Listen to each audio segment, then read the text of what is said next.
pocket. Now here are your hosts, Brock Eward and Mike Salk. All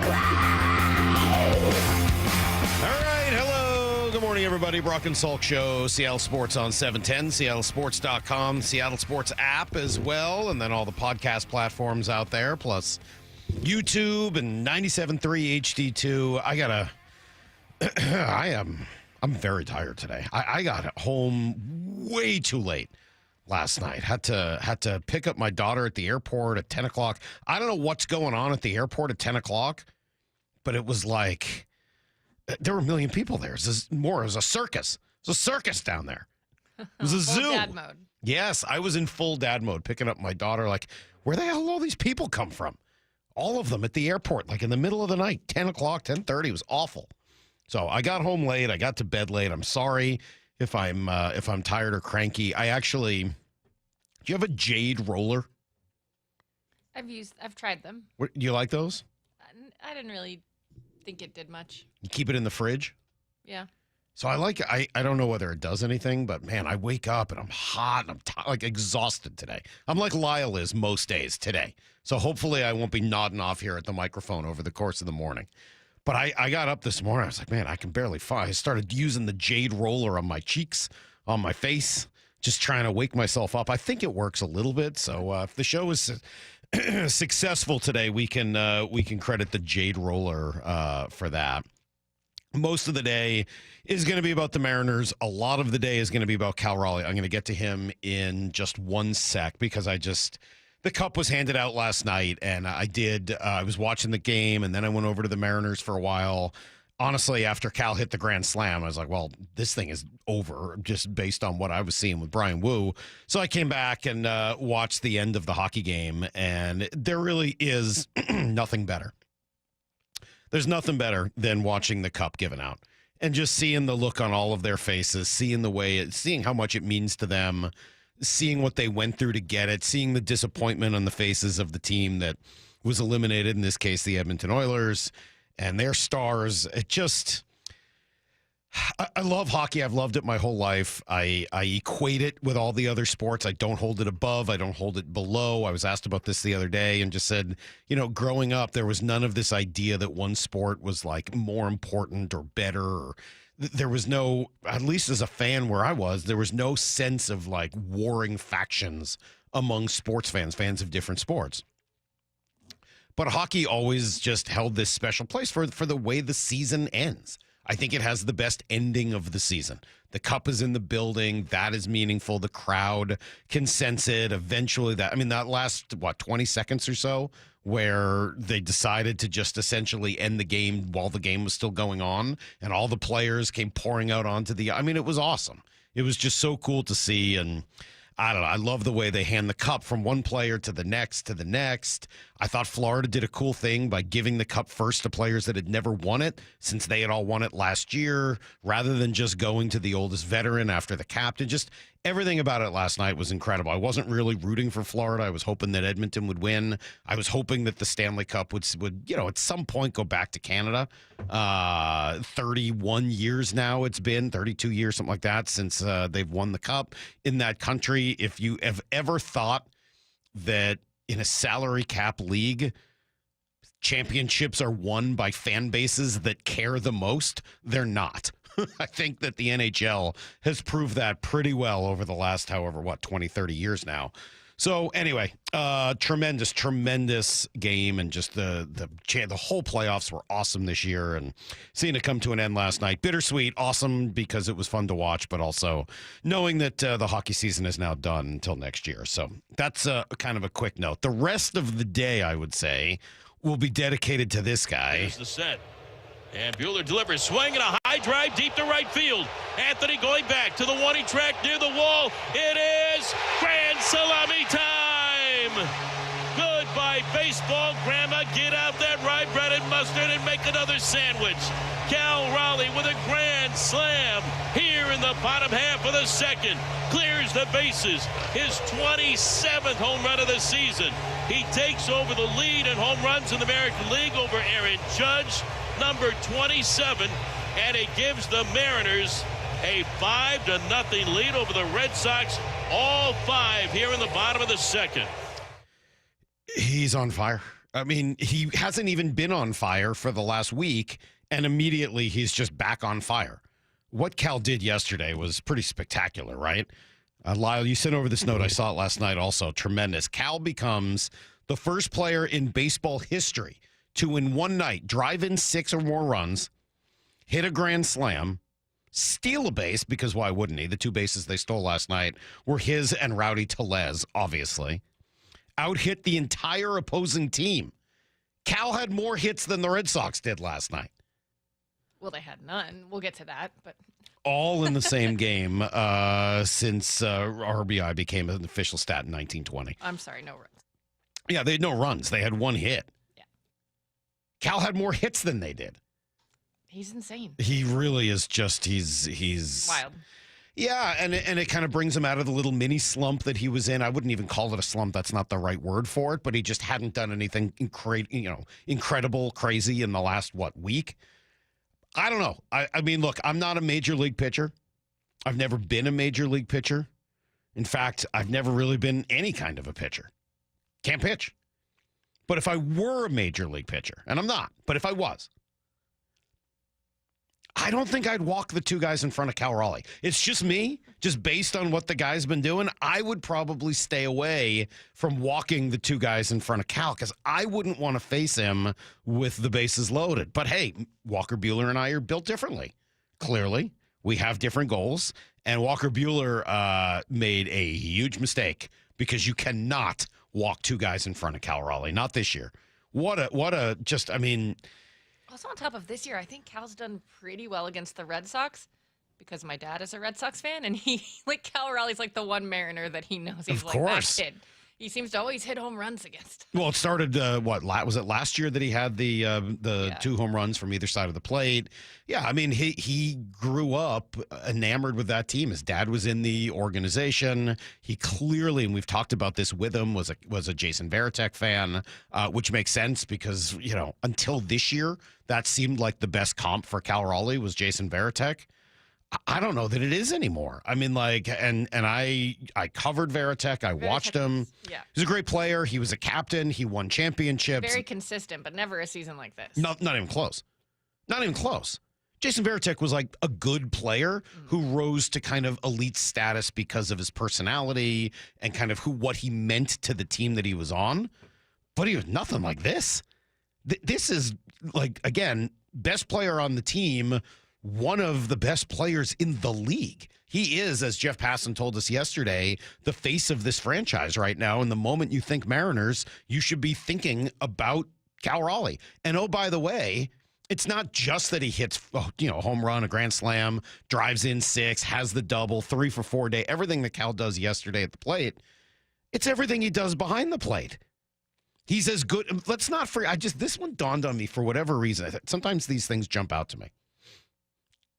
This is not like new information, but throw all of those things we've just said about Cal to, offensively. And then remember, he didn't just win the Gold Glove last year. He won the Platinum Glove. He was the single best fielder, period, in the American League. He's probably going to win it again this year. I don't know why he wouldn't. That's remarkable. Usually, not always, usually you've got to hit first before you can win one of those Gold Gloves. It's the dumbest thing about baseball. Dumbest thing in the world. Giving Derek Jeter Gold Gloves. Stupidest thing that's ever occurred. But whatever. I digress.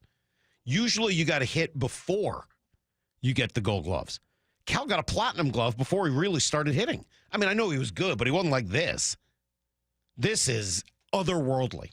Otherworldly. Tremendous, tremendous day for Cal. Texter just brought up wanting to see him in the home run derby. And I don't see why they wouldn't invite him at this point. But do you want? I don't want it.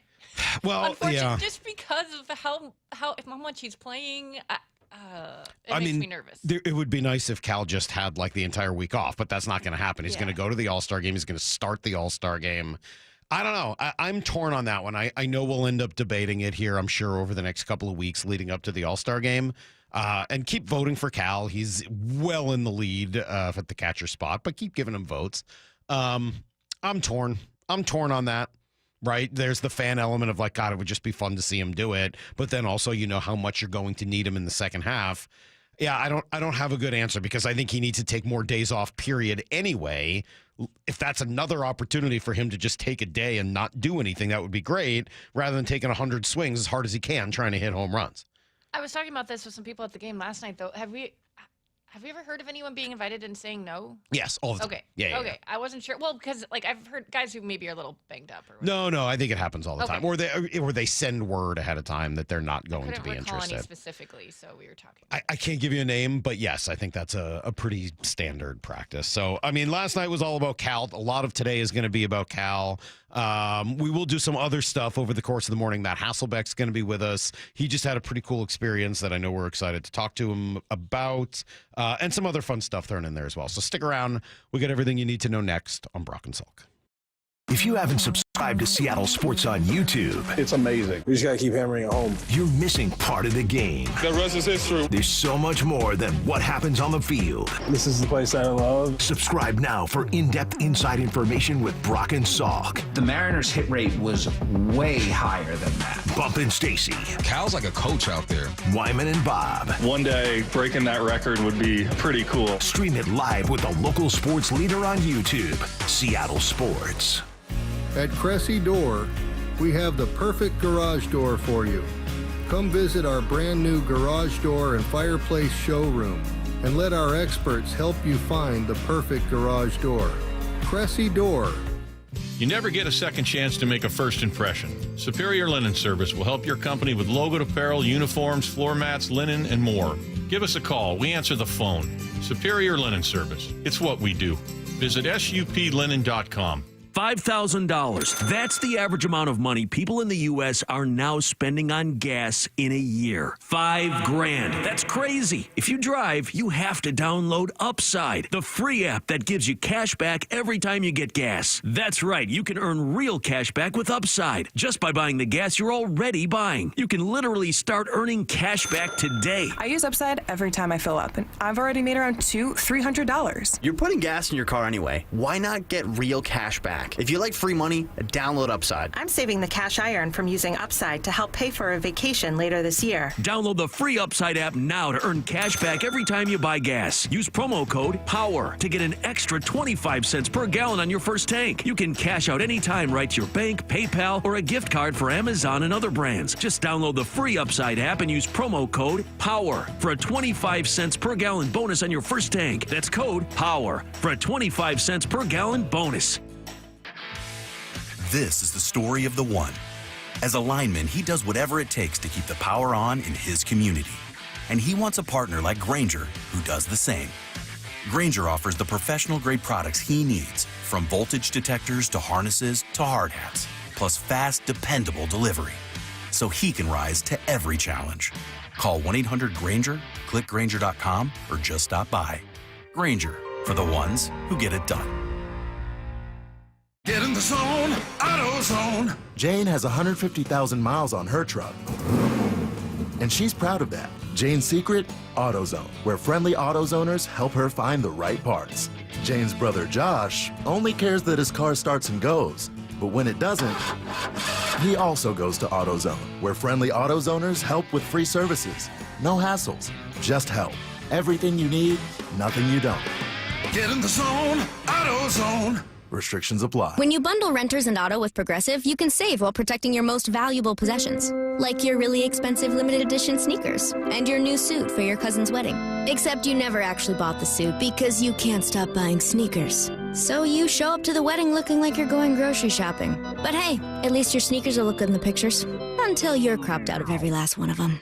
So go ahead and get Progressive, so you can save while protecting the things that matter to you. Progressive Casualty Insurance Company and affiliates and other insurers. Not available in all states or situations. Lanny went to college and racked up huge debt. A little bit over $100,000.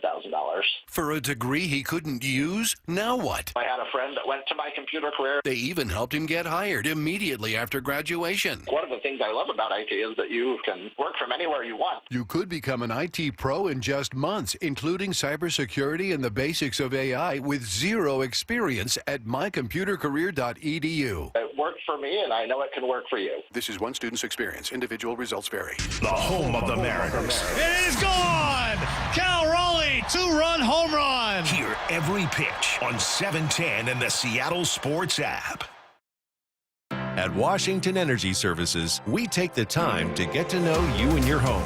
We have the passion and commitment to see each project through and to treat our work as more than just a job.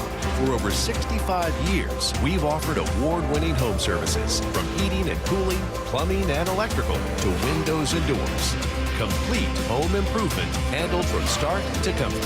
For peace of mind when you need it most, count on Washington Energy Services, bringing good energy to your home. Walking away from an interaction with a customer that says, I can't believe how easy this was.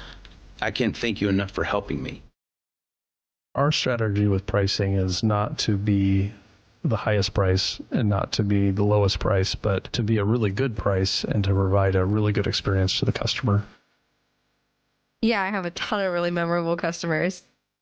Afterwards, I think, as he sent us this beautiful basket of like candies and fruits and stuff.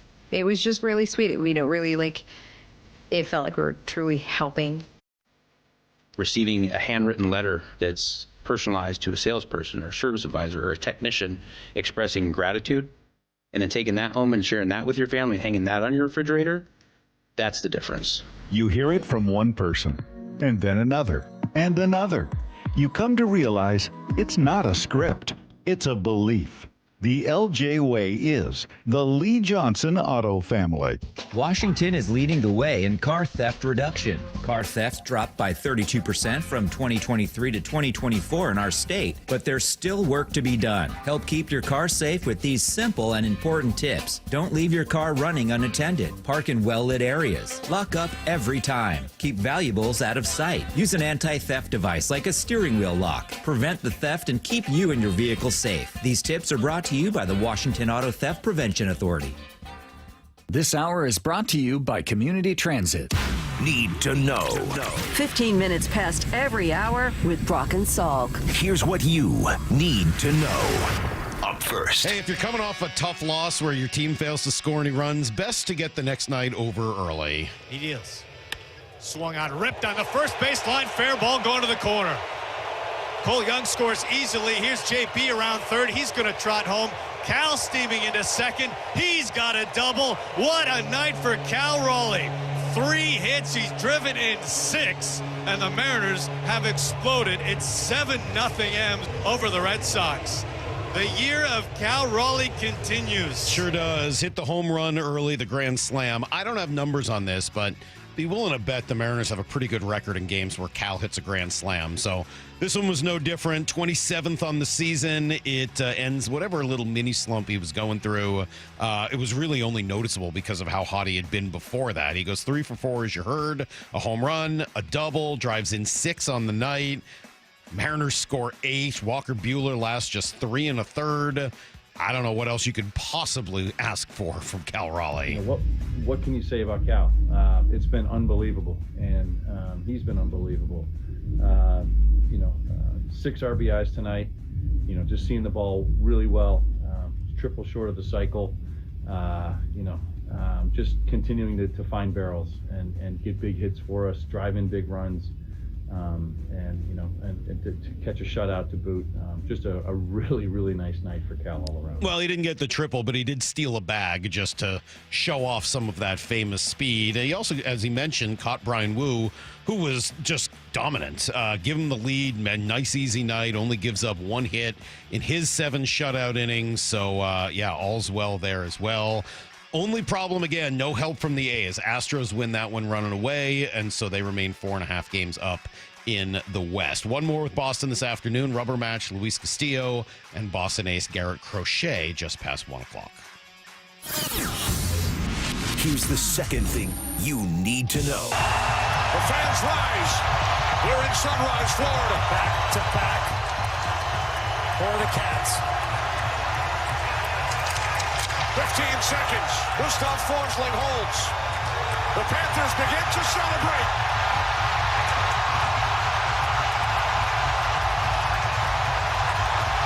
Panther perfection. The Florida Panthers win their second consecutive Stanley Cup. You can hear the excitement in that building. The drought continues for the Canadian teams as the Panthers close out their second straight Stanley Cup at home with a 5-1 win, 4-goal game for Sam Reinhart, who scored one in the first, one in the second, and then twice into the empty net in the third. How about that? 3 assists for Verhaeghe, 2 for the captain, Alexander Barkov, who, of course, was the first to hoist the cup, before they handed it off to those who had yet to win it, and the veterans and everyone on down. Just an awesome scene. Sam Bennett named the Conn Smythe winner as the MVP of the postseason. He is an unrestricted free agent. I don't see him going anywhere, but for whatever that's worth, he is out there as a free agent. Kraken, meanwhile, have settled on a coaching staff themselves under Lane Lambert. He hired Devils assistant Chris Taylor, former AHL coach Aaron Schneekloff, and then a new goalie coach as well, Colin Zulianello, who had been doing that job for the Coachella Valley Firebirds. They'll join the holdover Jessica Campbell behind the bench. Here's the third thing you need to know. What is going on in the WNBA? Did you watch any of this yesterday? I'm excited to talk to Brock about this when he gets in. They got a generational superstar in Caitlin Clark. She brings eyeballs. She brings attention to the league. She handles herself with great poise. She's living up to all of the high expectations that are there for her. And then she gets poked in the eye last night, then gets knocked over. And somehow she's one of the people that gets a technical foul there. I have no idea what they're doing. None. Her team wins. They beat Connecticut, but she is just getting knocked around. Look, I'm happy that the WNBA is as physical as it is. I think it's a good thing. But some leagues are known for protecting their stars. They're going to have to start doing something. Because if she gets hurt this way, you saw what the ratings look like during the couple of weeks when she was out with the quad injury.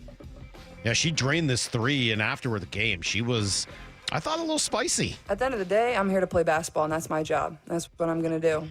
I was excited. Honestly, the review took too long for me. I wanted to get playing basketball again, and that's exactly what I did the rest of the third quarter. I made all 3 free throws, and then it was a tough 3. I was excited about a 3, and, honestly, I got to give our crowd a lot of credit, too. I thought they were tremendous. They were cheering for us. They had our back, and I'm a passionate player, but at the end of the day, I'm here to play basketball, and that's what it is, and my game's going to talk, and that's all that really matters, and I love this game, and I'm going to give it everything I have, so I think that's what competitors do. You just step right back up to the challenge. I mean, she handles herself great. She always does, but that wasn't right.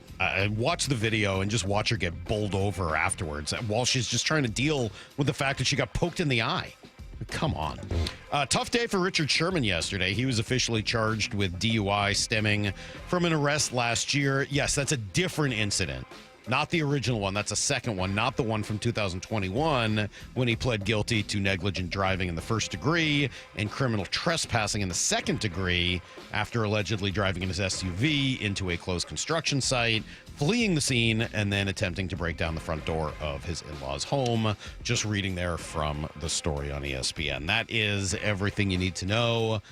1/4 every hour here on the Brock and Salk Show. Matt Hasselbeck's going to join us later. He was hanging out with all the 50 greatest Seahawks, so I'm really excited to hear what that was like, who he got to know better, the stories, etc. Matt's such a great storyteller, so we'll chat with him at 8:30 this morning. I want to make sure you get a chance to hear all of Jeff Passan and everything that he brings to the table. Stick around. It's next on Brock and Salk.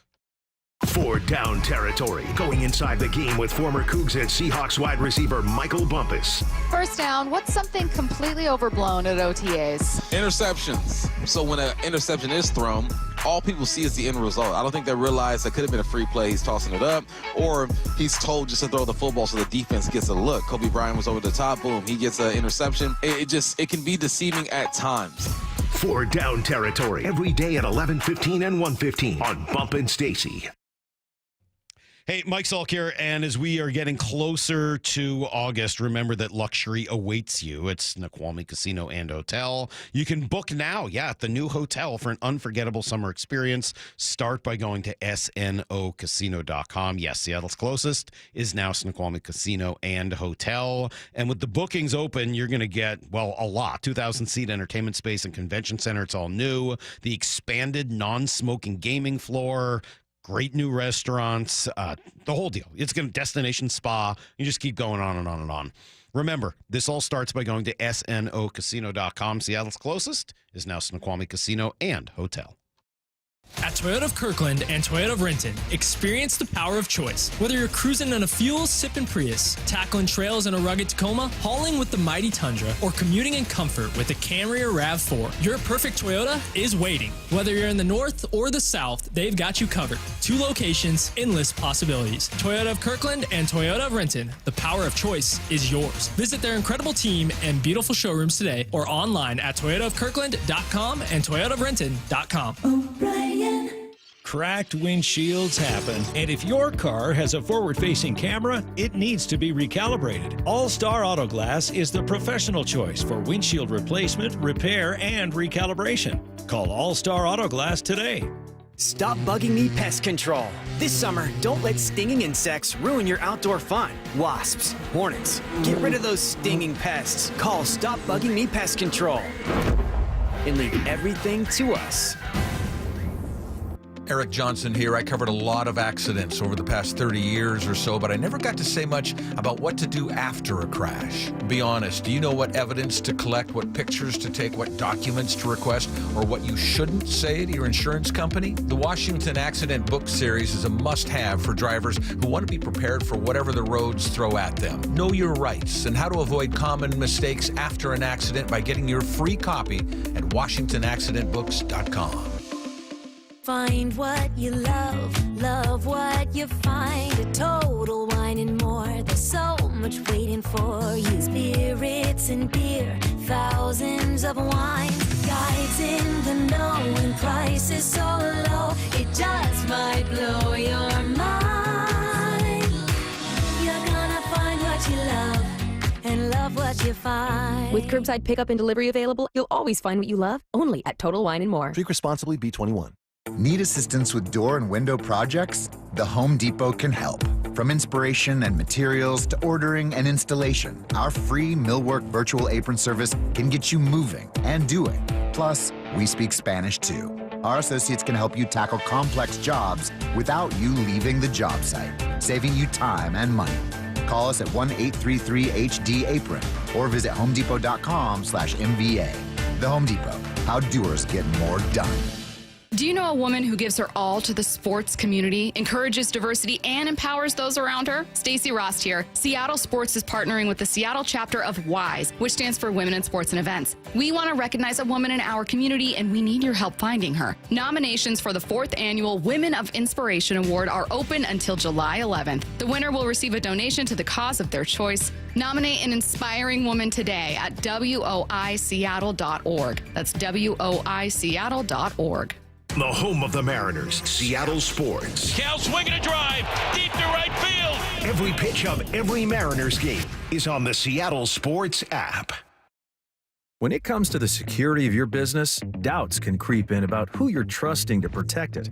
Are they a reliable service? How will I know if something happens? Are they keeping everyone safe? At Bay Alarm, we got you.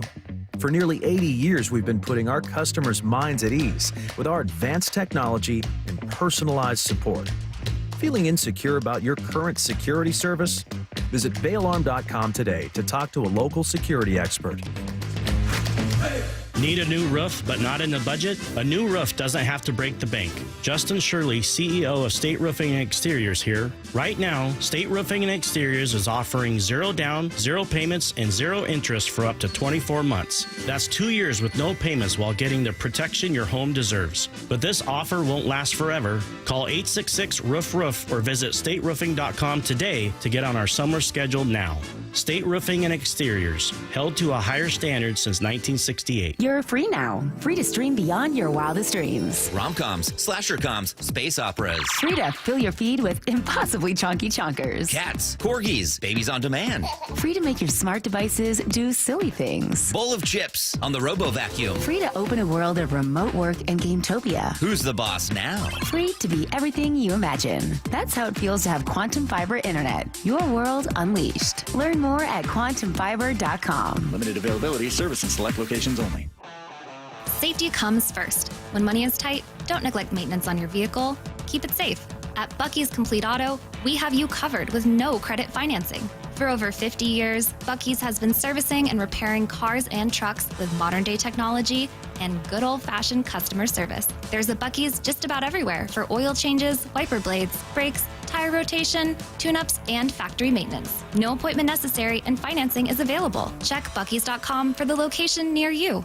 Brock and Salk's Rewind is presented by Toyota of Kirkland and Toyota of Renton. From the Quantum Fiber Studio. This is Brock and Salk. Weekdays 6 to 10. On Seattle Sports and 97.3 FM HD2. It's time for Jeff Passan, who joins us every week. Good morning, Jeffrey. How are you? Take a look at me now. Oh, there's just an empty space. Nothing left here to remind me. Just a memory of Brock's face. Take a look at me now. We have been singing some Genesis today, or Phil Collins. There is some Elmo / Phil Collins, isn't there? Yeah, it's kind of on that same. I could do Phil Collins as Elmo, but we'll save that. We'll save that for another day. Yeah, maybe post-wedding. Maybe a post-wedding gift for me. Thank you. I appreciate that. Yeah, big day. Big day coming up here. What are we, 12 days away, 11 days away from my oldest getting married? How about that? How about those apples? That's really exciting, man. Congratulations. Yeah. I will say this. I want to be the dad who doesn't look like he could soon be a potential grandpa at his child's wedding. Yeah. And you are fulfilling that, Brock. Like if you have grandchildren in the near future, you will be like the cool, fit, handsome grandpa.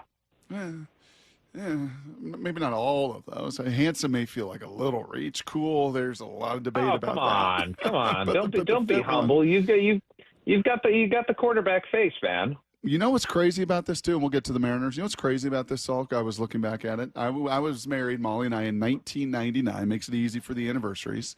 Grandpa Mike, my dad, was born in 1950, 49 years old. I will be 49 in 12 days still. Same exact age as Grandpa Mike. Now, he did look a little more grandpa-y. Really? He didn't age quite as well. Yeah, I mean, just coaching does that to you. It just ages you. Broadcasting, a lot easier, Jeff. Broadcasting, a lot easier than the old coaching. But now, coach looked great then. But yeah, 49, same exact age. So there you go. Anywho, that's what's going on here. That's what we're doing on the Brock and Salk show. What's going on in your life? We're Jeff? talking a little bit about the. Let's start with the All-Star team. And Cal, one of 7 players with $1 million+ votes. He's in all likelihood going to start the All-Star game, which is great. What do you make of the top 7 guys, and specifically Cal being among them?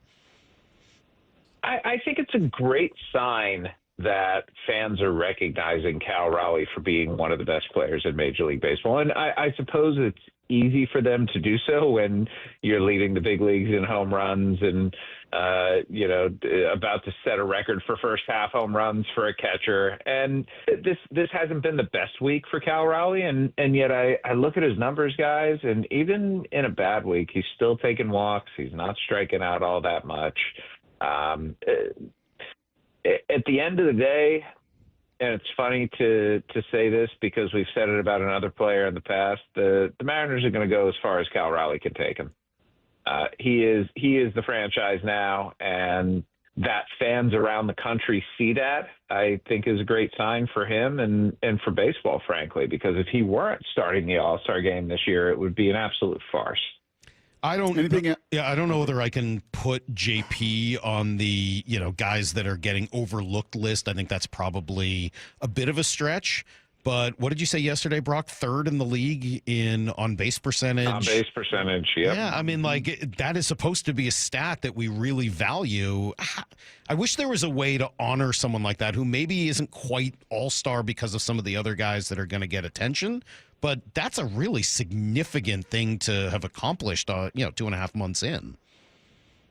Very much so. And it's funny because when J.P. Crawford was in the minor leagues and coming up through Philadelphia's system, I would look at his stat line and would be confused is the wrong word, but it's not very often that you see guys who are putting up near 400 on base percentages and also have slugging percentages right around there. And it's like, what is this guy? Who is he going to be? Can he replicate this at the big league level? And we've seen some seasons, especially 2023, where it looked like J.P. Crawford was playing at an all-star level and where he was getting on base, 37, 38% of the time. But he's up over 41 at this point. And man, you cannot put enough value on that guy. If you have Cal Raleigh hitting behind you, if you have Julio Rodriguez hitting behind you, if you have the boppers in the Mariners lineup behind you and you're getting on base 41% of the time, there's not a whole lot more that you can do. And J.P. Crawford, it surprises me a little that he's been this guy because we haven't seen this version of him for a while, but it's been pretty cool to watch this year. And he doesn't strike out and he takes walks. Like for a leadoff hitter, what more can you ask for? Anything else jump out to you from a Mariner perspective with those vote totals, be it Julio, JP, Cal? Anything else jump out to you? Can I be completely honest with you? Take a look at me now. That you don't care about this? No, it's not that I don't care about him. I just haven't looked at him.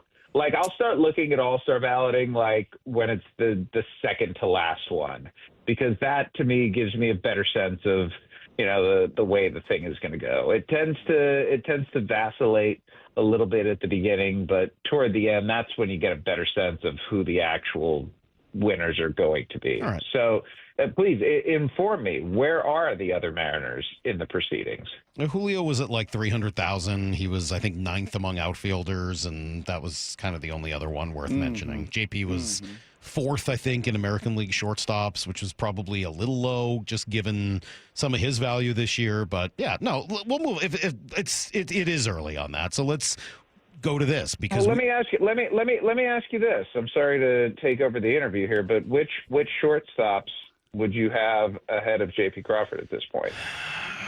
Bobby Witt? Yep. I think Pena was ahead of him. Yep. Oh, Pena's had an unbelievable. And then maybe Jacob Wilson? Bingo. Yeah, I mean, that's sort of the group. Those, yeah, like that is right. That is the correct answer. But I'll say this, like, you look at offensively what J.P. Crawford's done this year and what Bobby Witt Jr. has done this year, and they're about the same. You can make a real argument, in fact, that J.P. Crawford's been better offensively than Bobby Witt this year. His WRC plus is higher. Yeah, he's got almost 80 points on him and on base, and he's behind only 60 points in slug. Now, Bobby Witt Jr. is a much better base runner.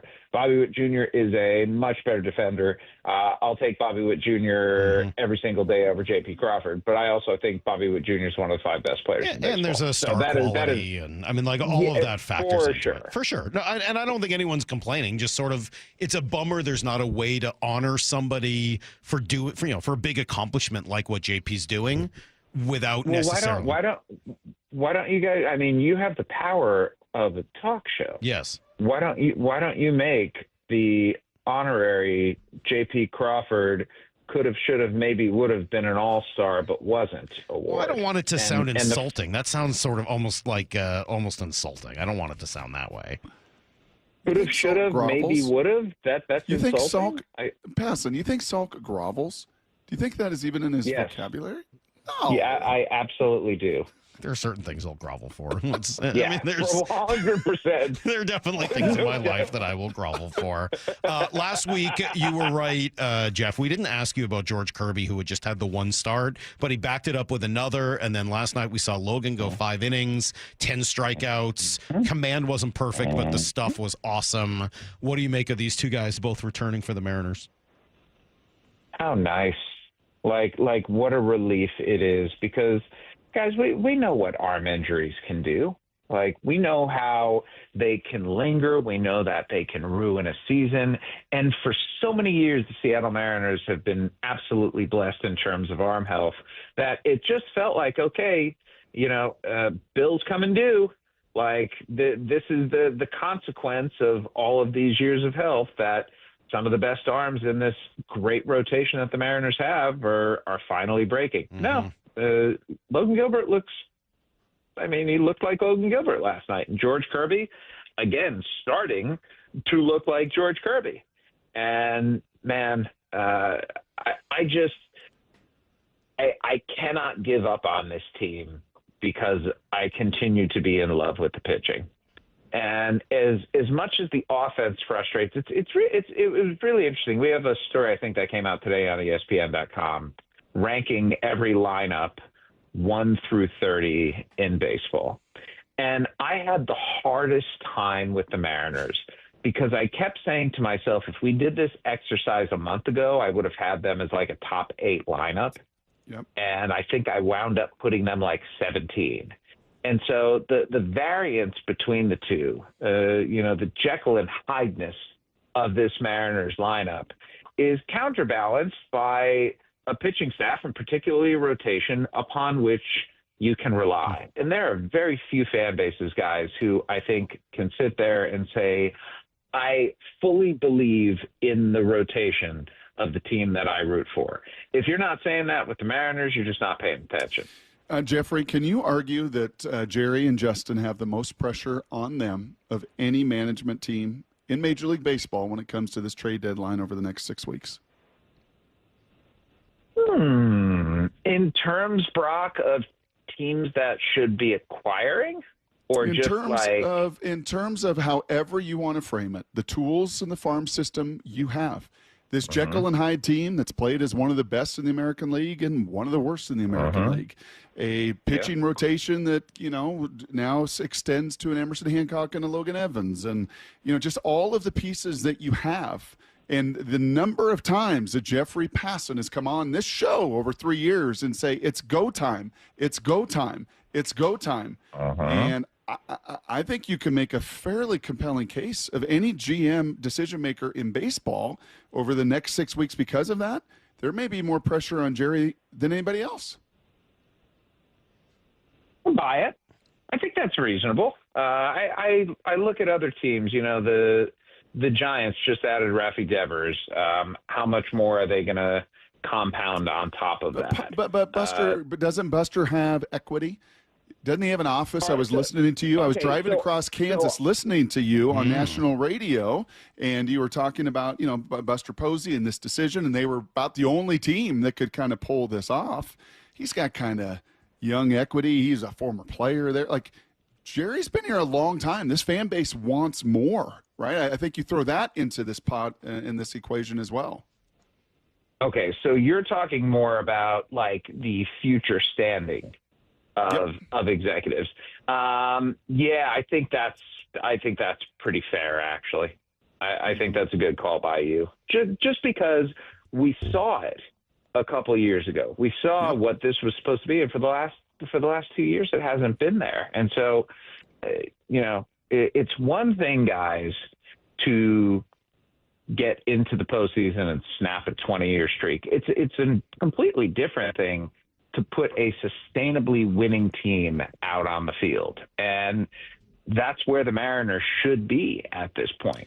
They should be a team that's at the top of the American League West standings, not a team that's got the Texas Rangers breathing down their necks, and a team that's got a negative run differential, and a team that, as good as it has looked at points this season, has looked equally bad. There just needs to be more consistency, and that's what this team is lacking. And maybe that's what they can address at the deadline. So let's talk through the deadline then. I was looking the other day, Jeff, and I saw this might have changed since last night or 2 nights ago, but there were only 7 teams in all of baseball that were more than 6 games out.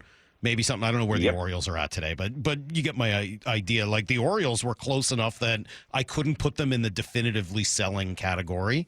And the Diamondbacks, we had Mike Hazen say they're not going to sell. If anything, he wants to buy.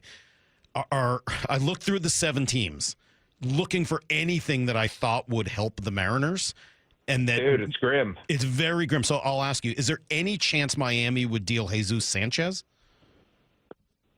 Oh, yeah, for sure. That was like the one name that jumped out to me that would fit this roster, plays right field, can hit.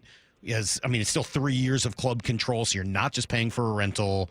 what would it take, or would it be worth it to go after someone like Jesus Sanchez? You know, I don't think it would take a whole. He's not all that good, man. He's okay. As I said, this is the best I could come up with. It was. I recognize that it was grim. It's grim. I mean, we're talking about a guy who's got a career OPS plus of like 100, which means he is about as patently league average with his bat as it gets. Negative defensive guy. He's got power. Like, we've seen Jesus Sanchez, hit 480-foot home runs. So there's excellence in there. We've also seen like Jared Kelenic do that, and I think Jesus Sanchez has produced more than Jared Kelenic over the course of his career, but not by a whole lot. Like, he's just okay. I don't honestly know how much of an upgrade he is. All right. Over what they've like. All right, put the Grim Reaper away. Put it away. I mean, Isaiah Kiner-Falefa was another, totally different type of player, and helps in maybe a different way. But those 7 teams just don't have much. No, they really don't. I mean, how do you feel about Luis Robert? I don't think that's what they need. I think that would be like, again, I don't hate it, especially now, because I don't think you'd have to give up a whole heck of a lot to get him. But do you need to add those strikeouts to this lineup and that level of inconsistency? I grant that he's got some enormous potential, but the inconsistency, I think, it fits right in with the biggest problem they have. I think that is fair, and I think that is reasonable. But I think the one thing that he's got is upside, Mike. Mm-hmm. Let's not forget, 2 years ago he hit 38 home runs and stole 20 bases. And I think the Mariners, when we look back in hindsight, did a good job of buying relatively low on Randy Arozarena. And I know the guys that they gave up, like Hopkins, Smith, they have a chance to be something. But you want to talk about prospect depth. That's what the Mariners have. And we're getting to the point now where if they don't get aggressive here at the deadline, because there is such a paucity of impact-type players out there, they may wind up just dealing for guys who aren't a whole lot better than the ones they have right now, and that's the last thing you want to do. If you're going to make an upgrade, then I think you swing for the fences at the deadline. All right, so then I'll ask you the question Lyle is probably banging on the glass in the other room to ask. Should they have been in on Rafael Devers this past week, if that was even a possibility? Was he offered league-wide? Well, yes, of course they should have been in on him, but these are the Mariners we're talking about, right? Like, do you think John Stanton's going to commit $250 million to a guy? That's not a rhetorical question, by the way. Do you think he would? I think they've tried. Yeah, Mike, come on. The answer is no. They're not going to do that. What have they done to prove to you? My dog even thinks that he wouldn't do it. But seriously, what have they done to show you at this point that they would even entertain the possibility of doing that? At least with the Giants, the Giants went after Aaron Judge. The Giants went after Shohei Ohtani. The Giants made efforts on these big bats. The Mariners never even entertained that. 250 is a lot. I mean, the only name I would have looked at would have been Trevor Story, who they did make that kind of offer to, but even that was closer to 150, not 250. Now, Mike, fairly, you can make an argument that the $250 million that Rafael Devers is owed is too much, especially if he is a designated hitter or a first baseman. But the Mariners have a pretty gaping hole at third base. No disrespect to Ben Williamson, but Rafael Devers would be an upgrade there. Mm-hmm. And so I get the reticence. The models around baseball say that this is an underwater contract and it is not going to age well. And, I don't necessarily disagree with that. But, man, think about this lineup with Rafael Devers in it. Mm-hmm. How much better would it look if he were batting second or if he were batting third? And I think people don't recognize, like, the guy – in ways is getting better. You look at Rafael Devers in the past, and he was somebody who would walk enough and would strike out a lot. This year, he's leading the American League in walks when he got traded. his patience has gotten so much better, and that just makes him a more dangerous hitter. And having J.P. Crawford and Rafael Devers back to back, 2 400+ on base percentage guys back to back at the top of the lineup in front of Cal Raleigh, like that's a delicious treat right there. So in your view, but one that only happens in fantasy land. So in your view, he's out of Boston. In your view, he's out of Boston because the money, or because of the personality / whatever went on this year with moving around and sort of his issues with becoming a DH and then moving to first? Yes. So it's all of it. Mm-hmm. All the above. So I guess that's the other question: is if you are going to spend $250 million, if you're an owner, if you're a GM who doesn't, who doesn't have Dodger money, is that the guy that you want to take your one big risk on? A, with the, as you said, some of the fear about how the contract will age, but B, like, is that the personality that you want for the guy that you're going to make your highest paid player by far?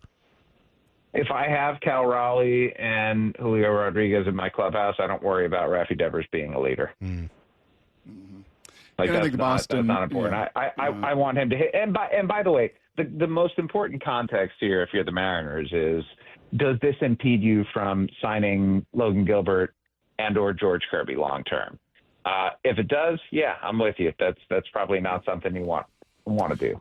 Okay, so you just mentioned Devers, and you just mentioned his growth, and you mentioned his patience, and we were having a conversation earlier about Julio. Julio is swinging at 57% of the pitches. Julio is swinging at 53.7% of first pitches. I think both of those, Salk, were they 99th percentile? I mean, they're just off the charts. And that is very clearly his approach this year, is he is going to be hyper aggressive on first pitches, and he's going to try to just do damage and jump on things throughout it. Is that a sustainable model for Julio Rodriguez?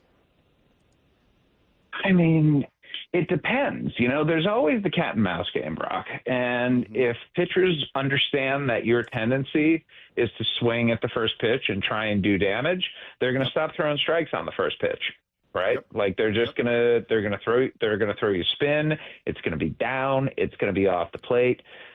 You're not gonna see fastballs. But the 0-0 pitch is quite often the best one you're gonna see in any given at bat. I was talking with a player about this yesterday, and he was complaining that his team doesn't swing at 0-0 pitches enough, and because of that, teams know that they can steal a strike, and when you're down 0-1 in the count, it's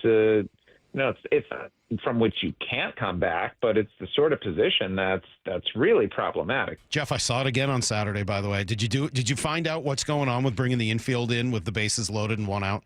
I saw it again Saturday night. Mariners they ended up beating Class A, who looks broken, like mentally, emotionally broken, but that's a side note. And they get the bases loaded, 1 out. And Stephen Vogt's like, better bring the infield in. I just don't understand. Why are they bringing the infield in rather than trying to turn a double play? I still need to ask. I keep forgetting. Okay. All right. Don't worry about it. You got Daisy to deal with. Yes. Go deal with Daisy. Go keep the rats out of her mouth, for God's sakes. Poor dog. Oh, my God. It was like a squished rat, too. I don't even know where it came from. You know what? I bet you a bird took it and dropped it in our yard. Dude, that is disgusting. Thank you, Jeffrey. We've got to go. Now I'm going to appreciate you. I'm going to be sick here during the break. Jeff, we'll talk to you next week. Dead rat. Goodbye. There goes Jeff Passan. We're done. And I'll have you know that I called Jeff later in the day yesterday and told him that was unacceptable, that we would not be hearing any more about dead rats on the show ever again. Like, that was it. There was threatening involved. No, I'm just kidding. All right, coming up, I got out of bed for one reason and one reason only today, and that's to hear about Brock's facial. We'll hear about that, and we'll celebrate Cal Raleigh and the Big Mariner win yesterday. The guests, mostly just to hear about Brock's facial. It's next on Brock and Salk. If you haven't subscribed to Seattle Sports on YouTube, it's amazing. We just got to keep hammering it home. You're missing part of the game. The rest is history. There's so much more than what happens on the field. This is the place I love. Subscribe now for in-depth inside information with Brock and Salk. The Mariners' hit rate was way higher than that. Bump and Stacy. Cal's like a coach out there. Wyman and Bob. One day, breaking that record would be pretty cool. Stream it live with the local sports leader on YouTube, Seattle Sports. Jane Schwartz for Techline Roofing. Summer is the perfect time for a new roof. Take advantage of our easy financing, summer specials, and the best warranty in the business. Have a great summer. See you next hockey season. Trust Techline. Get in the zone, AutoZone. Jane has 150,000 miles on her truck, and she's proud of that. Jane's secret? AutoZone, where friendly AutoZoners help her find the right parts. Jane's brother Josh only cares that his car starts and goes, but when it doesn't, he also goes to AutoZone, where friendly AutoZoners help with free services. No hassles, just help. Everything you need, nothing you don't. Get in the zone, AutoZone. Restrictions apply. Keeping your engines healthy means protecting them in season and out. Experts trust Stable to do that, and third-party testing confirms it. Stable is the industry leader in preventing fuel-related issues, no matter if you use it in your car, boat, or outdoor power equipment. In season or out, at every fill-up or when you store, start with Stable. Find what you love, love what you find. A Total Wine and More. There's so much waiting for you. Spirits and beer, thousands of wines. Guides in the know and prices so low, it just might blow your mind. You're gonna find what you love and love what you find. With curbside pickup and delivery available, you'll always find what you love, only at Total Wine and More. Drink responsibly, B21. Need assistance with door and window projects? The Home Depot can help. From inspiration and materials to ordering and installation, our free millwork virtual apron service can get you moving and doing.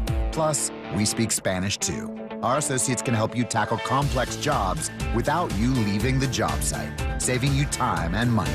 Call us at 1-833-HD-APRON or visit homedepot.com/MVA. The Home Depot, how doers get more done. Oh, these polymers aren't as flexible as batch K3.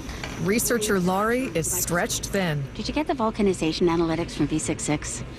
Wait, are these rubber scores from last week? She needs to hire new lab technicians so she can bounce back into her old self. I need Indeed. Indeed you do.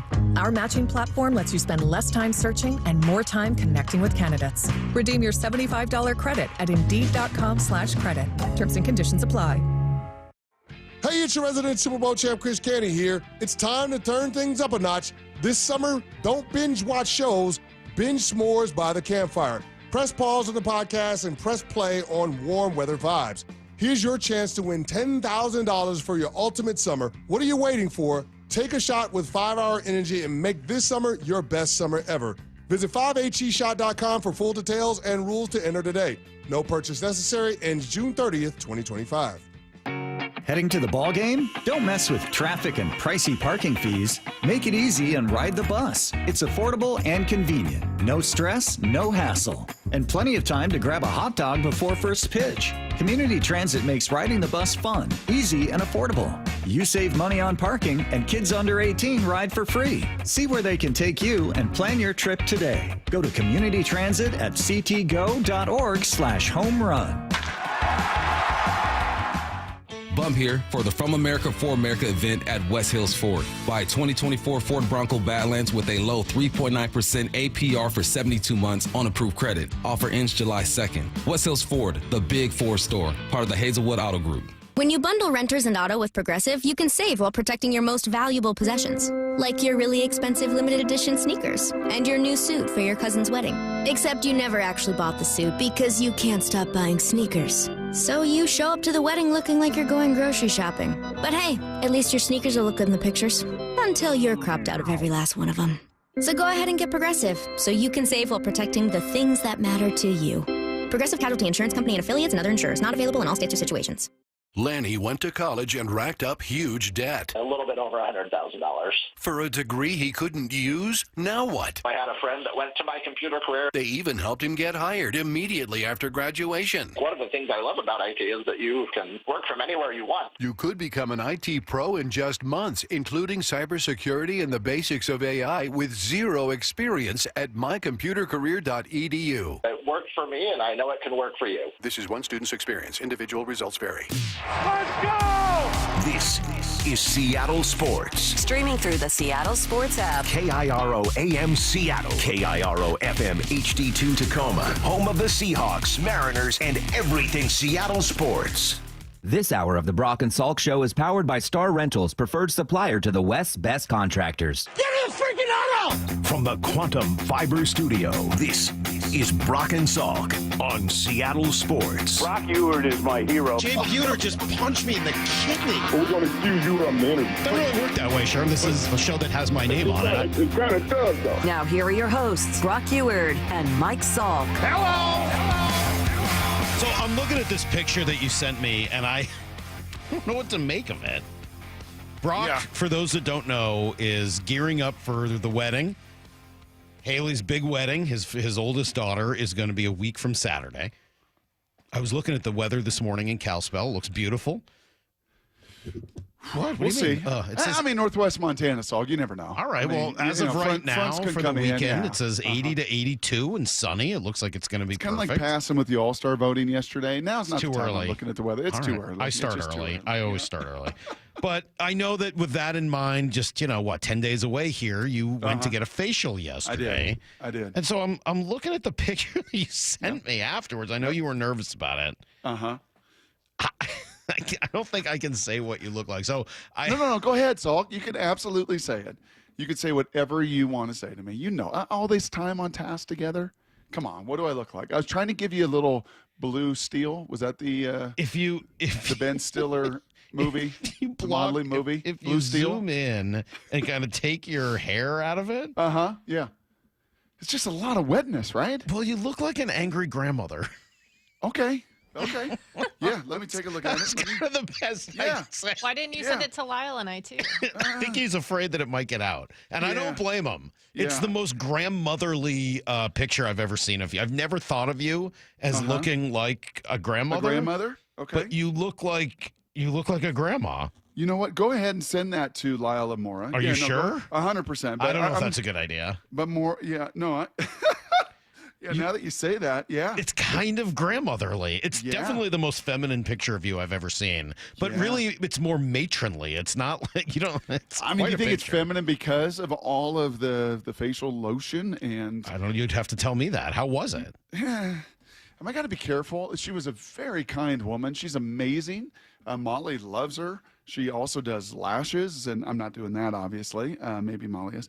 So she does a lot of things, and you never know who's listening and what gets back. It was a lovely, professional, amazing one and done for me. I'll never do that again. Never do it again. No, never going to do that again. Yeah, that doesn't surprise me. I'll just rub the lotion on the skin until I get the hose again. Yeah, I'm just never. It just is not. That's just not for me. I don't really like. This may surprise you, Salk. I don't really like other people touching my body and my face. Really? So, because you love a massage, chiropractor, and all that? Nope. I like Dr. Rob, my chiropractor.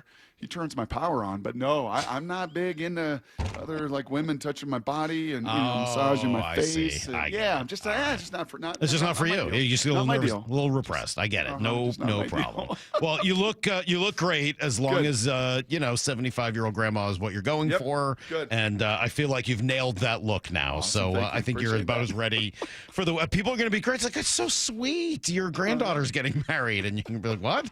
Is your husband here? What? What is happening? What? Peg is going to be jealous? I don't know. It's going to be quite the wedding. I can't wait.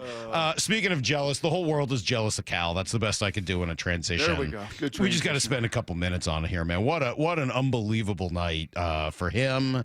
And again, kind of just showing up when the organization needs him to, right? You come off the nice sweep of Cleveland and you're feeling good, and then it felt like the Logan Gilbert start from the night before was such a setback and such a kind of trip back into what that whole road trip was, and started to, I wouldn't say invalidate the Cleveland series. No. That's a reach, but it starts you thinking like, geez, I really hope that those 3 games weren't the aberration.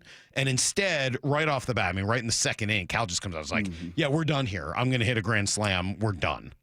Don't you think it's a little emblematic of what Jeff Passan said, the struggle he had ranking this offense, because for 3 games, you're like, oh, that's a top 10 offense. For the first 6 weeks of the season, this is a top 10 offense, right? And then you get kind of a clunker, which is not unusual in baseball, but the Mariners have had over the last few years kind of their share of this wild ride and some of these clunkers.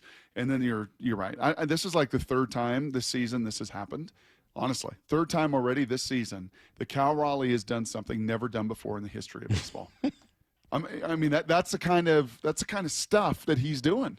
And Lyle sent us the tweet from OptaStats. This is not. I'm not being centelled, right, Lyle? This is you're not trying to get me here. This is no get you. I'm not. OptaStats is a real thing. It's real. Tonight, the Mariners' Cal Raleigh became the first player in Major League Baseball history to drive in 6+ runs, hit a grand slam, steal a base, and out-hit the entire opposing team. Put your team on my big dumper, and I will carry you, and do things not done in the history of baseball. And so fitting that the great Tim Kirkjian was on the air yesterday with Bump and Stacy, because isn't that what he loves to say? The beauty of baseball is You've never seen this before. You've never seen something ever done in the history of the now game. you sound like the grandmother's husband. That's good. You've gone from grandpa to grandpa, grandma to grandpa in just a couple of minutes. And Kyle, for the 3rd time this season, has done something never seen before in the game of baseball, Salk. It's just, you kind of run out of superlatives for this first half that he's had that's been superhuman. But even beyond Cal, like, it's nice to see that offense show up again yesterday too. Like, you don't get the grand slam if it's not for the 2 walks that immediately precede it, right? Mm-hmm. So a credit to those guys, credit to the bottom of the order. Williamson had a night, Cole Young had a really good game, looking right? More and more comfortable. Yeah, I mean, you start seeing what. This offense is it's amazing, the inconsistency, where you can really feel why they ended up in that article that Jeff was talking about as the 12th ranked lineup, because there are days where you watch it and you're like, man, they just keep coming.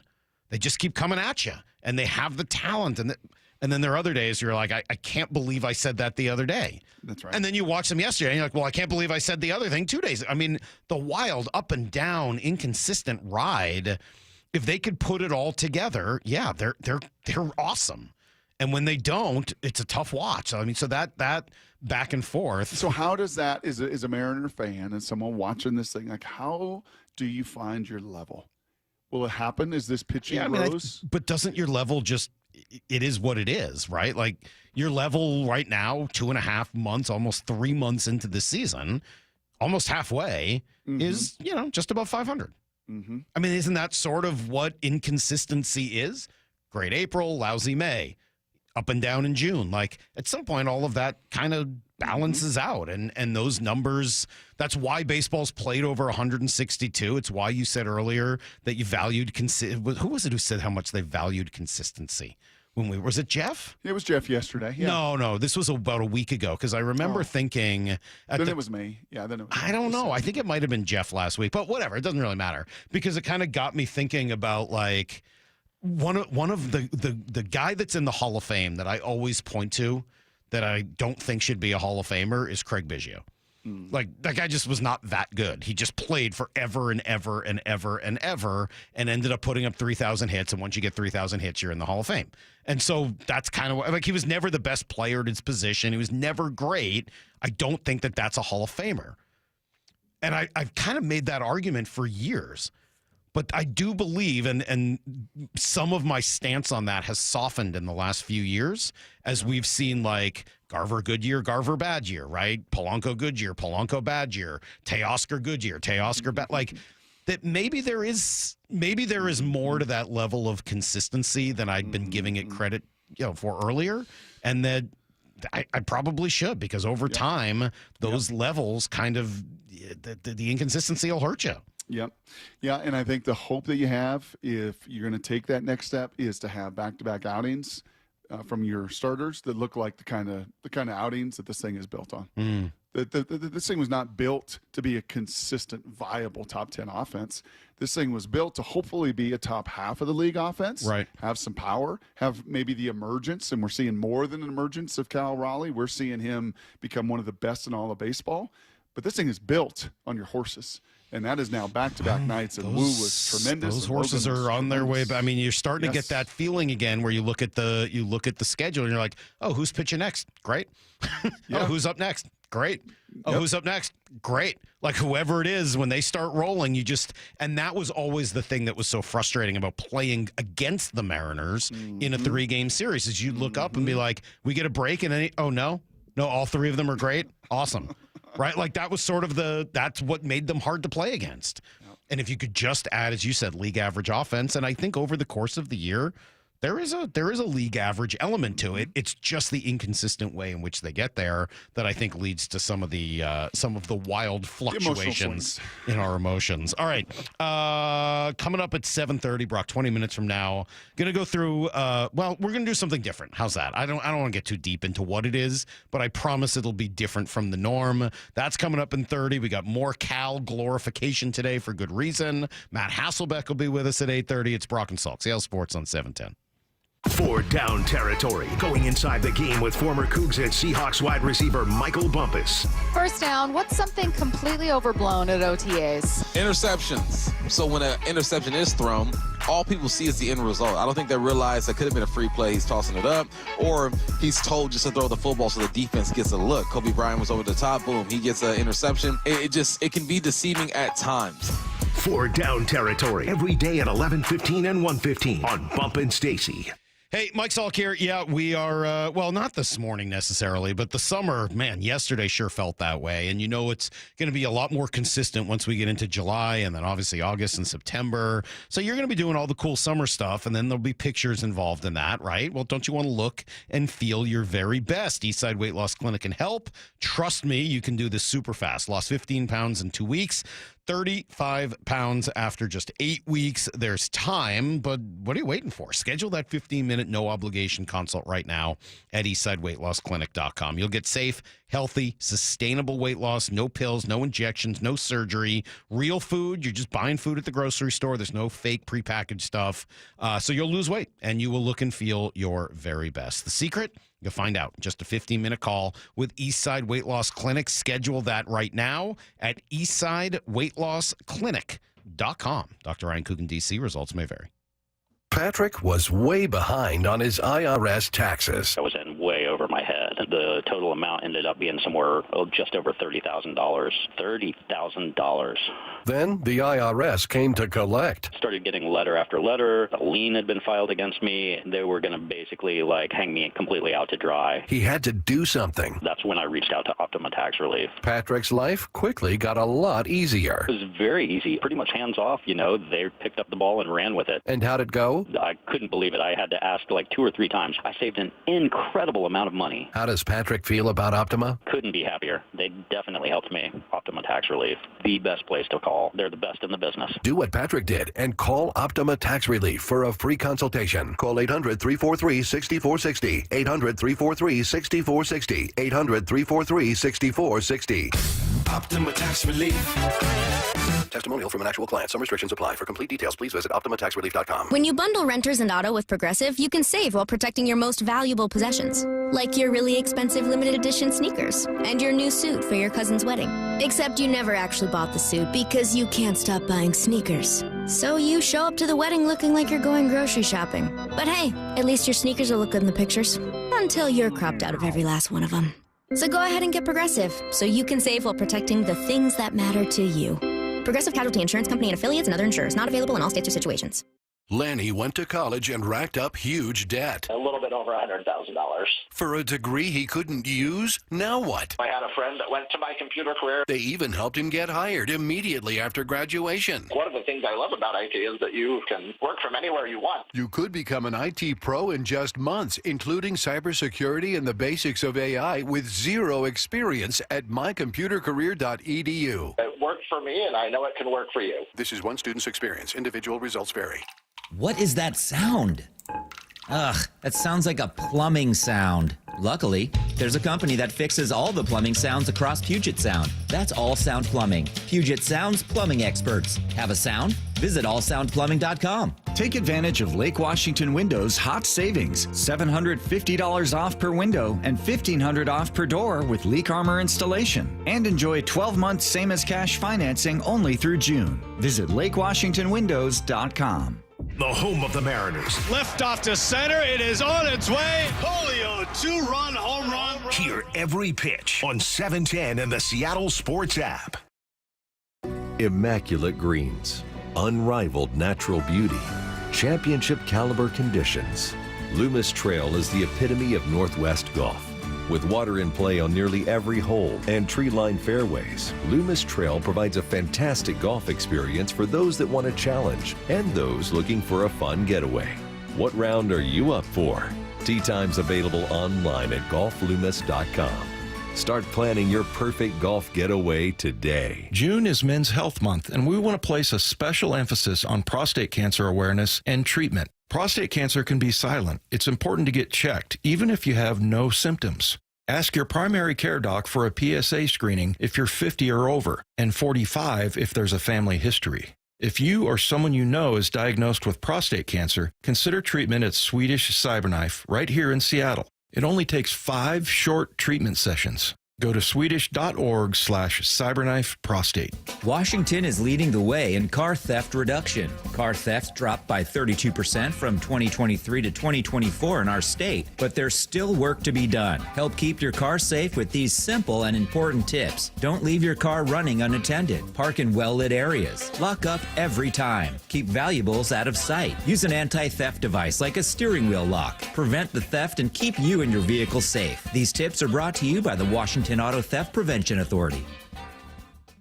The secret's out on what Western Washington dads want this summer. A beautiful green lawn that they don't have to mow or water. One they can use to host, play with their kids, and even practice chipping. Synthetic Turf Northwest has your solution. Low maintenance lawns they'll install anywhere in Western Washington. Take advantage of their Father's Day sale for up to $1,500 off a new lawn, perfectly installed through June. Synthetic Turf Northwest. Your green lawn solution. SyntheticTurfNorthwest.com. Need to know. 15 minutes past every hour with Brock and Salk. Here's what you need to know. Up first. Brock, this game was over very early. Here's the set. And Buehler delivers. Swing and a high drive deep to right field. Anthony going back to the warning track near the wall. It is grand salami time. Goodbye, baseball. Grandma, get out that rye bread and mustard and make another sandwich. Cal Raleigh with a grand slam here in the bottom half of the second. Clears the bases. His 27th home run of the season. He takes over the lead in home runs in the American League over Aaron Judge, number 27, and it gives the Mariners a 5-0 lead over the Red Sox. All 5 here in the bottom of the second. Rick being a little demanding with Grandma? Oh. Get that rye bread out, Grandma. Oh, I think he's talking to you. What do you mean? He saw my picture. I think he's talking to you. He sure did. Come on, Grandma Hewer. What Get do you out that rye think? bread You've seen and the picture. mustard. Does he look a little matronly? Lost more. She's busy in the other room. Sorry about that. Brock, it was a heck of a day for Cal, obviously. His 27th on the season. Ended whatever little mini slump that he was in. It was only noticeable because of how hot he'd been before it. 3 for 4, home run, double, drives in 6 on the night. I don't know what else you could possibly ask for. He was asked about putting the ball in play and pulling the ball for a little bit more power.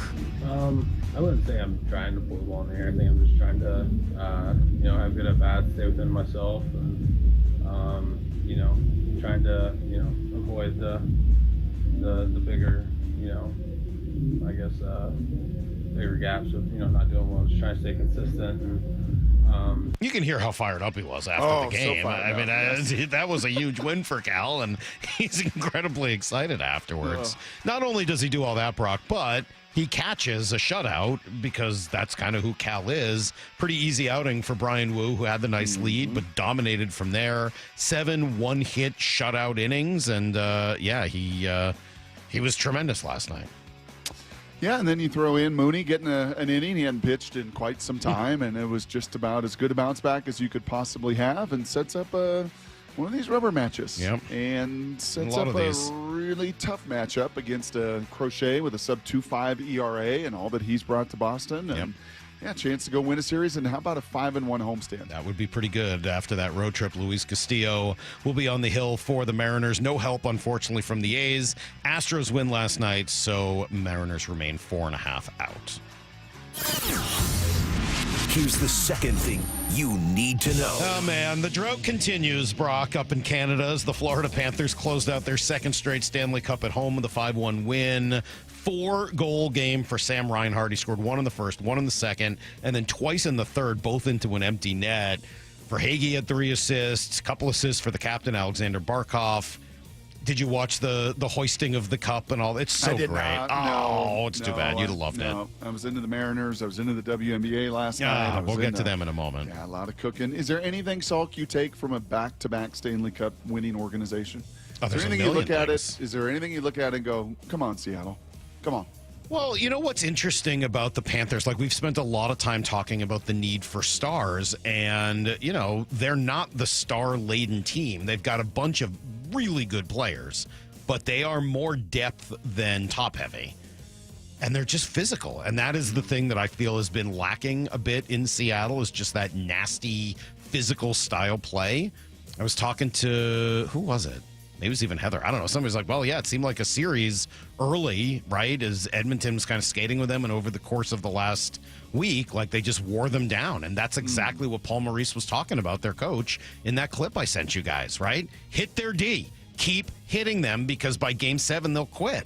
And as you could see, Edmonton just got more and more tired over the course of the series, and they don't have the same level of defensive play. That just their defensemen aren't as good, and they got shown up, I thought, at times. So that leads to an interesting question. What happens next with the best player in the world, Connor McDavid? Steve Levy was on with Jim Rome. I think he has to win, Jim, at some point to be amongst the all-time greats. Doesn't have to win this year, but I remember we said the same thing last year, and he wound up not being able to get it done last year. So the window is sort of closing, and this is an odd one. It's closing not because of his age, but because of his contract status. There's an awful lot of talk within the sport that if they don't win this year, McDavid might look elsewhere. He still has a year left on his contract after this season. I don't think he's coming here, but that's at least something worth noting. Some credit to Sam Bennett. He was named the Conn Smythe winner as the MVP of the playoffs, and he's also an unrestricted free agent, though I wouldn't expect him to go much of anywhere either. Here's the third thing you need to know. Brock, you were watching the WNBA. What is going on? What is the deal? They got a generational superstar, and they don't protect her at all. So good. It was so good. It was WWE, it was NFL, it was WNBA, it was a mix of all of it. I mean, it was just...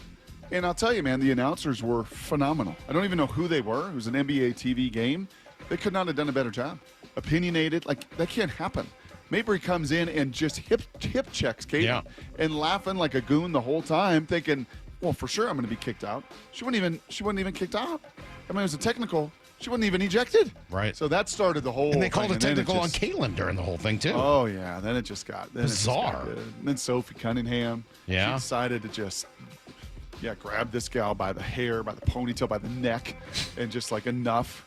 Like I'm gonna be the protector. I mean, it was just honestly, it was so compelling. I mean, I like some of the compelling theater, but you got to start treating your superstar like a superstar, don't you? No. No?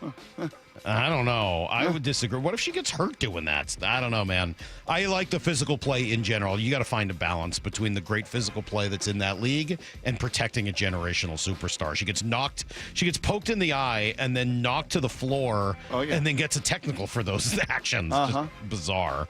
Tough day for Richard Sherman, Brock, officially charged with DUI, which stems from an arrest last year. Now, that's a different incident than the one in 2021 when he pled guilty to negligent driving in the first degree and criminal trespass in the second degree after allegedly driving his SUV this is a year and a half later into a closed construction site, fleeing the scene, and then attempting to break down the front door of his in-laws' home. Just reading there from the ESPN story. Yeah. Just reading. It's everything you need to know. I got a friend that's stayed with me the last couple of days, Ben Hartsock, the old NFL tight end, 10 years. Helped me with some tight end stuff, some drills, and just an absolute blast, absolute treasure. Of course. We were chatting. He does radio on Sirius. We were chatting about different stuff. He's like, hey, whatever happened to that Richard Sherman thing with Salk? And I was like, whatever happened to it? It's in the open of every one of our shows is what happened to it. That's radio gold right there. That doesn't leave. That doesn't leave. What happened to it? Yeah. Whatever happened with that? Where did that thing ever go? Like DUIs. You just wait long enough and everybody forgets about them, I would say, right? I mean, after a year and a half, you can probably go out there and just start doing it again. So, I would think you can kind of just do whatever. I wonder if he'll lose his license. I don't know. The arraignment, he was just charged. I mean, we don't know what's going to happen yet, but he was charged with a DUI about a year and a half, 2 years after, well, almost 3 years, I guess, after the other incident. But all right. So I read something, Brock. This is going to be off subject a little bit, but I think you guys can handle it. Are you guys up for a different kind of conversation this morning? This is a big deal. It's just not something we talk about every day. It's next on Brock and Salk.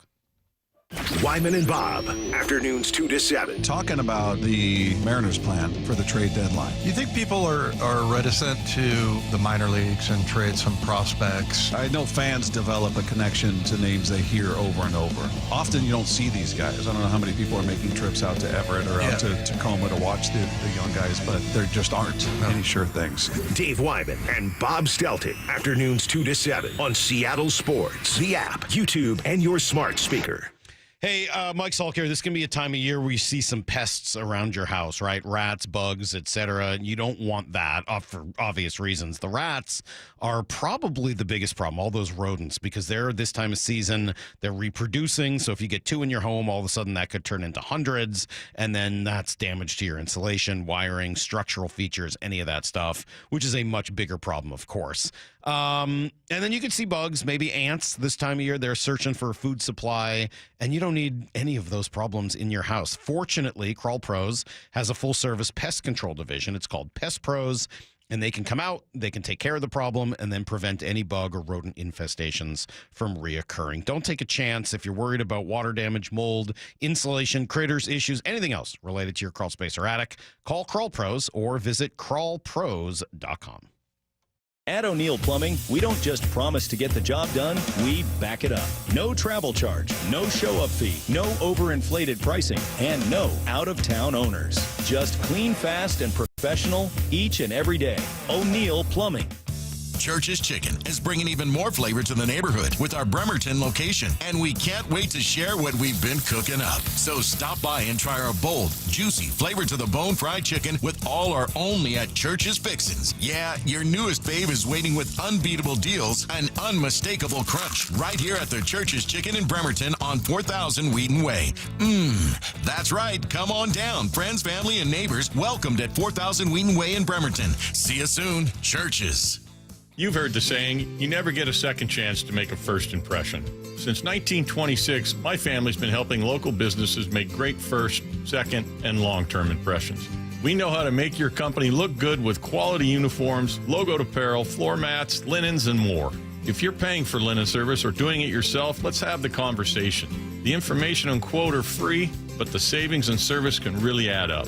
Visit suplinen.com. Superior Linen Service. It's what we do. Your new beginning starts now. D.R. Horton has new construction homes available throughout the greater Seattle area. With spacious floor plans, flexible living spaces, and home technology packages, you can enjoy more cozy moments and sweet memories in your beautiful new home. With new home communities opening throughout the Seattle area, D.R. Horton has the ideal home for you. Visit drhorton.com to learn more. D.R. Horton, America's builder, an equal housing opportunity builder. Cracked windshields happen, and if your car has a forward-facing camera, it needs to be recalibrated. All-Star Auto Glass is the professional choice for windshield replacement, repair, and recalibration. Call All-Star Auto Glass today. Bonneville International radio station contests are open to participants 18 years of age or older that are residents of Washington State unless otherwise specified. Employees or agents of the station, Bonneville International Corporation, other area radio stations, or any entity associated with the contests are not eligible to win unless the station otherwise specifies at its own discretion. Persons who have won in the last 60 days from a station contest or event may not be eligible. Full general contest rules are available on seattlesports.com or in person at the station during regular business hours. The home of the Mariners. One hopper snared at short. On a quick hop by J.P. Crawford. That guy's a magician over there at shortstop. Seattle Sports. Download the Seattle Sports app. This summer, make sure your roof is ready for the season ahead with a company you can trust, like 3 Tree Roofing. We're not just your roofers, we're your neighbors, and we're here to help you protect your home this season. Visit 3treeroofing.com to schedule your free on-site estimate and get your roof replaced before the summer rush and potential material price increases. Our certified technicians make your roof replacement easy and worry-free, so you can focus on the important things this summer. Visit 3treeroofing.com to schedule your free, no-pressure estimate. 3 Tree Roofing, your Puget Sound roofing experts. And now, tales of another way. You're making your go-to goulash. Salt, pepper, and paprika. But you spy smoked paprika in the spice rack. And your go-to goulash becomes go-go goulash. Sometimes another way is the better way. Like the new SR 509 Expressway. The alternate route that'll help manage congestion on I-5 and other local roads. Plus provide better access to SeaTac. Open soon. Free through summer. Learn more at goodtogo509.com. Still getting around to that fix on your car? You got this. On eBay, you'll find millions of parts, guaranteed to fit. Doesn't matter if it's a major engine repair or your first time swapping your windshield wipers. eBay has that part you need, ready to click perfectly into place for changes big and small. Loud or quiet, find all the parts you need at prices you'll love, guaranteed to fit every time. But you already know that. eBay, things, people, love. Eligible items only. Exclusions apply. Why choose a Sleep Number smart bed? Can I make my side softer? Can I make my side firmer? Can we sleep cooler? Sleep Number does that. Cools up to 8 times faster and lets you choose your ideal comfort on either side. Your Sleep Number setting. It's the Sleep Number 4th of July sale. Save over $600 on our King P5 smart bed, our lowest price of the season. Limited time. All Sleep Number smart beds offer temperature solutions for your best sleep. Check it out at a Sleep Number store or sleepnumber.com today. From the Quantum Fiber Studio, you're listening to Rockin' Song. Weekdays 6 to 10. On Seattle Sports and 97.3 FM HD2. Yeah, a lot of people wondering, Brock, which Golden Girl you look the most like in your picture. I think I would say Blanche. Just because of the hair. I like more of a Blanche look. And you don't look as old as Sophia. I don't, Dorothy a little. Definitely not Rose. She's too innocent. The expression is Sean Payton. That's true. Yeah. No, that's good, Maura. Yeah, but I would say Blanche. Like, if I needed to choose a Golden Girl, I'd probably go with Rue McClanahan and Blanche. Was she the real horny one? Yeah. Yeah, she's the Southern Belle, really. Yeah. She was real horny. That was sort of her, that's kind of her, character. It's sort of the one thing about her, That's sort of like, everyone gets one character trait, and that was hers. Yeah. So I read this piece in the New York Times. I don't generally read the New York Times, but I saw this, and I loved it. It's by a writer named Joon Lee. Joon's going to join us at 9:30. I know him just a little bit. Ran into him in Boston years ago. And I love that he was at ESPN, and then he's kind of all over the place now. He's at Yahoo. He just wrote actually a big Rafi Devers piece about the Red Sox and stuff, so we can ask him about that at the end of the interview as well. But this is I think they called it a guest essay. And the title of it was $4,785. That's how much it costs to be a sports fan now. And it's the yearly cost of just what it is and how expensive it is to follow teams through all of the streaming services, all of the different ways that you can, need to go to find a product, how much it costs to go to games, all of it put together. And it's a long piece. If you have some time, I would definitely recommend reading it. I read it. I'll try to give you guys some takeaways just to kind of give you like a lot of it condensed into a few kind of key salient points. But I know you read it, Brock, before I kind of dig into it. Was there one big takeaway you had? Yeah, I was looking for a line, and I just skimmed it and reread it. You know, when you're an old grandma, it's hard. Sure. You know, so I couldn't find, but there were a couple just absolute zingers just about community and how much community has been lost in the bars, in the sports bar, just in your hometown, in your gyms. Like, and I've seen it. You know, I've kind of witnessed that at the high school level. I'm not going to bring up high school football today. I'm not going to do that, even though we had a great practice this morning. It's the sense of community that we had. And this isn't old man at the clouds. This is real. This is walking from Paul Hannawald Pavilion, the gym. Neighbors are all out as, you know, the Vikings walk the 2 blocks to Spark Stadium. The band is in the stands. The whole neighborhood is buzzing. There was a communal, everybody is in this thing. And I just don't think there's any question from my life experience with my own daughters through high school, even into college, that community is what it was 20, 30, 40 years ago. I would agree with that. And then this obviously goes much more into the pro sports world, but there's some college stuff in there as well. I have a couple things kind of cut here, Brock, that I can read you that I think kind of get to the point. One, his major point, it's too expensive to go to games.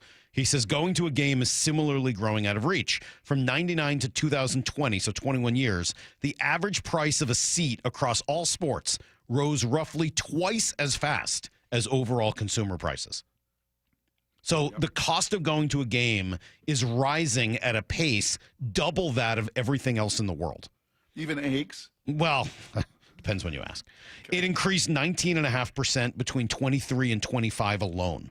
One of the biggest jumps of any category tracked by the Bureau of Labor Stats. So that's just the price of going to games. And then he also digs into all of the various places you have to go and everything you've got to buy to find games to watch them at home.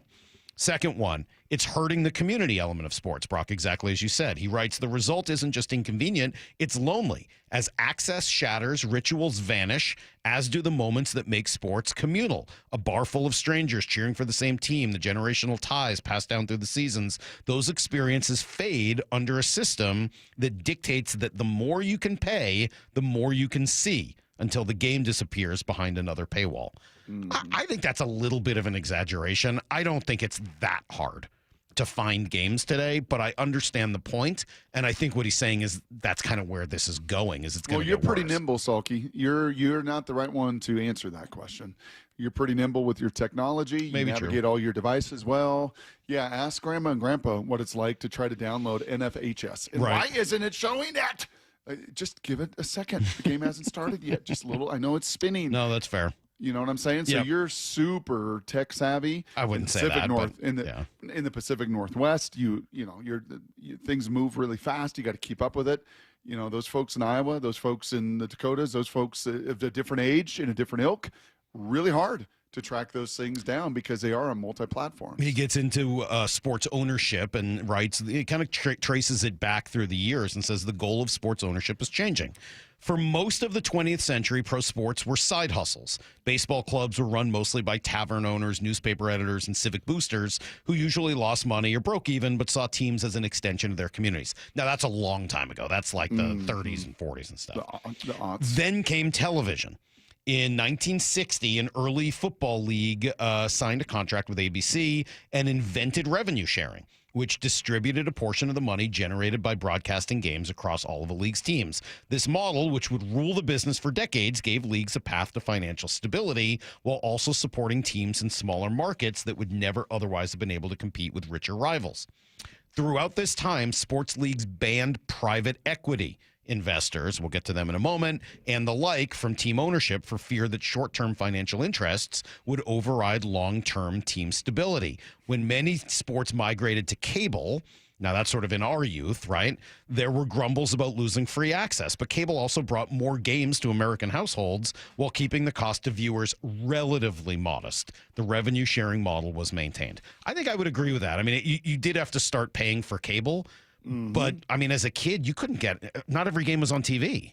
I mean, really, I remember moving to L.A. in the mid-'90s, and Angels games, only like some of them were on TV. Most of them weren't on TV. I remember in 1990, as the University of Washington was building a national title team, they went and played like at Purdue, and it was not on TV.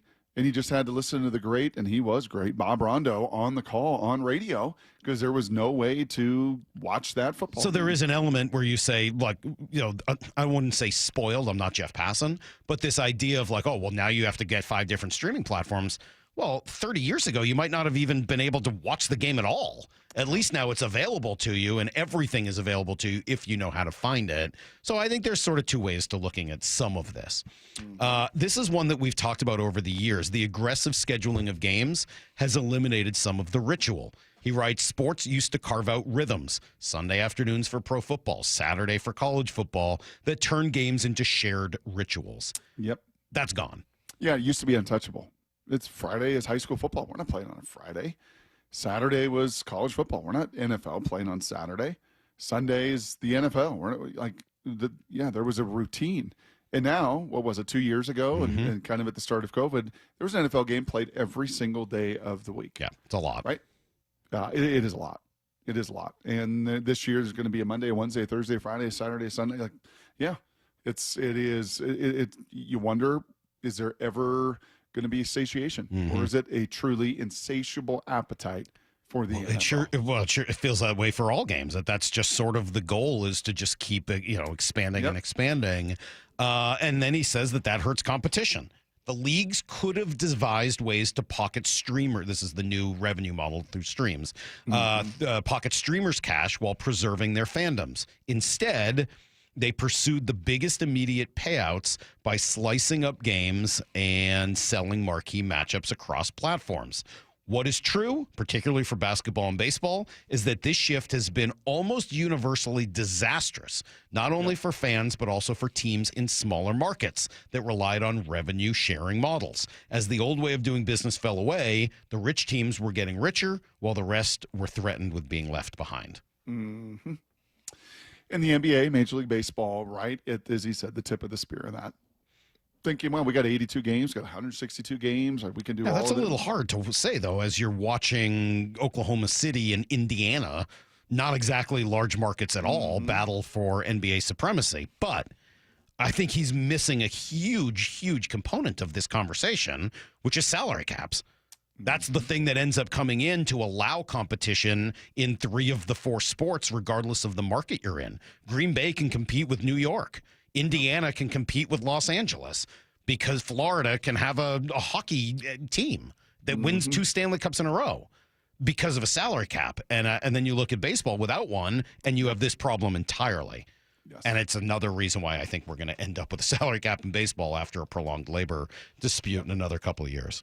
He says it's leading to a scary place. The new solution, private equity. In 2019, MLB approved private equity minority ownership. The NBA soon followed. As an executive at a small market baseball team texted me, desperate times call for lower standards. Private equity doesn't profit from prestige. It profits from returns. Yep. I think that last line's an interesting one, and it's true. That is what private equity does. It needs return on investment, not the community ownership of a product for the benefit of other people. It is specifically for them. And he also goes through how expensive these teams are. And frankly, I think it's getting almost impossible for a big name team to be sold without some amount of private equity money because the values are so high. That's right. Why did this one hit you? Why did this one kind of grab you and grab your attention, you think, so much? Because it's really well done. Because we're getting old, right? And I think as you get old, you have a tendency to look back and say, oh, those were the good old days. And I know that our parents said it and our parents' parents said it. And one day Lyle will say it. Like, that is the natural cycle of life, to look back at how things used to be and wish that they were more like that again. So I say anything that comes after this with that understanding and recognition. I understand that. I know that. But I am concerned about the long-term effect that all of this has on sports.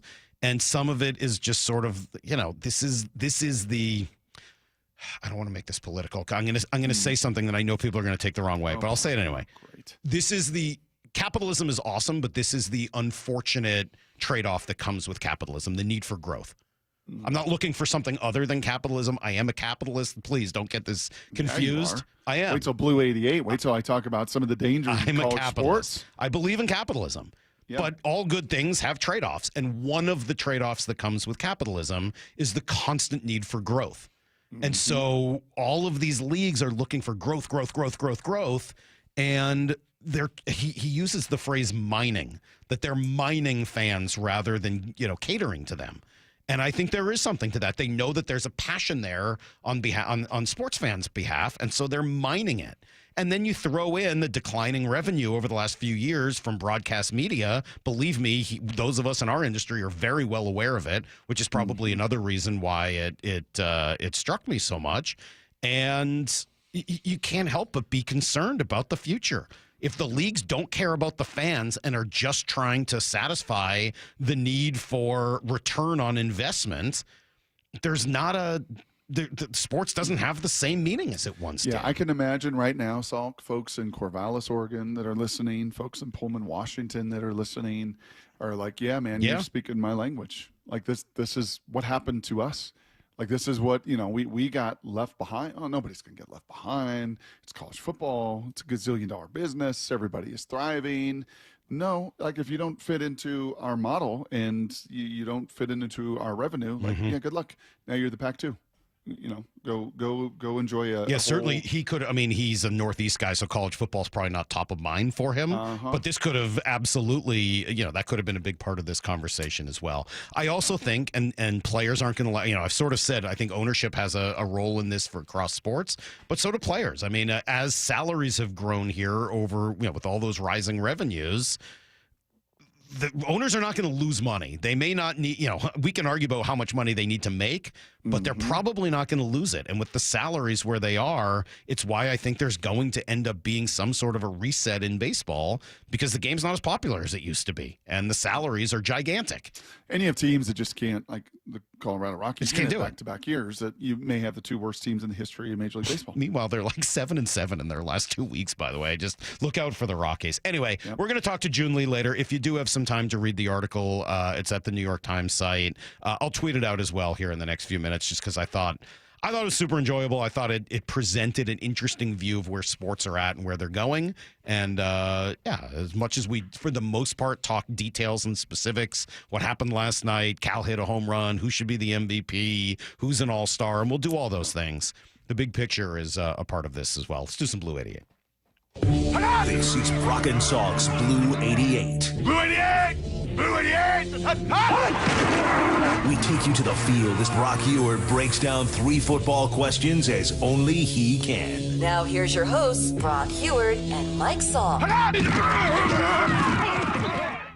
There's probably other cultural things that work into that as well, right? The shrinking attention span and YouTube clips. And I mean, all of this comes together, which is why I think really smart people at the top of a lot of these leagues are struggling, trying to figure out the best way to maintain it. So we'll talk to Joon Lee at 9:30 this morning. Brock, question number 1 for you. Lofa Tatupu on yesterday with Wyman and Bob. What does he make of this revamped running game? Yeah, I can talk to you about it from an offensive perspective. And in fact, and I will talk high school football, just this morning we installed our outside zone scheme. And it was kind of cool to hear some of the intricacies and some of the details and some of the communication that gets involved in it. So, some of the checks that happen out of that from a linebacker's perspective.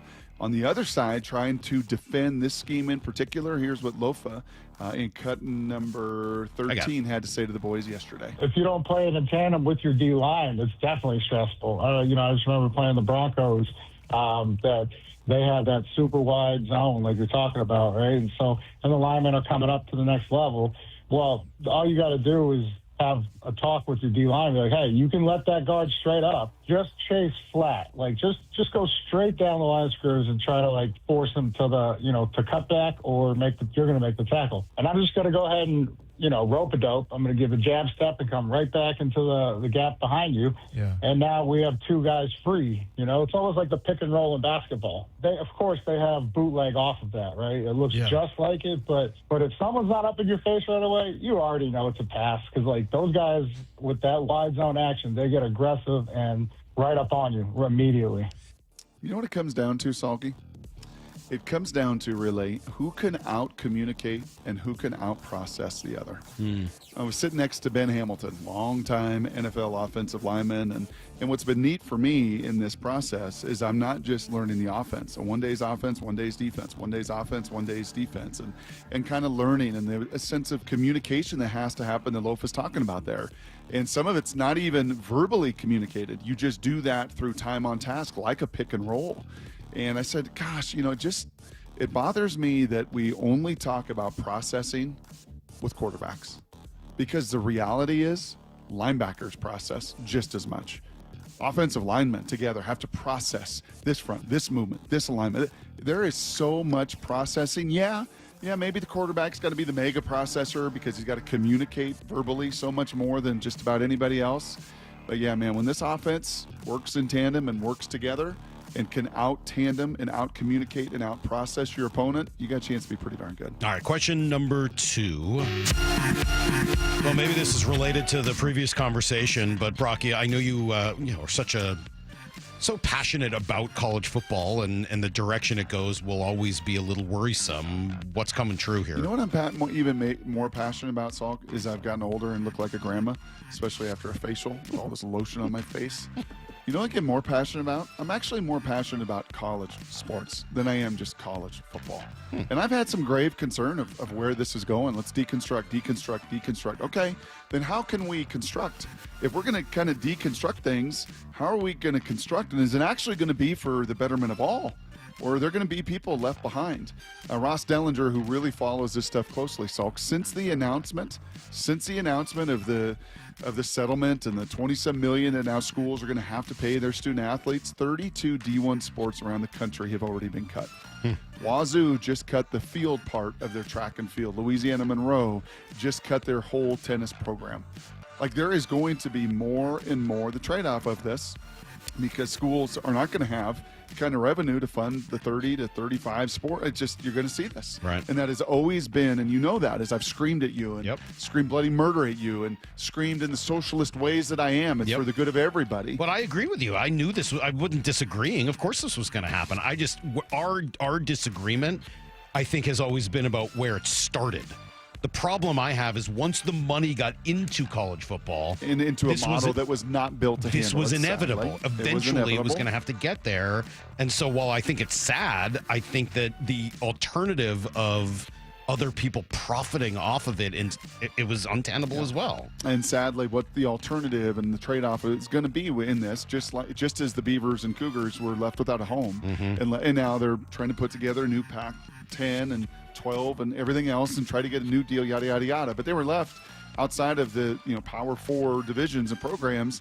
Is now you're going to have tennis programs and swimming programs. You're going to have so many athletes that have been under scholarship that had so much opportunity to pursue their dreams.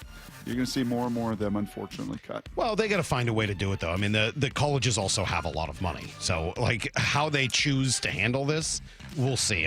To me, that's step one. Let's see what direction it goes here. Let's keep following it. I love the story. Question number 3. We get another national take on the Seahawks, Brock. Are we optimistic here or not?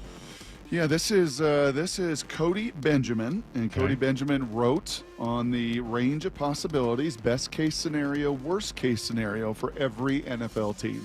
Yesterday, you and I weren't buying the optimism, and the reason to be most optimistic, that came from PFF, being Sam Darnold or Clint Kubiak.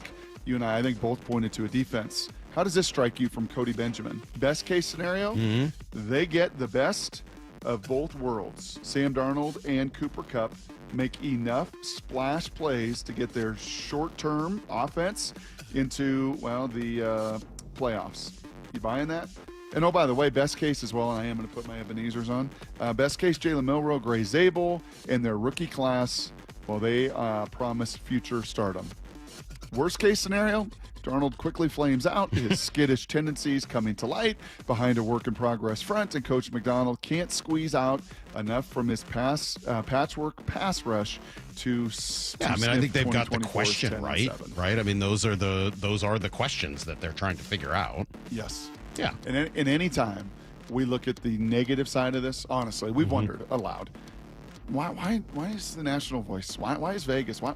It's because that word right there, skittish. I think there's a national narrative, and it started with seeing ghosts verbally in New York. It continued in Carolina. Right, he erased a lot of it for 16 weeks last year, and then unfortunately in the final and then the playoffs, some of that skittish behavior, and frankly a little bit of what you saw at minicamp. If we're all going to be honest, tentative. There was at times a tentativeness, there was at times a skittishness with his feet and his eyes. That word right there, I have a sense, is going to be talked about for some months and months ahead. All right, good stuff. That is today's Blue 88. We'll talk to Matt Hasselbeck for a little bit more football conversation at 8:30. Really, it's more just to get Matt to tell some stories after he had a cool opportunity to be around the 50 greatest Seahawks. He is, of course, one of them, and some of the pictures, and I got to imagine and there's it comes some at a stories in time, there. too, Salk, a month, 2 months after losing his dad. Yeah.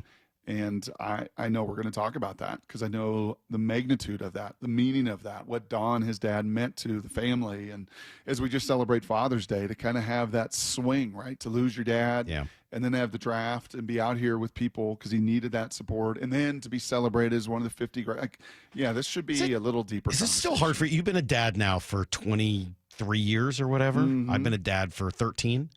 Is it still hard for you to, wrap your head around the fact that Father's Day is for you? Yes. I will never quite get you. To me, it's for my dad. It is still really hard to think that Father's Day is there's somebody else thinking it's for me when I'm thinking it's for my dad. I don't know. For whatever reason that is. I definitely had a moment I went to go pick up Avery last night at the airport late, which I'm exhausted today, but that's a side note. And, how in touch I am with music and just the way music kind of makes my brain remember things, etc. For whatever reason, I heard Pound Cake from Van Halen from the For Unlawful Carnal Knowledge record, which came on last night. And it just brought me back as I was going to get Avery, who's 13 years old. And I was like, man, my dad used to pick me up from all of these parties and dances or bar mitzvah, whatever else it was that were sort of later at night. Right about that age, 7th, 8th grade. And that he was always sitting in the car listening to that album. Wow. And it just struck me last night, a couple of days after Father's Day, and made me think that I will go pick up my dad at the airport today rather than making him take an Uber. How about that? That's the kind of guy I am. That's the kind of son I am, Brock. That's just how I roll. Yep. You know who's probably a great son? The guy we're going to talk about next on Brock and Salk.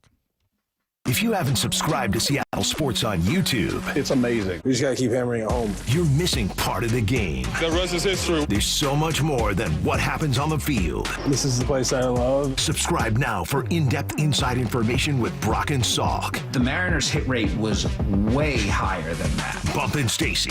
Cal's like a coach out there. Wyman and Bob. One day, breaking that record would be pretty cool. Stream it live with the local sports leader on YouTube, Seattle Sports. Do you have a car you'd like to sell but don't want to go through all the hassle? With all the scams and security risks out there, more and more people are uncomfortable selling their own car. So how do you get the most money for your used car without selling it yourself? Stacy here with the answer. Wayscar Ford in Auburn. Not only will they purchase your car and pay you right up front for it, but it gets way better. Once they resell your old car, they share half the profit with you. The question I get most from my friends and colleagues is, what's the catch? And how can they offer this? It's super simple. All the money they save by not traveling to buy cars at auctions, like purchase fees, shipping, and travel expenses, is what allows them to offer this. They'd rather share that money they save with you than outside vendors. They encourage you to shop around, but if Wayscar Ford can pay you the same or more as their competitors and then share half their profit with you once they resell your car, why would you sell your car anywhere else? They've already shared over $800,000 with customers, and it's only at Wayscar Ford. That's wayscarford.com, Wayscar Ford in Auburn. Comcast Business is celebrating Small Business Month by giving you a $1,000 small business bonus when you switch to a qualifying gig speed package from the company with over 99.99% network reliability. Just imagine the thousands of possibilities of a $1,000 prepaid card. Like possibility number 1, company merch for staff. Styling. Or possibility number 24, the latest software, upgrade. Or possibility number 192, new equipment powered by gig speeds. Or possibility number 555, a 3D printer. Rapid prototyping, anyone? Switch to Comcast Business for over 99.99% network reliability, advanced cybersecurity, and now get started with a $1,000 small business bonus. Comcast Business, powering possibilities. And 6/22/25. New customers only with 2-year agreement. Other restrictions apply. Bump here letting you know West Hills Ford is the big Ford store. Right now, during the From America for America event, Ford is offering employee pricing to all U.S. shoppers on many new Ford models. Buy a 2024 Ford Bronco Badlands with a low 3.9% APR for 72 months on approved credit. Offer ends July 2nd. West Hills Ford, the big Ford store, just off the Auto Center Way exit. Highway 3, Bremerton, part of the Hazelwood Auto Group. Hazelwood has it! Get 0% financing for 72 months on Cat compact construction equipment at NC Machinery. Built for performance, durability, and comfort. Buy now and take advantage of 0% financing for 72 months at NC Machinery. Cracked windshields happen, and if your car has a forward-facing camera, it needs to be recalibrated. All-Star Auto Glass is the professional choice for windshield replacement, repair, and recalibration. Call All-Star Auto Glass today. Check engine or ABS light on? Take the guesswork out of your warning lights with O'Reilly Veriscan. It's free. Ask for O'Reilly Veriscan. O'Reilly Auto Parts. How can you free your team from time-consuming office tasks? Amazon Business. Smart business buying tools enable buyers to find and purchase items fast so they can focus on strategy and growth. Free up your teams and focus on your future. Learn more at amazonbusiness.com. What was that? That is business phone bliss with the Ooma Cloud Phone System. It handles all our voice, video, and messaging needs. You sound very... Calm? I am. Ooma has everything I need to run my business more efficiently, like virtual receptionist, call routing, and video conferencing. And it starts at just $19.95 per month per user, plus taxes and fees. Ooma. Nice. Find your business comm at ooma.com/radio. Now more than ever, Lowe's knows you don't just want a low price, you want the lowest price. And with our lowest price guarantee, you can count on us for competitive prices on all your home improvement projects. If you find a qualifying lower price somewhere else on the same item, we'll match it. Lowe's, we help, you save. Price match applies to same item. Current price at qualifying retailers. Exclusions and terms apply. Learn how we'll match price at lowes.com/lowest price guarantee. Why choose a Sleep Number smart bed? Can I make my side softer? Can I make my side firmer? Can we sleep cooler? Sleep Number does that. Cools up to 8 times faster and lets you choose your ideal comfort on either side. Your Sleep Number setting. It's the Sleep Number 4th of July sale. Save over $600 on our King P5 smart bed, our lowest price of the season. Limited time. All Sleep Number smart beds offer temperature solutions for your best sleep. Check it out at a Sleep Number store or sleepnumber.com today. This is Seattle Sports. Streaming through the Seattle Sports app. KIRO AM Seattle. KIRO FM HD2 Tacoma. Home of the Seahawks, Mariners, and everything Seattle sports. Get in the freaking auto! From the Quantum Fiber Studio, this is Brock and Salk on Seattle Sports. I don't read the internet, guys. Take the bull by the hands. And Brooke, you are. And Brooke, you are. Now here are your hosts, Brock Eward and Mike Salk. Oh, I was always going to pick up my dad, 509. My dad's picked me up at the airport and like any number of times. Of course, I'm going to go pick up my parents today. Just 3 trips to the airport in 3 days. No big deal. Just fun. Fun to get down there and just kind of drive around, SeaTac. It's beautiful this time of year, and yeah, it's fun. Brock, yes. I did tweet out that article. If anybody wants to read it before we talk to Joon Lee at 9:30, Cal Raleigh is spectacular. We talked earlier about him being a good son. I'm sure he is a good son. And, it does dawn on, Moore and I were talking about it earlier, he seems to just destroy the Boston Red Sox, like them and the Blue Jays. But for whatever reason, the Red Sox are on his list, and his dad was a part of that organization in their minor leagues years ago. Obviously, we've talked before about some of the ways he wanted to emulate Jason Varitek as he was young and kind of growing up watching him. And he seems to just have that ability to rise to the moment against a team like that. You saw it again yesterday. You see the grand slam, but it's not just that. It's 3 for 4. It's driving in 6 of their 8 runs. He deals. Swung on, ripped on the first baseline. Fair ball going to the corner. Cole Young scores easily. Here's JP around third. He's going to trot home.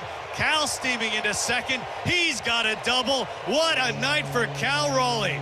3 hits. He's driven in 6. And the Mariners have exploded. It's 7-0 M's over the Red Sox. The year of Cal Raleigh continues. I like the way Gary phrases that. It does feel that way. Over 1 million votes, leading the catcher position, I think with the largest gap between number 1 and number 2 of any of the positions out there. He is 27 home runs. He drives in 6 more runs yesterday. He's catching shutouts. I'm like, is there anything Cal isn't doing right now? I'm trying to think. Again, not to have our recency bias of what we're seeing now is the greatest thing that we've ever seen in our life. But in our time since this station started across any sports, have we seen a 3-month stretch from any singular athlete like this? I think that there's probably a case for the entire Seahawks defense that was putting itself on a pedestal with the greatest defenses in the history of the game. With the Bears and the Buccaneers and the Ravens and the stretch that they had there collectively. But individually, we've seen Nelson Cruz carry a team I would say for the a only month. the only one we've seen is probably Felix. We saw Julio for an entire month of August hit 450, right? It would be probably Felix either in his Cy Young year or one of the other years in there where he was like this for that long. Yep. I think that's the only one that comes up, right? I mean, because Cal's playing at an MVP kind of level, and Julio pitched at a Cy Young kind of level for that kind of time. Nobody else in our time here has won any awards like that, right? I mean, Julio won a Rookie of the Year, but that's we've seen Gold Glovers, Yeah. obviously the Platinum Glove last year. Did we see a Silver Slugger at some point? And again, we have seen stretches. We saw a month and a half of Julio where he was unlike any human that played baseball. We've seen 2-3 weeks of Nelson Cruz where it was a beach ball, where every time it was like, oh, that's going to be a home run. Like you're just shocked that the ball didn't leave the park that night. But we have not. This is a good one. 253 says Russ, the year that everyone got hurt and Russ just started throwing the ball all over the yard. Right, and he just went nuts throwing the ball to Doug Baldwin and Jimmy Graham and everybody. That was pretty close. But yeah, the point is still well taken, Brock. It maybe there's 1 or 2 others we've seen, but very, very few, if any. He's just put the team on his back, and when Cal hits a home run like he does last night, the team's probably going to win. It's why Jeff Passan said this when we talked to him yesterday about Cal as an all-star. At the end of the day, and it's funny to say this because we've said it about another player in the past, the Mariners are going to go as far as Cal Raleigh can take him. He is the franchise now, and that fans around the country see that, I think is a great sign for him and for baseball, frankly, because if he weren't starting the All-Star game this year, it would be an absolute farce. Are you ready to say that now completely? Because it's been 3 years of as Julio goes, the Mariners go. As Julio goes, the Mariners go. As Julio goes, the Mariners go. In year number 4 here, these guys together. Is it time? Are you totally comfortable saying as Cal Raleigh goes, the Mariners go? Or there still is a little piece of you that's holding on to Julio, isn't it? It's not just that. It's probably more a recognition that can only take you so far. You still feel like, I'll speak for you here, and this is what grandmas do, okay? This is what grandmas do. They speak for their young children and their grandchildren. Please do speak for me, Brock. I have difficulty speaking for myself, so please speak for me. I appreciate that about you. There is still a piece of Michael Salk, Michael Paul Salk, Michael John Jeffrey. Salk, MJ, Jeffrey, Michael Jeffrey Salk. There's still a piece of Michael Jeffrey Salk that feels like Julio's ceiling is greater than Cal's ceiling. Yes. There is still a piece of you that feels that way. Ceiling. Ceiling. That if he figures this out. Please don't. I don't want anybody to think, Salk thinks Julio's playing better than Cal. Like, not what I'm saying. No. Nope. Not what I'm saying. Not what Grandma's saying at all You can either. speak for me on that. I'll grant you that permission. Yeah. I think it is. Yep. Don't you? I don't know. I don't think so. I think I'm kind of closing in that actually the ceiling, and now it's a little apples to oranges. It's a little bit difficult. They're not both center fielders. But the ceiling of being a switch hitting, non-platoon neutral, dominant platinum glove defender with 40 home run bombs, that ceiling may actually be higher than Julio's. It might be. Yeah. Like it's certainly now a conversation in a way that I don't think it was before. What he's done now, again. Oh, and by the way, steal double-digit bases. How about that? That might be the craziest thing he's done this year without any real speed. You know, I got a text. But his sprint speed is not Rowdy Tellez, who was at 20. Stole a bag last night himself. Yes. I saw a text saying that Eric Young Jr. has to be the biggest hire the Mariners made this offseason if he's able to get Rowdy Tellez to steal bags. I don't know whether it's for that reason, but I do think that there is something to it. If you want to be a team that's aggressive and running the bases, you better hire somebody who's good at that. If you want to be a team that plays really good defense, you go hire Perry Hill. If EY Jr. is the base running equivalent of Perry Hill, I don't know whether he is or not, but certainly you could make a case right now that he's trending in that direction. Great, good on them. Those are the kind of hires you've got to make in order to do what you say you want to do. Yeah, and Maura, was it it was your email, right, that you've now hit on a couple times this week with all of that wonderful Carlton Fisk sound? Johnny Bench, Bench sound. Yeah, let me you want me to read this to you? This is from Johnny Bench, arguably the greatest catcher of all time. He's one of a few that would be in that conversation. He says, believe me, I'm paying close attention. This was to USA Today. I love watching him hit, seeing him go the other way while trying to get guys in from second and third. I love watching him throw, and unlike some guys you see, he's not afraid to throw. I love watching him call a game. I love watching him drive in runs. I love watching everything he does. It's just so impressive. He's such a nice young man, and for him to win the first Gold Glove will just give him more confidence. I call it inner conceit. You bet you're better than the situation. You're better than the opposing pitcher you're facing. You're better than the batter you're trying to get out. Guys like him have come along maybe 14, 15 times in the history of the game. Well, that's from Johnny Bench. That's the guy who hosted the baseball bunch every week, Brock. Like, that guy taught me baseball, for God's sakes. Yes. Yeah. And of all the applause and all the praise that just goes right off Cal's shoulders that he listens to very little, that's got to be pretty meaningful right there. That's a different kind of praise from somebody. That'd be like Tom Brady talking about a quarterback, right? Like, somebody who's just been there and done it and been one of the best to ever do it and give you that kind of applause for being the well-rounded player you are. Again, that ceiling's getting pretty darn high. I think that might be the most impressive thing about yesterday. Cal goes 3 for 4 with 6 RBI, a grand slam, and a double. And in the middle of it all, he's catching Brian Wu through 7 shutout innings. And just, somebody brought up, the conversation with Brian Wu last year about kind of dealing with injuries and the leadership on the team. You use the word well-rounded. It's a phenomenal word to describe Cal Raleigh. And not just as a big dumper. He is a well-rounded baseball player, person, team leader, all of it. It makes him super easy to root for. For Down Territory, going inside the game with former Cougs and Seahawks wide receiver Michael Bumpus. First down, what's something completely overblown at OTAs? Interceptions. So when an interception is thrown, all people see is the end result. I don't think they realize that could have been a free play. He's tossing it up, or he's told just to throw the football so the defense gets a look. Kobe Bryant was over the top. Boom, he gets an interception. It can be deceiving at times. For Down Territory, every day at 11:15 and 1:15 on Bump and Stacy. Hey, Mike Salk here. Love this for our friends over at Riverside Roofing. They have once again earned prestigious GAF Master Elite President's Club. That puts them in the 99.9th percentile of all roofers in the nation. That is really the cream of the crop. They're from Marysville, as you know. They serve homeowners all over Western Washington, and they are the roofing company you can trust.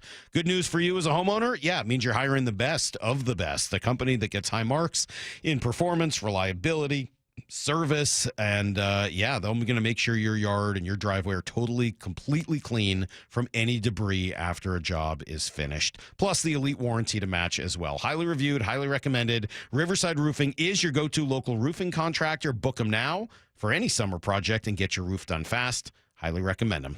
You can find them at riversideroofingllc.com. They are the roofing company you can trust. At Lake Washington Windows and Doors, we offer premium windows that are 25% more energy efficient, reduce noise by 50%, and come with clean glass technology. And Leak Armor Installation gives you a lifetime warranty to protect your home. Visit lakewashingtonwindows.com. It is that time of year. I cannot wait for the weather to get warm like it is now on consecutive days. That means I can break the motorcycle out, ride to work, ride all over the place, and I love it more than just about anything, but I also know that it's not a matter of if, but when you get in an accident, what are you going to do? Well, I'll tell you, when you're injured in a motorcycle crash, don't settle for firms that say they're motorcycle lawyers. Trust the ones who live it. Law Tigers has been a part of the writing community for nearly 25 years nationwide.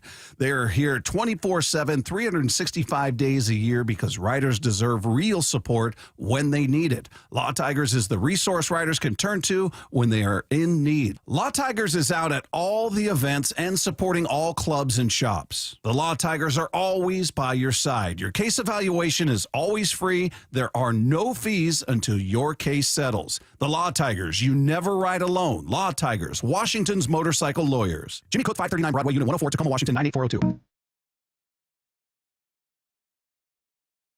Values have to be within your leadership staff, right? And then that filters down into the rest of your staff.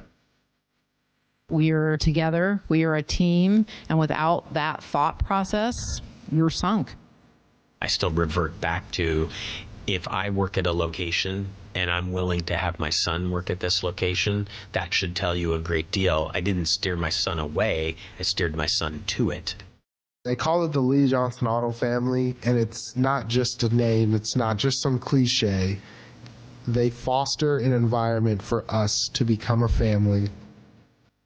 As much as I'd love to think that they trust me, yeah, our family name is trusted, but it's because of those individual interactions with our people that those folks have had over the years. That's where they build their trust with the relationship.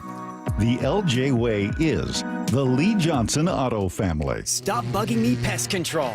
This summer, don't let stinging insects ruin your outdoor fun. Wasps, hornets, get rid of those stinging pests. Call Stop Bugging Me Pest Control and leave everything to us. The home of the Mariners. It is gone! Cal Raleigh, 2-run home run! Hear every pitch on 710 and the Seattle Sports app. Eric Johnson here. I spent the past 30 years working to help make our community better informed, better protected when it comes to consumer issues, and better equipped to take on whatever life throws at us. That's why I love the free Washington Accident book series from Davis Law Group. These books keep us better informed about the law, better able to protect ourselves on and off the road, and better off when all is said and done after an accident. Chris Davis didn't have to write these books. He did it because he saw a need. People who were in accidents or other legal situations didn't know what to do, what pictures to take, documents to request. Only a tiny fraction of the people who get these free books will ever become clients of Davis Law Group, but that's not the point. Chris wrote them because it was the right thing to do. The free Washington Accident book series is a must-have for drivers who want to be prepared for whatever the road might throw at them. Get yours at WashingtonAccidentBooks.com.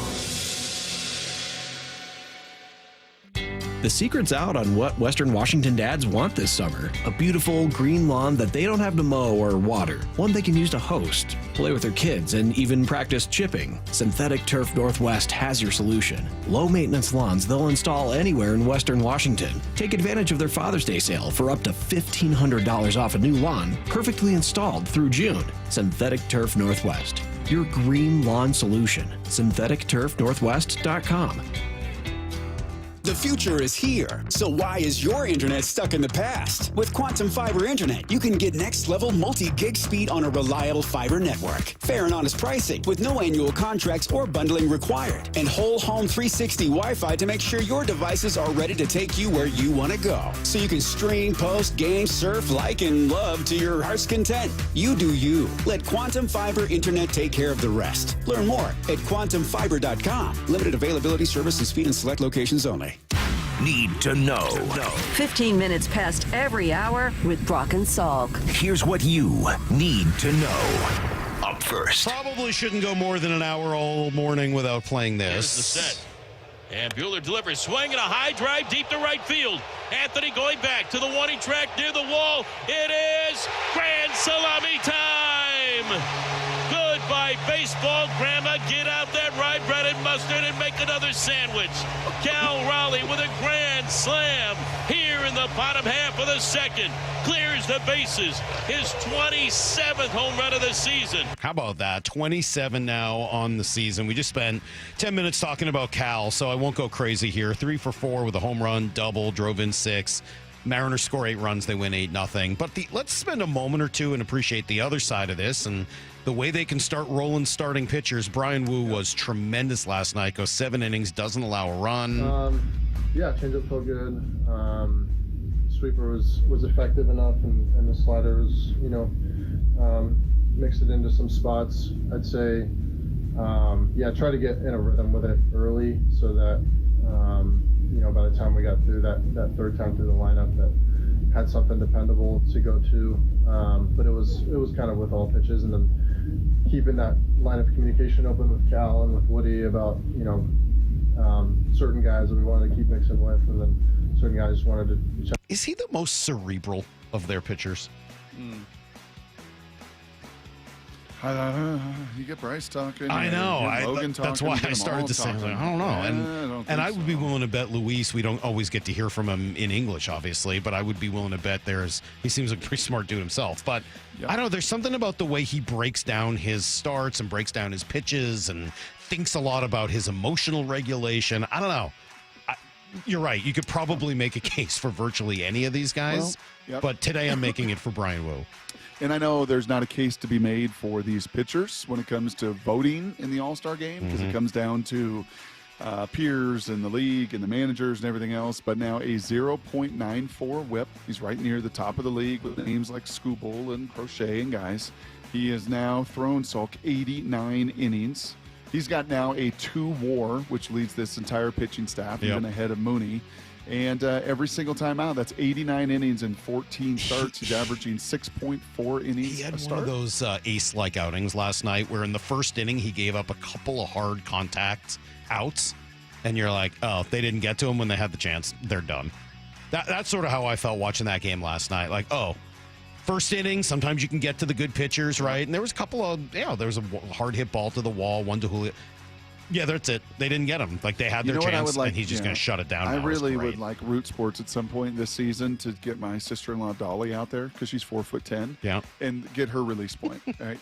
At 4'10". I think they really at some point need to do that. It's like do you remember years ago they showed that Doug Flutie and Bernie Kosar had the same release point? Oh, yeah. Because Doug was straight over the top and Kosar was so far a 3/4. And even though there was like an 8-inch difference between them. Can I superimpose a fan that walks into T-Mobile that's 4 foot whatever and just get that same release point that shows how difficult it is to pick up Brian? All right, one more to finish this series off. Rubber match today. 110, Luis Castillo and Garrett Crochet. Here's the second thing you need to know. Well, the Canadian teams, Brock, the drought continues as Florida wins their second straight cup. I was just watching an Instagram reel with Maura of their captain, Alexander Barkov, at 1:30 in the morning last night, by himself on the ice, holding the cup in the air so that all of the Florida Panther employees who were up in the stands could cheer for it. Just awesome. Hockey's the best. The Stanley Cup is the best. And that team, I wasn't rooting for them. I was rooting for Edmonton. But, God, I just respect the hell out of that Florida team and Paul Maurice and what he's built and the physicality they play with and the depth that they have and their transition ability to go defense to, you name it, that team's got it. You think it's that much harder for those folks in Canada to lose to a team from Miami? I hope it is. It would be for me. We lost to who? Right. I mean, it's one thing to lose to the Rangers, the Islanders, the Bruins, I think it was the Penguins. Even worse when they lost to Tampa. Like, at least Miami's a big city. Like, Tampa? Miami? What are we, Dallas? Like, what are we doing? Yeah, I'm sure it's very, very. Las Vegas? Like, all of these teams that have won cups, and they're like, you got to be freaking kidding me. I'm in Edmonton. This is the only thing in the world I care about. How do they even have ice on South Beach? Brock, don't get me started. Kraken, meanwhile, have settled on their coaching staff under Lynn Lambert. He hires Chris Taylor's been with the Devils, AHL coach Aaron Schneekloff, and new goalie coach Colin Zulianello, who had been with Coachella, and Jessica Campbell, of course, is their holdover behind the bench. Here's the third thing you need to know. The WNBA seems intent to let Caitlin Clark just take abuse. It's just bizarre. She's a generational superstar. She brings eyeballs and attention to the league. She handles herself with great poise and grace. She's living up to every high expectation that she set for herself. And then yesterday, she gets assessed a technical foul for her role in being poked in the eye and then knocked to the floor. What are they doing? You know, there is tremendous rivalry with Angel Reese. Yeah, they don't guard each other. This little guard from Ohio State, JC, oh, man, this goes back to the years in the Big Ten. She hates Caitlin. She sure does. There is a level of sports hate, of vitriol, and then personal hate. Yeah. And you feel that. Oh, yeah. And it is why the ratings are off the charts as well. It is must see. And I appreciate the physicality that they allow in the WNBA. They can't allow that. You got to throw that gal out. Like, you just, unfortunately. Oh, that game got so far away from right. us. You can't let your generational superstar meal ticket get treated that way, because if she does get hurt in that moment, you're screwed. You can't let that happen. Speaking of things you can't let happen, tough day for Richard Sherman, officially charged with DUI, which stems from an arrest last year. Different incident. This isn't the first one from 2021 when he pled guilty to negligent driving and criminal trespassing after allegedly driving his SUV into a closed construction site, fleeing the scene, and then attempting to break down the front door of his in-laws' home. That was 2021, charged in 22. This took place in 24, charged now here in 25. So just different incidents. There was some confusion. I got a text earlier asking if this was the same incident. No, they're two different incidents. That is everything you need to know. 15:15 every hour here on the Brock and Salk Show. Well, Richard's one of the 50 greatest Seahawks of all time. So is our next guest, the first guest in the history of the Brock and Salk Show. He's back again. It is Matt Hasselbeck. And, of course, he's always one of our favorites and one of yours as well. Stick around. You'll hear some stories with Matt next. Wyman and Bob, afternoons 2 to 7. Talking about the Mariners plan for the trade deadline. You think people are reticent to the minor leagues and trade some prospects? I know fans develop a connection to names they hear over and over. Often you don't see these guys. I don't know how many people are making trips out to Everett or out to Tacoma to watch the young guys, but there just aren't any sure things. Dave Wyman and Bob Stelton, afternoons 2 to 7 on Seattle Sports, the app, YouTube, and your smart speaker. Hey, I won't read the name because I don't know whether I have permission to or not, but I got a text this morning early that says, "Hey, Salk, thanks for the East Side weight loss recommendation. Just finished the 60 days with 41.8 pounds lost. I have a little more to go, but for the first time, I can see a path to success. Thanks again." I'll say it came from Spokane, but I won't give you the name just yet. But how about that? That's amazing. Congratulations to you. You're going to look great, so much better this year in whatever pictures you're taking, and you're just healthier, right? You feel better, you look better, you're more confident. It is all possible with Eastside Weight Loss Clinic. They can help. You can do it pretty fast. That was, 60 days, over 41 pounds? That's incredible. I lost 15 in the first 2 weeks. I lost 35 myself after about the same 8 weeks. So, look, what are you waiting for? Schedule a 15-minute, no-obligation consultation right now at EastsideWeightLossClinic.com. It works. Go to EastsideWeightLossClinic.com. Dr. Ryan Coogan, DC. Results may vary.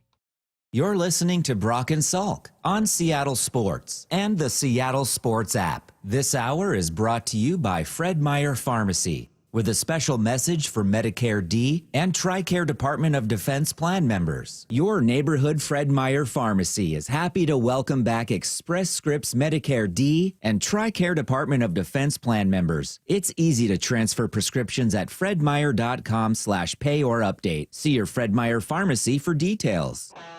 Safety comes first. When money is tight, don't neglect maintenance on your vehicle. Keep it safe.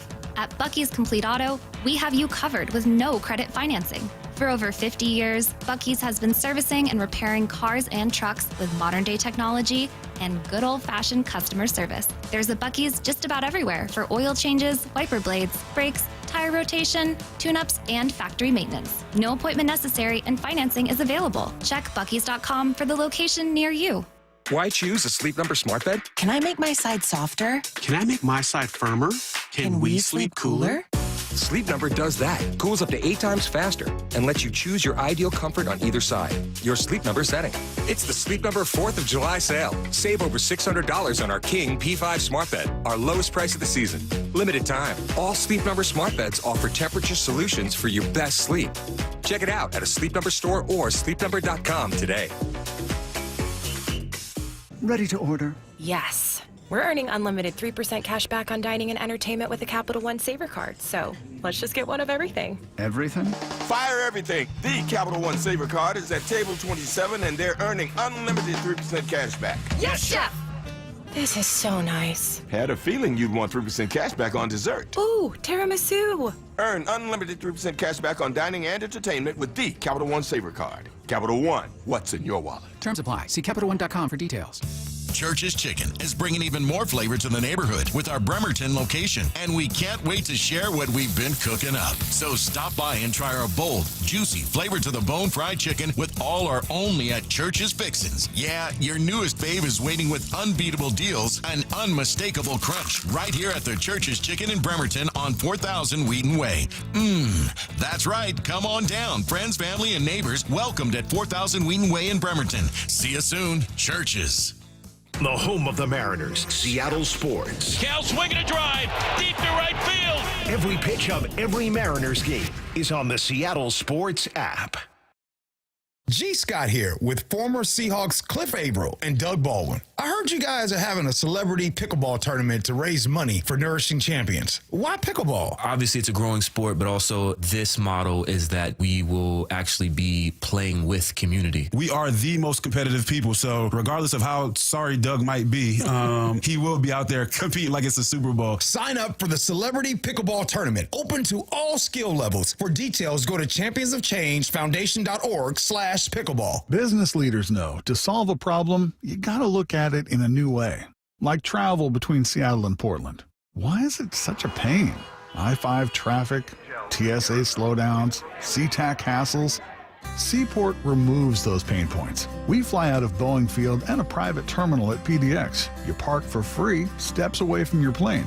And with flights every 45 minutes, you're always home for dinner. Problem solved. Seaport Airlines. It's about time. At Washington Energy Services, we take the time to get to know you and your home. We have the passion and commitment to see each project through and to treat our work as more than just a job. For over 65 years, we've offered award-winning home services, from heating and cooling, plumbing and electrical, to windows and doors. Complete home improvement handled from start to comfort.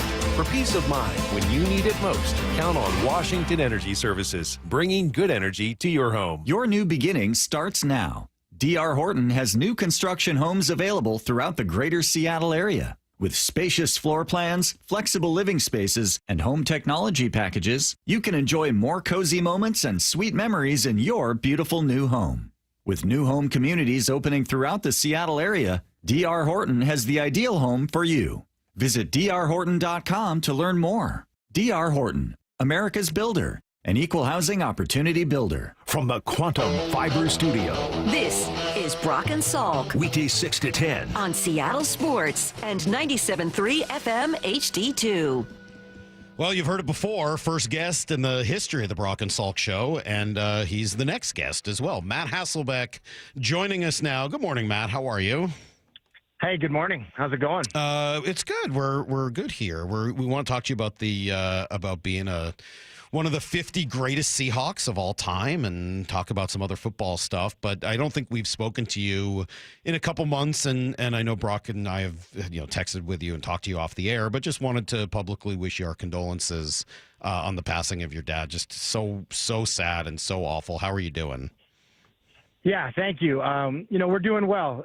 He passed suddenly in April, and it's hard because he was in, kind of great shape, besides like needing knee replacements and stuff like that. But life is precious, and we're grateful for who he was. And my mom's doing great. We had a funeral service for him in Nashville, Tennessee that was really special to our friends and family, and to see the impact that my dad had. And so to everyone that's lost a parent, you kind of understand. It's tough, but thank you. He was. We were blessed to have him as our dad. And Father's Day probably hit a little different on Sunday, Matthew. I'm just kind of curious, who was Don Hasselbeck? To those that know Matt and Tim and the Hasselbecks and your daughter and everything else and your lovely wife, Sarah, may not know who Don Hasselbeck was. Who was he? Yeah, I mean, shoot, he was an All-American football and basketball player coming out of high school. He was the toughest guy I knew. He had a little chip on his shoulder. He was kind of gritty. He played college football at Colorado. His dad was disappointed when he didn't go to Notre Dame, Ohio State, or Michigan growing up in Ohio. But, he played 9 years in the NFL as a tight end. He was 6'7", 6'8", something like that. Played for the Patriots mostly. Won a Super Bowl with the Raiders. I think beat the Seahawks to do it, to get there. And then finished his career with the Vikings and the Giants. But, ironically, he didn't let us play tackle football growing up, and then all three boys earned full scholarships to play football in college. He encouraged us to play golf instead, and golf did not choose me back the way that football did. So, not at all. But he was, he grew to be a very faithful man, very devoted, married to my mom for 50 years. And, my parents were married in college and had me at a young age, like 18, 19 years old. And so, very grateful. Like my dad was the kind of guy I'd come home and we'd play pickup basketball in the driveway, one-on-one or two-on-one, and could never beat him ever. So it was a great childhood experience, and he was special. And I could probably write a book about the impact that he had on my life. One of the many reasons, Matthew, that you beat me out at quarterback with the Seattle Seahawks, and you went on to be a legend, and I went on to be a radio host, is I was a blacksmith. Right? I was a blacksmith and you were an artist. I think the one most remarkable thing about your dad that's come about in celebrating him over the last few months and talking to Molly about it is your dad was an artist, right? I mean, maybe part of that was why he went to Colorado as well, but I had no idea through all these decades of knowing you and meeting your dad that he was also an just incredible, esteemed artist to go along with it. Yeah, contemporary color, acrylic on canvas, which is kind of funny because I have absolutely zero artistic ability. My kids do. It skipped a generation. I have nothing. But no, that was it. And I wanted to be like my dad growing up. I didn't necessarily want to be an artist because I didn't have that skill set. But my rookie year in Green Bay, the quarterbacks are Brett Favre, Doug Peterson, and Rick Meyer, and I'm the fourth guy. And Andy Reid is the quarterback coach. Mike Holmgren's the head coach. And Andy Reid says, hey, listen, there's nothing for a fourth-string quarterback to do at practice, but would you be willing to play tight end in practice and come to quarterback meetings and just be on our practice squad this year? And luckily, growing up, I never wanted to be quarterback. I just wanted to be a tight end like my dad and an outside linebacker like Lawrence Taylor. And I was like, yeah, I can do that. I've got a great three-point stance, learned it from my dad. And so my rookie year in Green Bay, I played scout team tight end and blocked Reggie White every day in practice, or pretended to. And, so luckily that Pop Warner experience when I eventually started playing at age 12, it paid off for me. The artistic stuff, though, never did. That just simply hangs in my house.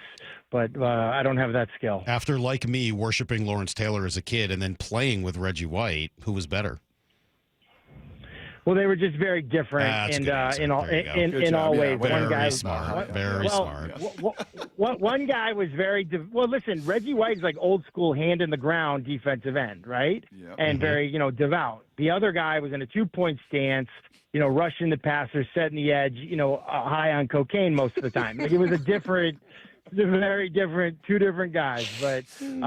LT was great to me. My dad finished his career with the New York Giants, and in the locker room after practice or before a mock game, like LT would, I have this memory of Matt and Chris Sims in the laundry bin, and LT pushing the laundry bin around, and Phil McConkey pushing the laundry bin around, and Phil Sims yelling at him like, hey, if those boys throw up in my new Corvette, you're paying for it. This is, it's like not the normal way to grow up. You know what I mean? And Bill Parcells being the head coach, it wasn't the normal way to grow up. But I think it did help me when I had to play tight end against guys like Leroy Butler and Reggie White. I wasn't necessarily like as awestruck a little bit, as I should have been, because I did grow up with Carl Banks and Lawrence Taylor and Harry Carson, and, just guys like that, just being around them. God, I love those teams. I just was obsessed with those Giants teams and LT as a kid, and hearing you name some of those names after hearing Kenny Albert last night mention the name of Ken Linsman at the end of the hockey game. Like, I'm feeling like my entire childhood has been on display over the last couple of days. Matt, you had the opportunity to be honored with being one of the 50 greatest Seahawks, not surprisingly at all, but you got to kind of connect with everybody. What was it like to be in that group?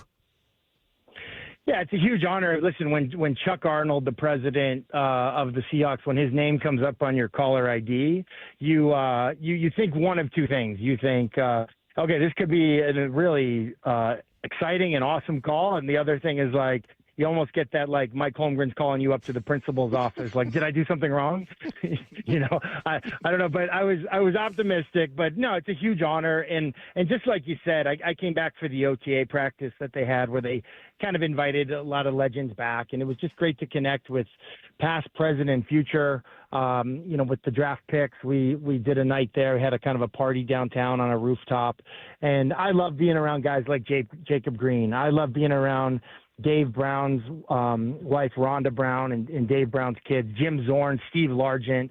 It's fascinating to be around those guys. It's always fun to be around guys that I played with, guys like the Lofa Tatupus and, all the names that you know. And then it's fun to spend time with like a Jalen Milrow or a Gray Zabel or, even guys that, people don't know, like, the undrafted guys who have a chance. It's a thrill, and you take a lot of pride in being a Seahawk, and especially when they do such a great job of connecting kind of the past, present, and the future the way that they do.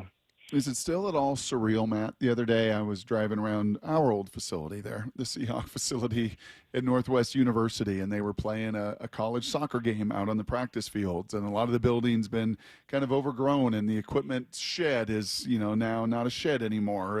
And to see what it was when you came in the spring of 2000, and 25 years later to be on the shores of Lake Washington watching an OTA practice, the crown jewel of that facility and everything else, does it still kind of strike you? Can you still close your eyes and remember what it was like with this team and organization 25 years prior? Yeah, I really can, because, I remember having a conversation with Sam Darnold after practice. And, my journey is not too different than his journey in terms of, like, it didn't start out all that smooth.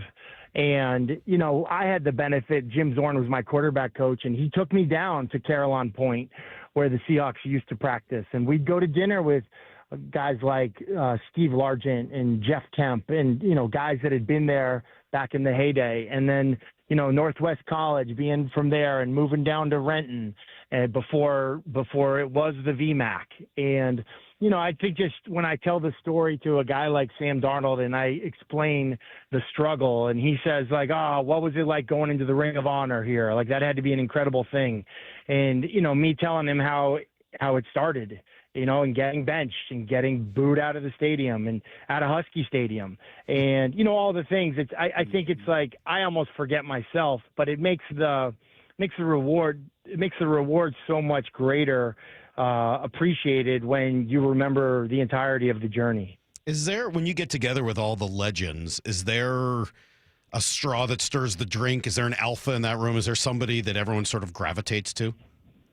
Well, I kind of think it's a little unfair. There's a tag. I mean, obviously, Largent and Zorn are a thing, right? But there's a tag team when you go with Red Bryant and Jacob Green. So I don't know if everyone knows, but the Red Bryant is the son-in-law of Jacob Green. So he's married to Janelle Bryant, who's a very good friend of my wife's, actually. We were teammates for a couple years, and Red and his personality, like, that's a special thing. So yeah, there's some names that probably get a lot of attention and big personalities, like for sure there are some of those. But if I had to connect, like if I had to give the award to, like, Marshawn's in my head a little bit, but like that Red Bryant, because he brings along with him Mebane and kind of the Legion of Boom, and Jacob, he's he's legendary. But when I was playing, Jacob had a big influence on the guys my era. Like, he would come and speak to the team anytime we were anywhere near Texas, and he was a leader in every sense of the word. The voice that is Matt Hasselbeck, one of the 50 Seahawk legends and a Ring of Honor in that stadium as well, and all that he did as a Seahawk. We love him, not only because it was our first guest, Salky, Yes. but we love the stories. Who's the funniest guy in that room?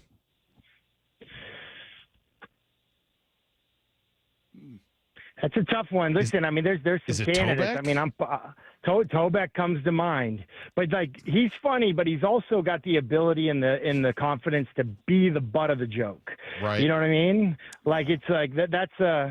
That's a great question. I feel like that's got to be a poll question. I don't know that I can. Well, I don't know. The rest of us know. We're not in the room. We're not treated like, a fellow legend. What I hear you saying is it's you, but you don't want to say it. That's kind of what I hear you saying. No. I'm definitely the butt of jokes. I'm definitely do you guys remember when I did this and that was foot in the mouth? One thing I do love, when the guys get together, and we're going to get together, I believe it's October 5th or something like that for the Tampa Bay game.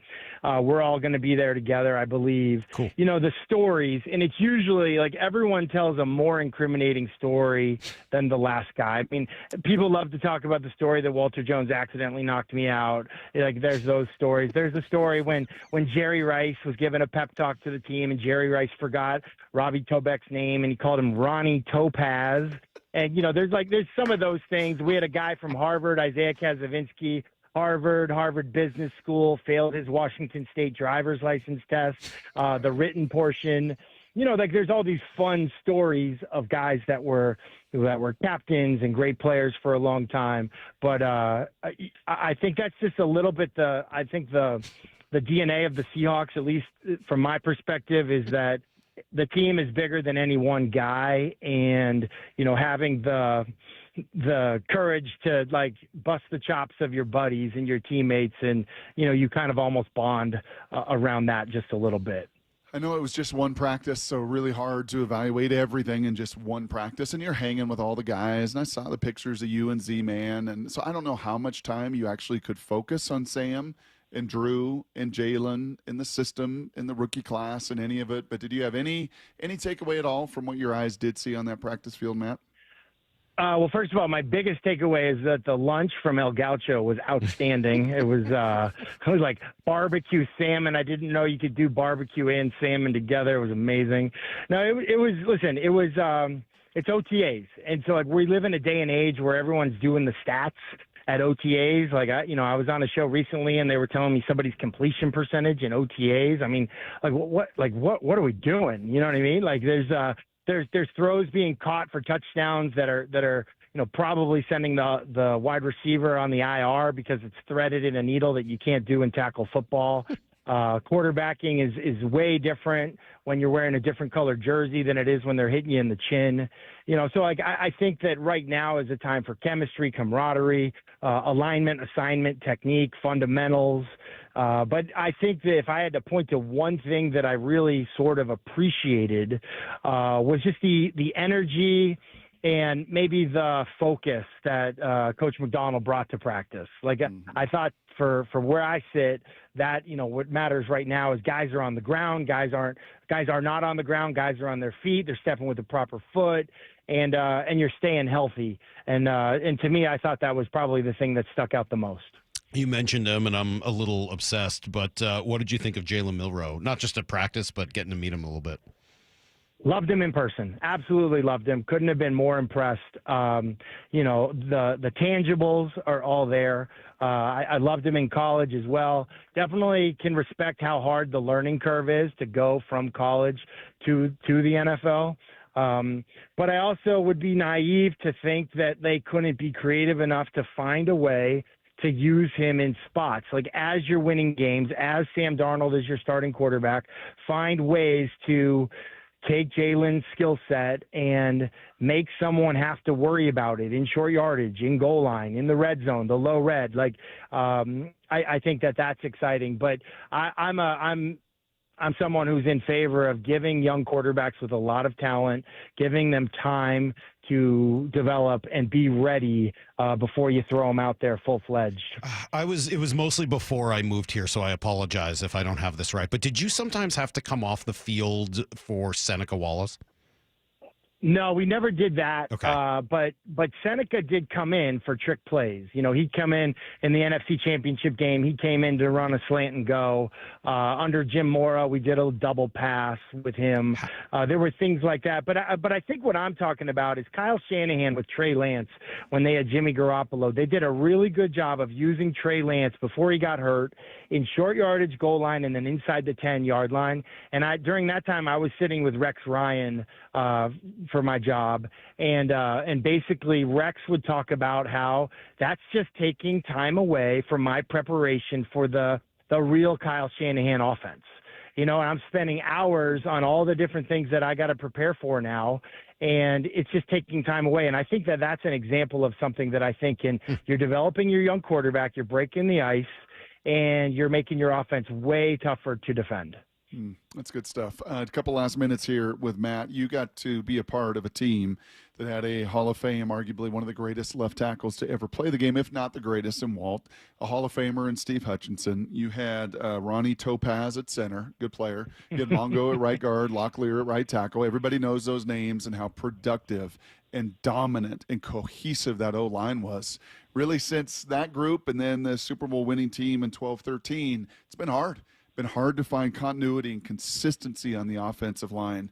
Do you believe, Matt, that this system that they're going to employ, all the resources that they have employed through draft capital, first-round pick, through all of the run game coordinators and everything they're throwing at it, do you think that this system, that Kyle Shanahan system, can we finally see an offensive line back to those dominant days? Well, I definitely think this is Mike McDonald's philosophy. And, one of the things Mike Holmgren did that frustrated me at the time, but now I see the genius in it, that I'm a play caller myself, is like we would play a game and, that team would have Michael Strahan on one side and OCU Manura on the other. And Mike Holmgren would say, hey, no 7-step drops this game. None. He'd just walk by the offensive coaching staff and he'd be like, we're not doing 7-step drops. It's out. Figure out another way to win this game. And what he did is he basically took away the opportunity for us to have negative plays in a sense, and I remember we did that once against the Giants at home.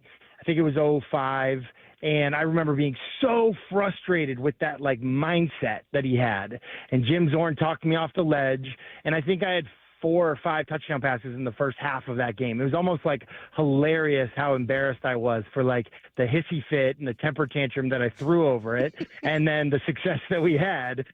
So I do think when it comes to play callers, there's an element of let's not put our guys in a bad situation. I think it was week 1 last year where the Seahawks there was a safety. You guys remember the game. Yep. But Mike McDonald gets interviewed at halftime and basically what do you need to do? And he's like, we need to run the ball.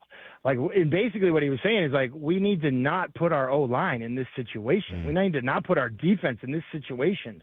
So just schematically, I think that these guys are going to be set up to have more success. And obviously they've upgraded the talent. But there's a saying in O-line rooms, it's my favorite saying, if we're all wrong together, we're right.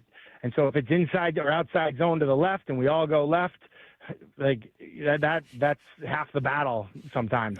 You'd be surprised how often people don't get that right. Yeah, Matt, since we've talked to you, I've come up with an edict. Did you know I now have an edict? Let's go. What do you got? Or maybe it's a doctrine. I always forget which it is, but it's one of those. It's about running the ball. It says you can't run the ball if you don't run the ball. And I know it sounds a little trite, but I don't know. I'll have to put that through the filter. Put it to the test. No, it comes from the number of years I've heard coaches and everyone, we got to run the ball. We got to run the ball. And then you can't do it unless you call running plays. You can't run the ball by calling passing plays. Yeah. Rex Ryan, who he's the extreme, but he likes to say, I'm going to screw this up. He likes to say, think of your worst run and it's better than the best pass or something like that. He says it sometimes when you're up. Like you're up by 14, and like literally, like you could take a knee 3 times and then punt and let your defense play the field position game, and you'll probably win more games than you'll lose. And some guys have gotten in trouble. You know, I think of the 28-3 game in the Super Bowl. Kyle Shanahan. You know, sometimes it happens in the playoffs. Guys are trying to get a head job. They're play callers, or they're confident in their ability as an offense because they're so good. You know, that certainly was the case in that game. They were great on offense. They trusted their quarterback and their receivers. But you gave the other team an opportunity. You gave your offense an opportunity for negative plays. So, yeah, we'll see. I definitely think that this is an identity year. Like, this is the identity of the head coach. He finally has his identity right, offensively, defensively, and how it fits. This is a team that had 10 wins last year, top 10 defense. There's good amount of reason for optimism. Can you give big hugs to Betsy, to the girls, to Sarah, to everybody out there? I know the impact and the magnitude of a giant like your dad, man. So just give everybody a lot of love from us. Thank you for taking so much time, as you always do, Matthew, with us, and have a great year ahead, buddy. Yeah, we're going to throw the ball more to the tight end this year at Ellsworth High School. My dad lobbied for it, so I'm finally a lot of stick nods, all that kind of stuff. Seam routes, corners, posts. There you go. Appreciate you guys. Is Tim okay with that? I think if we're honoring my dad, Tim's okay. In fact, stick nod, you know, Brock, you know the play, right? Stick nod. We're actually calling it stick don now. he would just lobby for it. Hey, the stick nod's there. The stick nod, the out and up. I got it, Dad. Hey, why pop in the red zone? You know, so we're gonna honor him that way. You said your dad didn't want you to play tackle football for a while. How did he feel when Tim was out there covering special teams at BC? Tim, as you guys know, well, you maybe don't know. Tim was like, we almost changed his last name to Marinovic at one point because he was that intense about his training. So the neighbors called my parents and complained one time because Tim was running up the street, up the hill with a parachute behind him. And they said, hey, you guys shouldn't be doing that to your kids. They're too young. And my parents were like, parachute? What do you know you're talking about? Tim was intense. Wow. All right. Well, good stuff. The stories are the best. Tim was the Brock Heward of our family. Middle child. Middle children. Yeah. There you go. Middle children. There you go. They're crazy. I was Damon. Nathaniel was Luke. You know. It all sounds about right. That kind of works out pretty well. Matt, thanks, man. We'll talk soon. All right. See you guys. All right. There you go. There's Matt Hasselbeck. The stories are just, I love how he just like, if you ever go see like a band with a lot of hits, like they have too many to play in a whole concert, every once in a while they'll play a little medley where they'll like just touch on like 4 or 5 hits in a row. That was Matt telling stories of like the things he saw in that 50 greatest room. That's right. Like, oh, there's so many stories, but let me just give you 7 in a row in like a minute. Like, dude, we could have focused on each of those for like 20 minutes. It was pretty awesome. He's great. All right, quick break here, Brock. And I said we'll have Joon Lee, who's going to join us at 9:30. We'll talk through the economics of sports article that we chatted about earlier in the day that he wrote. Before we get there, though, there is one thing and one common theme that I keep hearing over and over, and I'm curious to see how this is going to shake out in the next month and a half. It's next on Brock and Salk. If you haven't subscribed to Seattle Sports on YouTube, it's amazing. We just got to keep hammering it home. You're missing part of the game. The rest is history. There's so much more than what happens on the field. This is the place I love. Subscribe now for in-depth inside information with Brock and Salk. The Mariners' hit rate was way higher than that. Bump and Stacy. Cal's like a coach out there. Wyman and Bob. One day, breaking that record would be pretty cool. Stream it live with the local sports leader on YouTube, Seattle Sports. Get 0% financing for 72 months on CAT compact construction equipment at NC Machinery. Built for performance, durability, and comfort. Buy now and take advantage of 0% financing for 72 months at NC Machinery. Can't fix everything for everybody, but you can be there and listen and try to help with what you can. You're there to support them, and that's the best that you can do. Justin Meek. He's the leader and caretaker of the 380 people who consider Lee Johnson their home. This is my life. This is my family's life. The people that work here, they're my family. When something's not right with them, it's not right with us. My wife and 3 kids in the house, there's always something wrong with somebody at all times. And if there isn't, then something's wrong. When you have 388 employees, there's never a day that everything is good everywhere. You have to be okay with that. You have to look at that as opportunities to gain a better relationship with people. and help them through what they're going through.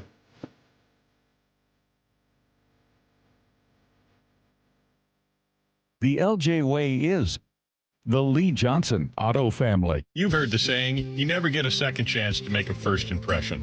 Since 1926, my family's been helping local businesses make great first, second, and long-term impressions. We know how to make your company look good with quality uniforms, logoed apparel, floor mats, linens, and more. If you're paying for linen service or doing it yourself, let's have the conversation. The information and quote are free, but the savings and service can really add up. Visit suplinen.com. Superior Linen Service. It's what we do. IRG Physical and Hand Therapy doesn't just treat injuries, they elevate athletes. From weekend warriors to elite competitors, IRG Sports Institute clinics are built for performance, blending top-tier physical therapy with advanced sports science and personalized training plans. Hey, Brock Hewitt here with Shannon O'Kelly, physical therapist and owner of IRG Physical and Hand Therapy. Why? Why elevate athletes as well? Because here at IRG, Brock, our motto is we want you to be your best self, your best physical self, your best mental self, and your best community self. At our new IRG Fremont Sports Institute, we're providing that type of care. We've got the latest equipment, the greatest techniques, the providers there that are excited to get you better, basically bigger, faster, stronger. Doesn't matter if you're a weekend warrior, a recreational athlete, an elite athlete, we will make you to be your best. You'll work with specialists who understand the grind because they've been there. With access to cutting-edge equipment and recovery techniques, you won't just heal, you'll come back stronger. Visit irgpt.com, irgpt.com. This might be the most surprising statistic I've shared in decades of doing local news. More than 75% of commuters will be involved in a car accident at some point.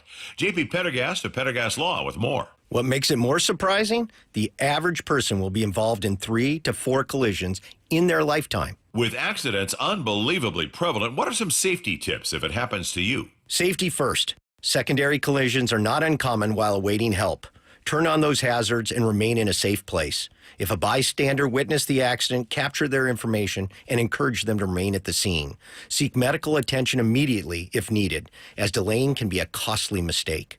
Lastly, remember that statements made to police and insurance adjusters can affect your case. Collisions are more common than we'd like to think. If you find yourself in one, follow these helpful tips and then call my friends at Pendergast Law. If you or a loved one's injured in a car accident, call Pendergast Law. We can help. PendergastLaw.com. Take advantage of Lake Washington Windows hot savings. $750 off per window and $1,500 off per door with leak armor installation. And enjoy 12 months same as cash financing only through June. Visit LakeWashingtonWindows.com. Hey, it's Mike Rohn. If I have a choice, I like to do business with companies that actually stand for something. That's why I switched from Verizon to Pure Talk. No offense to Verizon, I'm sure they stand for something. I just don't know what it is. Pure Talk, on the other hand, is a veteran-owned company that supports our military in a big way, and I appreciate that.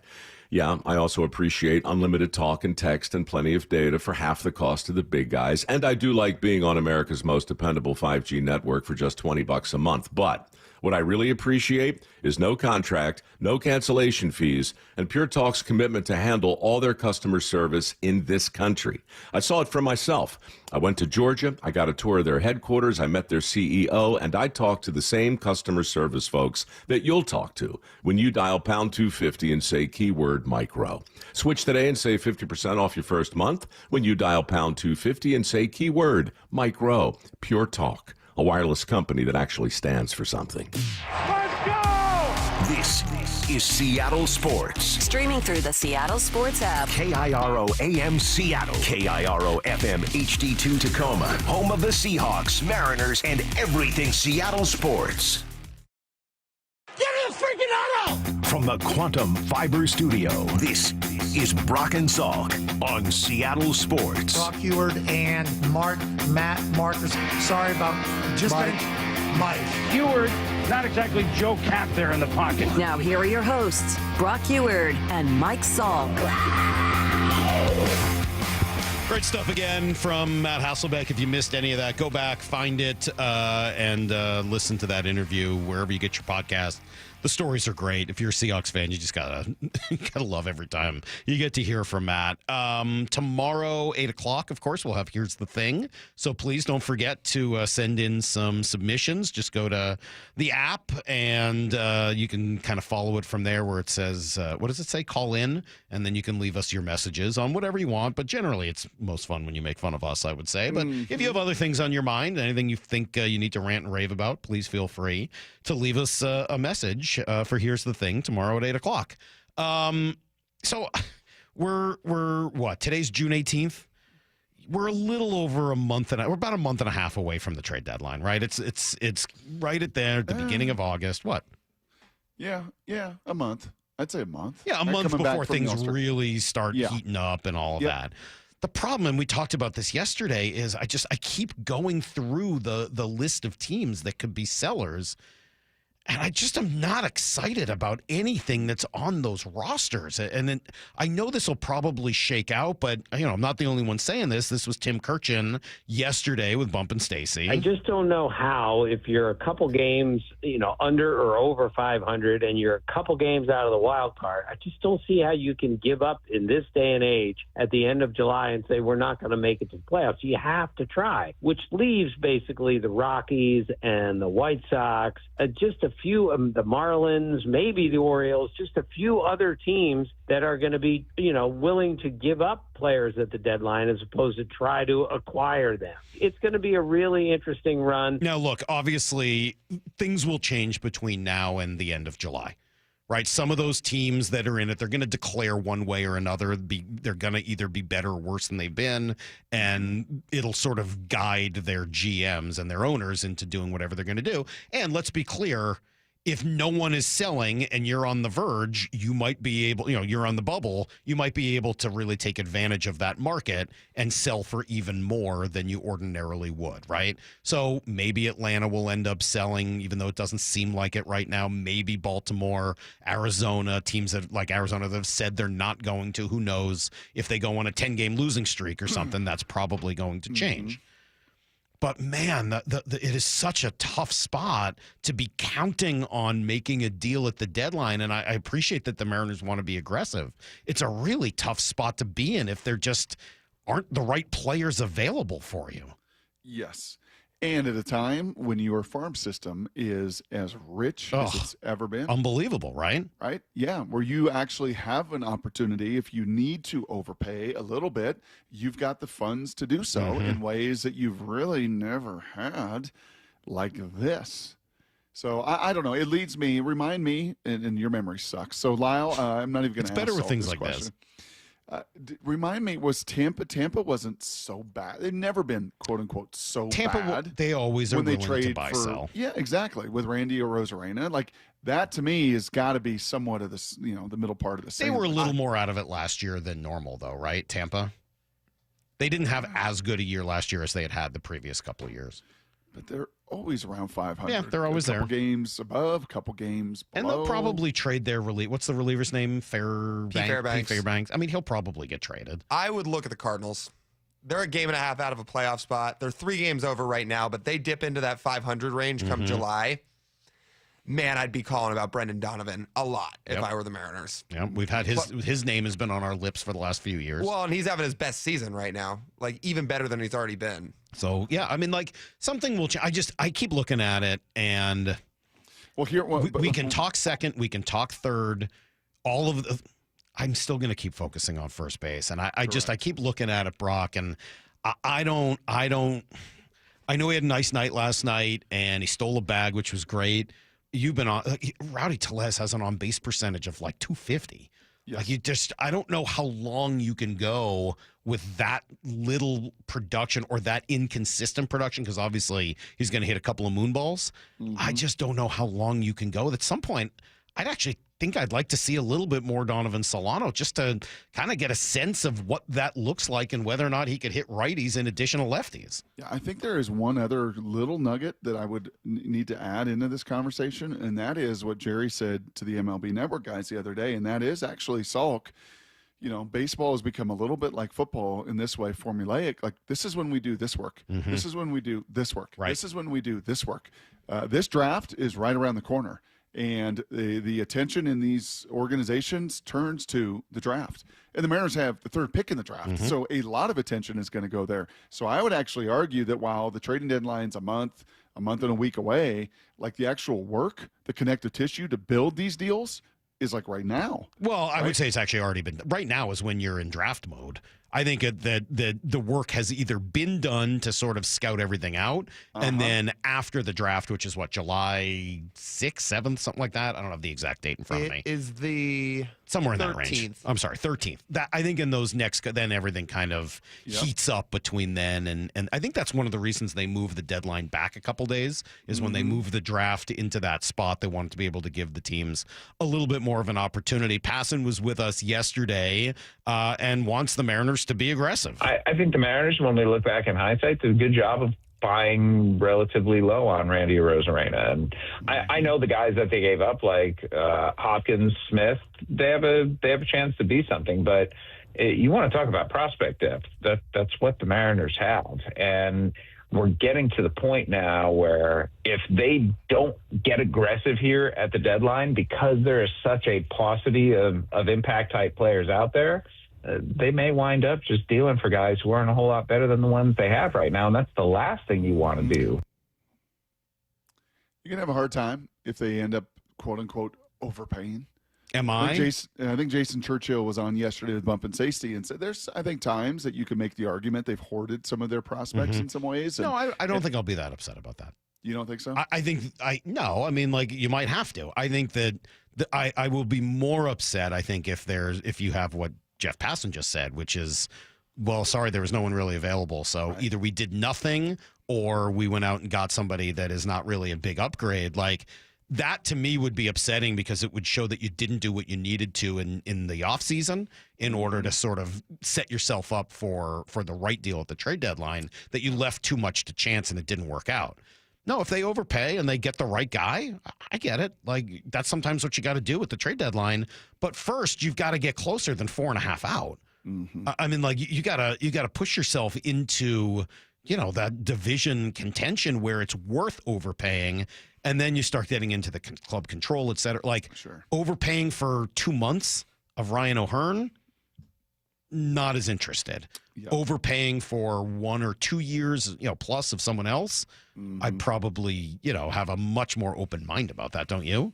Yeah, it will just be a little different for me this time around because we've talked about these names so much because they are so highly thought of. They're more heralded than anybody's been in 17 years. There have been 1 or 2 names that we've heard, but man, a Felnine Celestine, a Colt Emerson, a Laz Monte, like Harry Ford. You just know these names. But you can't keep all of them. You just can't. I mean, like, you can't assume that you got to deal some of those guys, or else you're sort of not giving yourself the chance now before all of those guys end up coming up in a few years, and you're still going to keep a lot of them. So I think this draft's going to be interesting. Like, if they take this Ivar Arquette kid from Oregon State, the shortstop, do they trade one of the infielders that push him to do that? Interesting. I don't know, dude. I like that lefty from LSU. I watched him the other day. Well, Cade may not fall to 3. That's the only thing. Oh, really? I mean, I'd be interested in Cade Anderson. Don't get me wrong, but he may not fall. Okay. All right. Well, there's a lot to come here on this one. We're not done talking about this. So? Yeah, I get the sense this conversation will continue.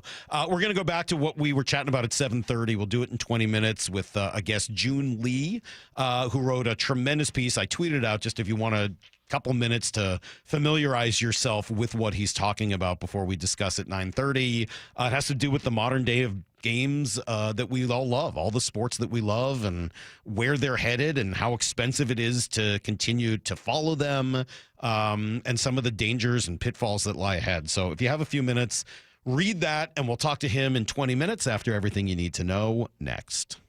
4 down territory, going inside the game with former Cougs and Seahawks wide receiver Michael Bumpus. First down, what's something completely overblown at OTAs? Interceptions. So when an interception is thrown, all people see is the end result. I don't think they realize that could have been a free play. He's tossing it up, or he's told just to throw the football so the defense gets a look. Kobe Bryant was over the top. Boom, he gets an interception. It can be deceiving at times.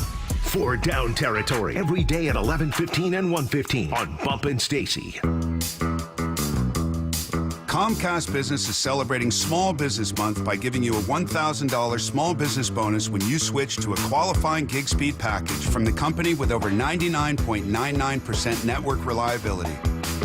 Just imagine the thousands of possibilities of a $1,000 prepaid card.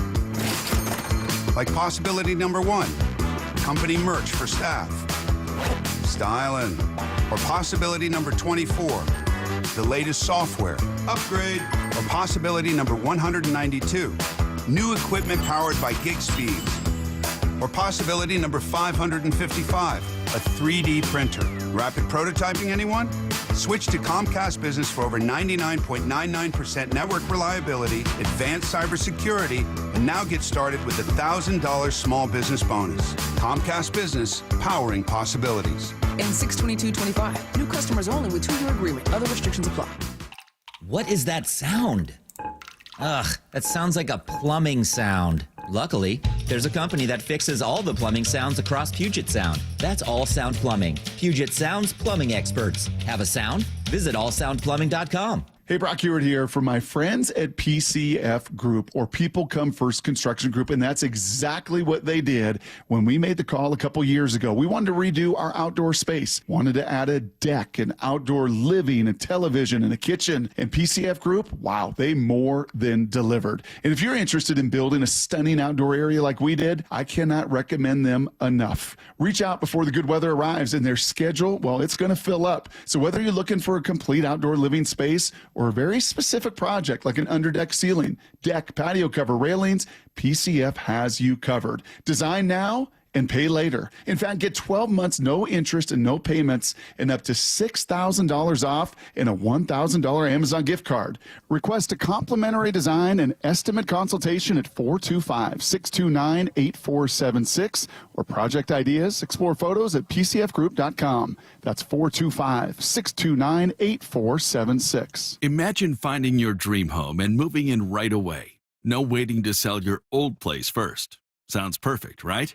That's exactly what Orchard's Move First, Sell Later program lets you do. Buy your new home now and sell the old one later. Here's how it works. Orchard gives you cash so you can buy and move into your new home first, on your timeline. No waiting, no showings, no double moves. Then the Orchard experts take it from there.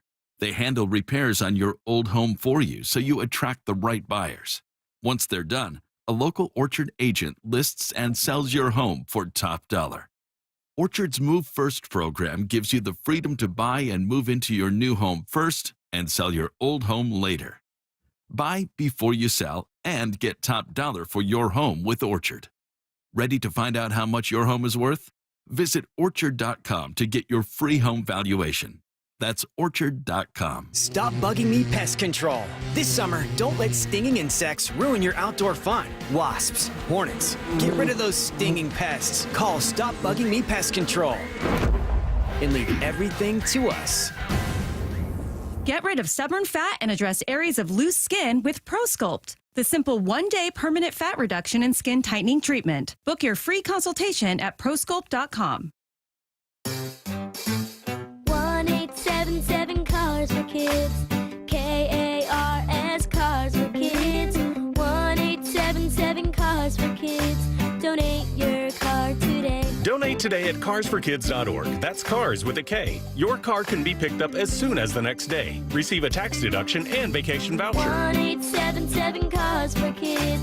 Donate your car today. Now accepting donations of land, homes, buildings, or any kind of real estate.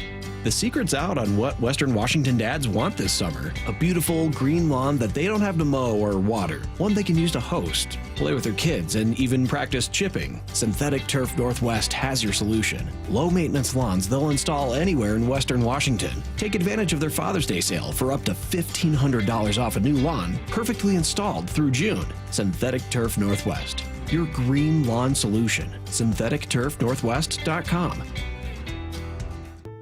Hey, it's Dave Wyman with Dr. Mark Wagner, MD from Seattle Sports and Regenerative Medicine. Dr. Wagner is hosting a free stem cell webinar tonight at 6 to explain how stem cell therapy works. I'm really looking forward to this live webinar to educate on how using your own stem cells can be an extremely successful method to help regenerate native tissue in rotator cuffs, meniscus tears, and reduce pain in osteoarthritic joints. And which joints have you seen good success with? Shoulders, elbows, hips, knees, even wrists and ankles. And in this live webinar, we'll tell you all about the procedure, how simple and safe it is using your own stem cells, and how we determine if you're a candidate. Dr. Wagner has performed over 20,000 stem cell procedures. Are you in pain? Join him tonight at 6 for the free stem cell webinar and learn all about this amazing procedure. Register now at drmarkwagnermd.com. That's drmarkwagnermd.com. Need to know. 15 minutes past every hour with Brock and Salk. Here's what you need to know. Up first. Hey, Brock, when was the last time you heard Cal Raleigh's Grand Slam? Was it about an hour ago? Well, you know what it reminded me of, Salk? It reminded me of the late, great John Clayton yelling for Meatloaf. Listen to the way Rizzer yells at Grandma. Like he's yelling at Grandma to make my sandwich. Here's the set. And Bueller delivers, swinging a high drive deep to right field. Anthony going back to the one-he track near the wall. It is Grand Salami time. Goodbye, baseball. Grandma, get out that rye bread and mustard and make another sandwich. Cal Raleigh with a grand slam here in the bottom half of the second. Clears the bases. His 27th home run of the season. Get that rye bread that sandwich. Get me that sandwich. Meatloaf. Grandma, Meatloaf. Anyway, his 27th, as you heard, of the year. Cal's he's on fire. He's unbelievable. Here's Dan talking about how great he is. What can you say about Cal? It's been unbelievable, and he's been unbelievable. 6 RBIs tonight. Just seeing the ball really well. Triple short of the cycle. Just continuing to find barrels and get big hits for us, drive in big runs, and to catch a shutout to boot. Just a really, really nice night for Cal all around. Yeah, just the total package. Brian Not Wu. able to believe. Unbelievable. Not able to believe. Right. Do you know why? Because it's never been done in the history of the game of baseball. Ever. To have RBIs, to out-hit your opponent, to steal a base, not been done. And Cal just keeps ratcheting these things up this season. He sure does. Brian Wu dominates, goes, 7 one-hit shutout innings. They win 8-0. And I think they're going to be getting more help soon for the lineup. Luke Raley hit a home run for Tacoma last night. He's got to be getting close to a return, which should help them both at first and in right field. No help, unfortunately, from the A's last night. The Astros dominate that one, and so they remain 4.5 games up in the West. Rubber match today. Luis Castillo and Boston ace Garrett Crochet at 1:10. Here's the second thing you need to know. I did tune out for a little while last night because I wanted to watch the hockey game and wanted to see the cup being given out once it became clear that it was going to be a blowout. 4 goals for Sam Reinhart yesterday, and Florida just cruised to the win. They were the more physical team. They were the deeper team. They were the better defensive team. Look, there's a lot of great things about Edmonton. And obviously, they're 2 wins away this year, 1 win away last year from winning the Stanley Cup. So it's not like there's something broken about the way they've built that team. But 2 years in a row, it hasn't been enough to get past a deeper, better, more physical team from Florida. And that's what we saw again yesterday. You know, it's interesting, Salk, is our buddy Cowherd a couple years ago kind of had a rant about, no Southern teams that won a Super Bowl, right? New England obviously was in 10 of them and won 6, but it's hard for Southern teams. You're comfortable, you're in a dome, it's sunshiny, it's warm. You kind of use that angle. It's pretty fascinating that Tampa Bay built the dynasty they have and been a tremendous hockey, program, and now Florida's back-to-back winners. If you just kind of step back and go, do guys want to play there? Is it actually the appeal of living in Vegas and living in Florida? And I don't think in a salary cap world that they live in, I don't think it's that. I think they've just done a really good job building teams. They've had really good coaches, really good GMs. They've just done a really good job at team building. I think. A lot of those guys are Canadian. I think they're perfectly happy to live in Edmonton. But in the salary cap world, you could actually argue and say they've kind of got a choice, and if they're going to go someplace, I'd rather go play my hockey in Tampa and South Beach. I don't know. I don't see. I don't think there's a ton of free agency stuff there. I mean, I'd have to go through the lineup and look at it, but look at the roster. I think most of it was drafted or traded for. Well, do that for me, please. When you're waiting at SeaTac today. All right. If I have a little extra time today, Brock, I'll jamming out to Van Halen. See what I can do. See what you can do. I'll see what I could do. Thanks. Yes, thank you. Sure. Thank you for the homework assignment. You're welcome. Here's the third thing you need to know. While I'm doing that, could you fix the WNBA so that they stop allowing Caitlin Clark to just get knocked all over the floor? Are you sure you don't want it? Because it attracts a lot of eyeballs. Did you see last week's New York Liberty game? The highest watched WNBA game in history as Caitlin comes back, puts on a show. Over 20 million people. Over 20 million people watch that. I just looked at the ratings on ABC. But I don't want her to get UFL. hurt because they're allowing people to just like smash her to the ground. Oh, she's tough, Salk. Brock. She's added some muscle. You don't need to do that. That one, I thought that was overboard. Did you see Caitlin go Hulk Hogan at the end when she got Bring it on. And basically to the arena was just giving them a... Yeah, here she is after the game. At the end of the day, I'm here to play basketball, and that's my job. That's what I'm going to do. I was excited. Honestly, the review took too long for me. I wanted to get playing basketball again, and that's exactly what I did the rest of the third quarter. I made all 3 free throws, and then it was a tough 3. I was excited about a 3, and, honestly, I got to give our crowd a lot of credit, too. I thought they were tremendous. They were cheering for us. They had our back, and I'm a passionate player, but at the end of the day, I'm here to play basketball, and that's what it is, and my game's going to talk, and that's all that really matters, and I love this game, and I'm going to give it everything I have, so I think that's what competitors do. You just step right back up to the challenge. How about that? That's pretty good, right? You know what? You are, first and foremost, there to play basketball, but you know what else you are? Whether it is inherent or not, you are an entertainer. Yeah. And your style, your game, your personality, your mannerisms. Your They're not whining. manure. They're mannerisms. I said mannerisms. No, mannerisms. Mannerisms. There what you am I go. saying? Mannerisms. Oh, like no, it's an aneurysm. mannerisms. No, mannerisms. All of them. You're also, Caitlin, whether you like it or not, you are an entertainer. You're an entertainer.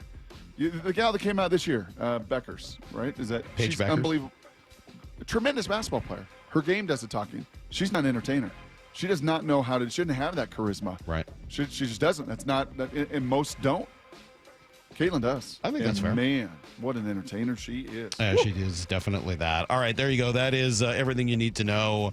Mentioned earlier, Richard Sherman charged with DUI. So read Brady's story on it. So this is a different. We got some text earlier asking if this was just the same thing from 2021. It's not. That was an incident where he allegedly drove his SUV into a closed construction site, fled the scene, and then attempted to break down the front door of his in-laws' house. This is a DUI that happened a couple years later. So, all right. Hopefully people have had an opportunity to read the story that I've been talking about a little bit over the course of the morning, and that is all about kind of where sports are and where they're going. We'll speak with the author, Joon Lee, next on Brock and Salk. Breaker, howdy out there. Mercy sakes, we got the big dumper unloading all over big league pitching. Over. Goodbye, baseball. Grandma, get out that rye bread and mustard and make another sandwich. Cal Raleigh with a grand slam. Another big night for the Big Dumper. Today, the Mariners look to close out the homestand with a series win over Boston. First pitch at 1:10, pregame at noon on the home of the Mariners, Seattle Sports, on 710 and the Seattle Sports app. Hey, it's Mike Salk here, and this is the time of year where you may start feeling a little toasty in your bedroom at night, right? It's been summer. It's been beautiful. I know it's going to be getting hot again next week, and if you start feeling that, it might be because you don't have enough insulation. Yeah, that's why Crawl Pros can help. They'll come out, check the whole situation, figure out whether or not the insulation is good, if it's bad, if you need more, if you have none, and then they might be able to help you with the cost as well, because right now, energy companies have special incentives to help. Puget Sound Energy, if you're a PSE customer and your home was built before 1990, you could qualify to receive a rebate on up to 95% of the cost to properly insulate your crawl space and attic. Yeah, 95%. Don't wait. Call Crawl Pros now. Learn what's going on behind that crawl space and attic hatch for free and what energy rebates you're eligible for. You know what to do if you're worried about water damage, mold, insulation, critters, issues, anything else related to your crawl space or attic. Call Crawl Pros or visit crawlpros.com. This is the story of the one. As a safety manager at a manufacturing plant, he does everything he can to keep his coworkers safe. From finding ways to reduce risks to keeping safety supplies in stock. And for that, he relies on Grainger. Grainger offers a broad range of quality products and next-day delivery, so he can always play it safe. Call 1-800-GRAINGER, click Grainger.com, or just stop by. Grainger, for the ones who get it done. Tired of hearing scary radio ads about the IRS? Tax Relief Advocates is different. TRA is here to tell you that if you owe money to the IRS, whether it's $5,000 or $500,000, we have a solution. TRA can eliminate or reduce what you owe to the IRS with zero risk to you. We have over 1,000 5-star reviews on Google and an A+ with a BBB. End your tax nightmare today by visiting TRA.com or call 800-583-6681. That's 800-583-6681. At Fisher Investments, we may seem like other money managers, but we're different. What makes you so different than the rest of us? We ensure clients receive unparalleled service at every step of the relationship. Tell me more. Our investment counselors focus on service over sales, prioritizing clients' needs. How do you make money? We don't sell any commission-based products. We have a simple management fee based on the value of our client's portfolio. So we do better when our clients do better. What about client portfolios? We get to know each client, their finances, family, health, lifestyle, and more, and then we tailor a portfolio based on their specific goals and needs. Your clients really come first then, huh? Yes, we make them a top priority. Our goal is helping them achieve a comfortable retirement. Wow, maybe we are different. At Fisher Investments, we're clearly different. Learn more at FisherInvestments.com. Investing in securities involves the risk of loss. Do you know a woman that gives her all to the sports community, encourages diversity, and empowers those around her? Maura Dooley here. Seattle Sports is partnering with the Seattle chapter of WISE, which stands for Women in Sports and Events. We want to recognize a woman in our community, and we need your help finding her. Nominations for the 4th Annual Women of Inspiration Award are open until July 11th. The winner will receive a donation to the cause of their choice. Nominate an inspiring woman at woiseattle.org. The home of the Mariners. Left off to center. It is on its way. Julio, 2-run home run. Hear every pitch on 710 and the Seattle Sports app. When it comes to the security of your business, doubts can creep in about who you're trusting to protect it. Are they a reliable service? How will I know if something happens? Are they keeping everyone safe? At Bay Alarm, we got you. For nearly 80 years, we've been putting our customers' minds at ease with our advanced technology and personalized support. Feeling insecure about your current security service? Visit bayalarm.com today to talk to a local security expert. Washington is leading the way in car theft reduction. Car thefts dropped by 32% from 2023 to 2024 in our state, but there's still work to be done. Help keep your car safe with these simple and important tips. Don't leave your car running unattended. Park in well-lit areas. Lock up every time. Keep valuables out of sight. Use an anti-theft device like a steering wheel lock. Prevent the theft and keep you and your vehicle safe. These tips are brought to you by the Washington Auto Theft Prevention Authority. Your new beginning starts now. D.R. Horton has new construction homes available throughout the greater Seattle area. With spacious floor plans, flexible living spaces, and home technology packages, you can enjoy more cozy moments and sweet memories in your beautiful new home. With new home communities opening throughout the Seattle area, D.R. Horton has the ideal home for you. Visit drhorton.com to learn more. D.R. Horton, America's builder. An equal housing opportunity builder. G. Scott here with former Seahawks Cliff Averill and Doug Baldwin. I heard you guys are having a celebrity pickleball tournament to raise money for Nourishing Champions. Why pickleball? Obviously, it's a growing sport, but also this model is that we will actually be playing with community. We are the most competitive people, so regardless of how sorry Doug might be, he will be out there competing like it's a Super Bowl. Sign up for the Celebrity Pickleball Tournament, open to all skill levels. For details, go to championsofchangefoundation.org/pickleball. From the Quantum Fiber Studio. This is Brock and Salk. Weekdays 6 to 10. On Seattle Sports and 97.3 FM HD2. We spent some time on this earlier in the show, Brock. The piece is entitled $4,785. That's how much it costs to be a sports fan now. It was written by Joon Lee in the New York Times as a guest opinion piece. And he's kind enough to take a few minutes to join us on video now if you're watching on YouTube. Good morning, Joon. How are you? What's up, Salk? How's it going? Good. Been a minute. I know, long time no see. We don't know each other well, but we kind of ran into each other a little bit while I was Brock on my sabbatical in Boston. On your 1 year. Yes, my ill-fated year in Boston. But Joon was one of the good guys there, and so I love this piece. Not because of that. Separately, I love this piece, and we spent a good 15-20 minutes talking about it this morning. So I guess I'll start. From your perspective, why'd you write it? What was the thought behind writing this? Well, so I was laid off from ESPN in 2023, and I had the opportunity to just sit back for 2 years and kind of get a sense of what the sports media landscape was like. And you guys have been in this for a long time. Just get a sense for like what it's like to be a fan without having any obligation to like have a take or make content out of it or anything like that. And the thing that I realized, I mean, this has been an issue in baseball for so many years with MLB TV, and it's been frustrating for me and so many other people. But I realized that the issue just over the course of the last few years, I feel like it started to really accelerate where, you had the Peacock game during the NFL playoffs that forced people to sign up for that streaming service.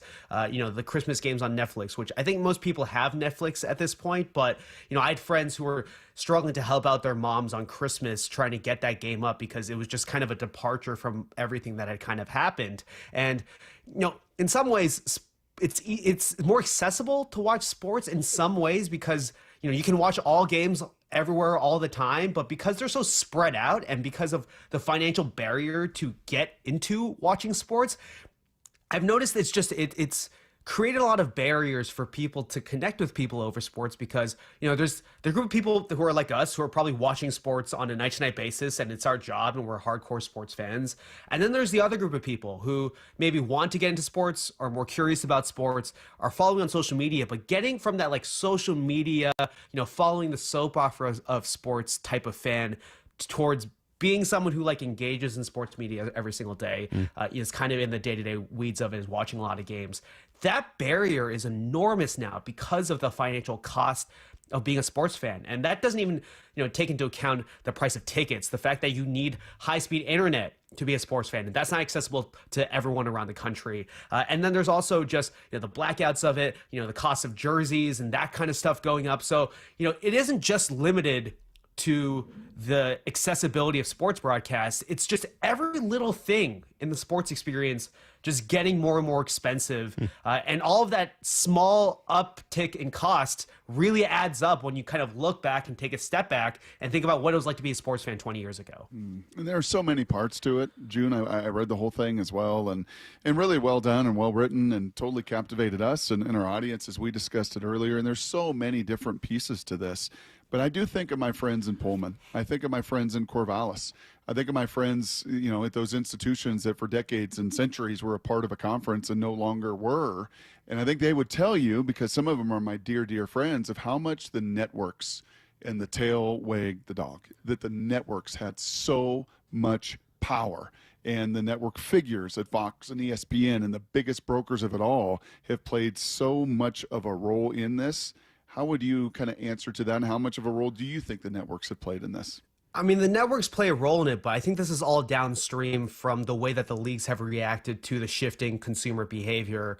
The behavior of fans just shifting towards cutting the cord and trying to find new ways to watch sports in this landscape. Cable is very expensive, but I think one of the things that I covered, on kind of a deeper level on my YouTube channel is the way that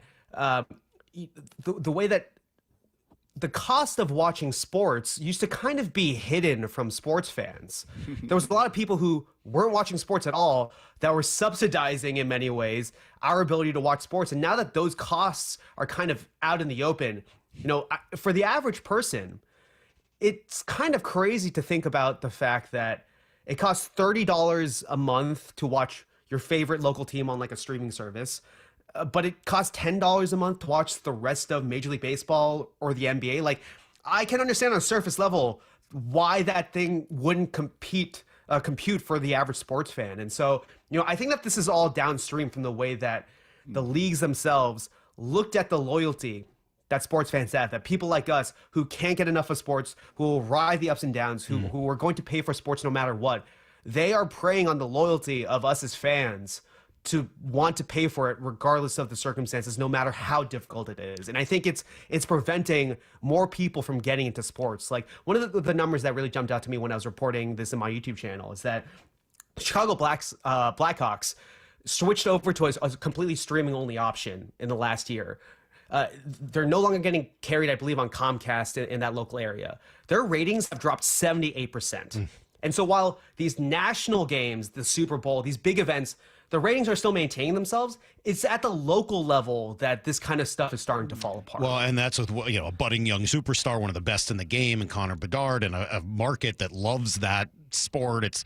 There's a lot to that. It's funny you say that word subsidizing. Brock has heard me say that how many times? Oh, a lot. As we talk about the death of the RSN and how for years baseball in particular, but to a lesser extent hockey and basketball, have been subsidized by fans or by non-fans who were unknowingly purchasing, paying for root sports in our market, but plenty of other RSNs in other markets because it was just part of their cable package. And that's gone away. And it's a reckoning, I think, for baseball. I think it's why there's going to be a labor stoppage in a couple of years, specifically in that sport, because the NFL is a national sport, because the NBA, to some extent, is a national sport. Do you think this affects baseball and hockey maybe more than the other two sports?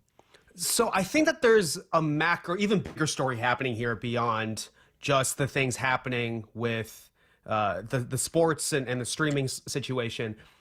On a bigger level, the reason why these sports teams are continuing to go up in value is because of the speculation around the international growth of sports. I mean, I think that this is kind of the backstory of what we're seeing in Boston right now with the trade of Rafael Devers to the San Francisco Giants, is these teams want to have as much cash as possible. Sports is a really weird business because, the best sports teams often are making less money in terms of profit on a year-to-year basis than like the average mediocre team. Pittsburgh Pirates owner Bob Nutting, despite having one of the worst teams in baseball, is making more money on a year-to-year basis, profiting more than most owners in baseball. And it's because he's just not spending. And so a lot of these owners are trying to find that balance where they want to make as much money as possible on a year-to-year basis because they need cash to kind of grow sports around the world, baseball, basketball, football.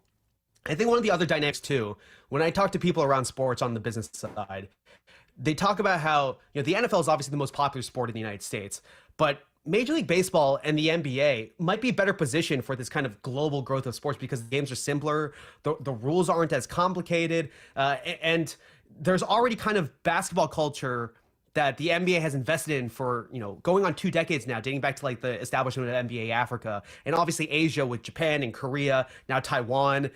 They have established baseball cultures. And so there's already kind of an appetite for this kind of stuff. And so I think over the course of the next 2 decades, you're going to start seeing more private equity money coming in. Like, this is all kind of a downstream of the ownership mentality towards continued growth of wanting to make the valuations of these franchises bigger, even if they're not making as much money on a year-to-year basis. And a lot of owners are trying to find the balance between those two things. The problem there, though, is as the value, and you wrote about it here, I love it, as the value goes up, then you start to limit the number of people that can purchase one of these franchises.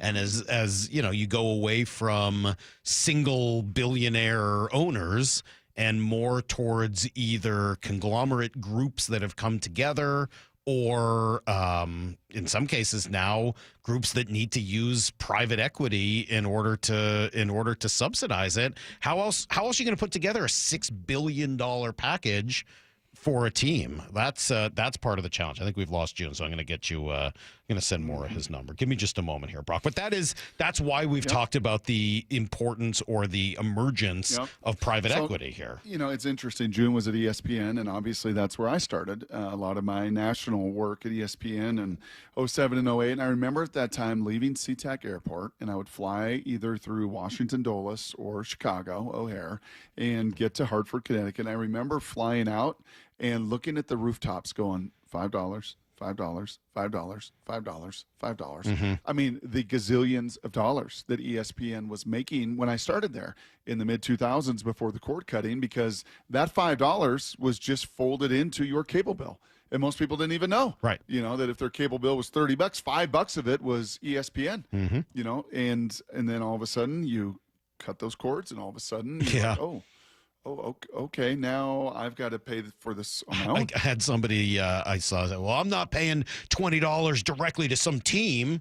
I get YouTube TV. I get Fubo, whatever. It's like, well, you're paying it. You just don't know you're paying it. You're paying That's it to right. them through Fubo or through YouTube or through Comcast or through whatever it is. Like, you're still paying them that money. It's just going through a middleman, so maybe they're not getting quite the same share of it. But that's Do why we know how that's gone? Subscription rights for the Mariners. I don't know, and I don't know how it's doing there. And I know there's a lot of teams doing different things. June there mentioned how the Blackhawks went to streaming only. Other teams have tried to go the opposite, free only. I think it's Vegas. The Knights, I think, went to just over-the-air TV and are trying to use an old-school model of just selling advertisement to try to make back that money. June, sorry about that. I don't know what happened, but we got you back. I was saying that as the valuations of those franchises go up, you're limiting the number of people that can be a part of it, and now you got private equity as a part of the whole thing. Right, and I think the thing that's dangerous about it, and there's a lot of concern around this in Boston right now because the Celtics just sold for $6.1 billion, and they're one of the NBA franchises that are in prime position to kind of grow globally because of the history of the franchise and how important the Celtics are to basketball history as a whole. You know, the initial sale that was approved, that was accepted by Wick Rosbeck here, it was majority funded by private equity, and that's now since changed, according to reports, but those are the types of things that really concern people. People really are concerned about, is Bill Chisholm just going to be a front for this private equity thing? And there's more and more private equity money coming to the sport because a lot of these owners, like, you know, the valuations of these franchises are massively high, and they're only continuing to go up, especially as, you know, these owners, you know, eye these global ambitions for the sports teams. But at the same time, it's not necessarily a business that gives you a lot of cash to have on a year-to-year basis. And a lot of these like smaller market owners are going to be hesitant to, you know, go to the bank and be like, hey, can I get a loan for a couple $100 million based off of the valuation of the because they don't want to go bankrupt. And a lot of these, you know, it's just one of those situations where because sports is kind of this uniquely weird business where the valuation of the franchise isn't actually the valuation of the business isn't dependent on how much money they're making on a yearly basis. It's more kind of valuing the loyalty of the community around the team, and the scarcity of the resource. Right, and that's not necessarily like reflected in the like kind of books, the revenue versus the expenses. Like it's not a typical business in that way. Well, and let's go one more on that, June, as you bring up the idea of, you know, they're not going to go to a bank and ask for $200 million. Baseball, I know, and I think the other sports as well, have a debt cap. They only let their teams go into a certain amount of debt, right? And so we heard, a couple months ago that as Minnesota was being valued, they owe like $350 million because they're at what I would think would be their debt ceiling. And that's when you kind of turn to private equity. Like it's a solution. I've talked to executives in kind of these smaller market franchises across sports. It's not that they want to go into business with private equity because they know kind of the Wall Streetification mindset, the consulting mindset that kind of comes with that has gutted out businesses across the country and industries outside of sports, from housing to, you know, whatever else. They don't want to go into business with these people, but they look at the debt, they look at the money from the RSNs that's slowly shrinking, and they're like, we might kind of have to. And that's kind of already where European soccer is at. Like, I think the EPL and a lot of these European soccer leagues are already kind of showing where things are headed, where, you know, there's not a salary cap there's not revenue sharing in the EPL. And a lot of the richest teams, like a team like Newcastle United was just bought by Saudi Arabia a couple years ago. They were kind of a middling, kind of mid-tier, you know, soccer club in the EPL, but suddenly they're kind of a little bit more on the rise because they suddenly have all this oil money coming in from Saudi Arabia. The same is true of PSG in the French league in regards to their Champions League standing. Like, this is slowly, I'm not sure this is going to happen overnight, even the next 5 years, but this is the direction things are heading in. And, you know, I think it really does concern me that if the leagues, or even if government intervention doesn't happen, like, what is going to happen to sports? And I really do think that this is an issue bigger than sports too, because, we live in a time that's so politically polarized, and people live in completely different information spheres, regardless of what side of the kind of political aisle you're on. But sports is one of the few things in our culture that still has the potential to, unite people together in some ways, or at least just build small levels of trust. Because when you have an argument about sports, I think it's an easy way to kind of build trust, to have arguments about harder things in life. And so when you don't have these arguments at the water cooler with your coworkers, or just debates with your friends, when things are actually getting tough in the country, do you actually have the foundation of trust to be able to confront those issues? I think it really plays into everything that's happening in our country right now from a political, cultural level as well. No, Joon, Salk's just got this grin on his face. Well, I'm right laughing now. because that's our story, me and Brock, two people from different political backgrounds and everything else that have come together over sports. Sorry, Brock, go ahead. No, it's very true. Hey, my last thing for you is just you talked about mining fans. Can you kind of elaborate? It was kind of a cool way to frame it and phrase it, and hadn't really thought of it in that way. What do you mean by mining fans? I think that fans really underestimate the amount of power that they have in the whole sports ecosystem. And I, again, point to European soccer as the result of something that has already kind of proven how valuable fan loyalty is. When the Super League announcement happened, where basically the biggest clubs in the world, Barcelona, Liverpool, Manchester United, all those big teams came together. They wanted to basically create a video game-like league where they're constantly playing each other and creating games that have massive hype with the biggest stars and are broadcasted all around the world. Kind of a video game type of soccer league. It drew such enormous backlash from fans. For 48 hours, people were blocking buses in front of the Chelsea Stadium to prevent players from getting in so the game couldn't happen. There were protests outside of stadiums. People were burning jerseys. It turned into what you might expect to see today at a political rally, but outside of a sports stadium. Within 48 hours, the Super League was done. It just didn't happen because the backlash was so strong. And I look at that and I'm like, ultimately, all of these businesses, the reason why the valuations keep going up and up is because these franchises are depending on the loyalty of people like you guys, people like me, people like your listeners who care a lot about sports and will pay to watch them, to go to those games, regardless of whether or not they win or lose. And so for them, it's if you're a sports owner, you kind of look at it and you're like, well, is it worth it to invest in a team that is really going to win if they spend a lot of money on players? From a business standpoint, from a traditional profit standpoint, what the Dodgers are doing isn't necessarily the best thing for a traditional business. If you're running Domino's Pizza or something, you're spending a lot of money to get a team on the field that may or may not win the World Series. But what I think that a lot of owners are underestimating with all of this is that the prestige of a franchise continues to go up. The valuation you can't buy the prestige of a championship. And so with all of those things, I think that fans are really underestimating. Ultimately, these businesses only run because fans care about sports. And that loyalty, that emotional connection that we all have to our favorite sports teams, that is the most valuable thing in the world. It's the reason why the Dallas Cowboys are worth what they are. It's the reason why the Yankees are worth what they are. And that's the difference between, the valuation between the most valuable teams in sports and the ones that are less valuable.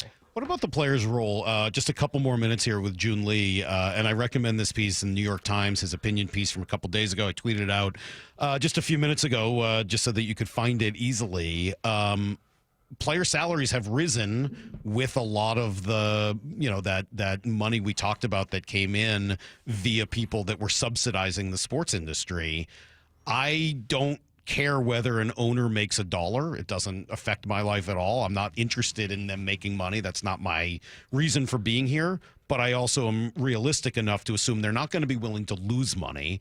So how does any of this get right-sized without salaries changing as well? Well, I think salaries are going to continue to go up because that's the way that sports business has always gone. And I think, this growth is going to happen.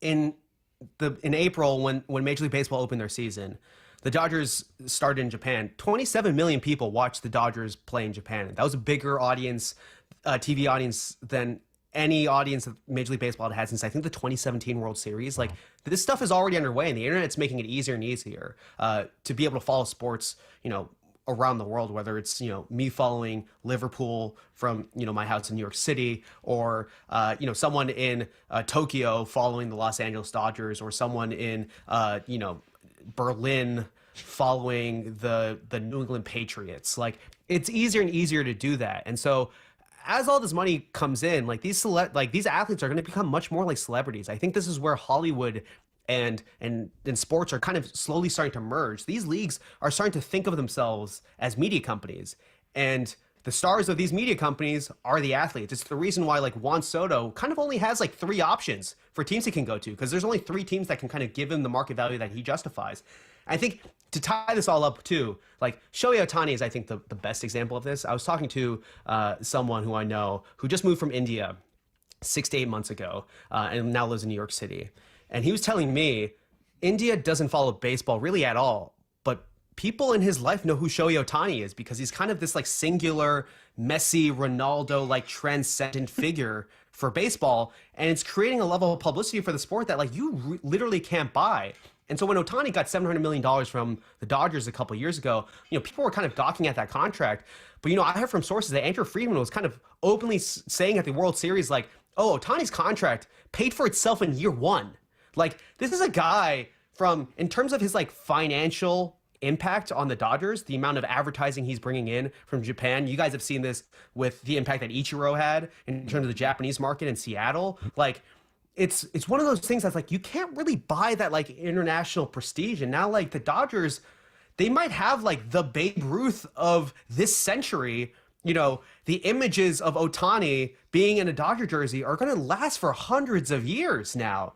That's like brand value that you just can't buy. And so the smart owners are going to recognize that these like icons, the Steph Currys of the world, the LeBron James of the world, the Patrick Mahomes, the Tom Brady's of the world, that like PR that you get from like just being a part of history, that's just publicity that you can't buy. Maybe you're not making it up in the moment, but it's going to come back all together in the long run in the valuation of your franchise and whatnot. Like the Yankees are one of the most valuable teams in sport because Babe Ruth is just like a superhero in American history. Like you just see the Yankee jersey everywhere, and not in a Ken Burns documentary, not even about baseball. Like that's just kind of the publicity that I think you just can't buy when you consider kind of these iconic figures in sports. I could have this conversation for the next hour. Unfortunately, our show's about to end, so we got to let you go. But thank you. This was great. Appreciate your writing. Man, we didn't even get to the Dever stuff, which could have been a whole nother 10, 15 minutes. But thank you. Much appreciated. I hope everybody goes and reads this at the New York Times site. And looking forward to reading more of your stuff now that you're back as well. It's great. Thanks. Yeah, I'm looking forward to doing this and more on the YouTube channel as well. All right. Yes, follow him on YouTube. Joon Lee, Joonlee. There we go. We got to get ourselves out of here, Brock. We got early baseball today, and so I want to make sure Bump and Stacy have their entire allotted time. I use one of your old tricks, Salk. What was that? It's not Jewish mom guilt, because I'm none of that. I use a little trick on Daniel Jeremiah. Oh. Is he going to join us tomorrow? Yeah. All right, 8:30. Daniel Jeremiah tomorrow. We'll see you guys at 6 a.m. Stick around for Bump and Stacy next. That's it. And the hay? Marn. Oh, that's where it is. See you, everybody. Get to the chopper!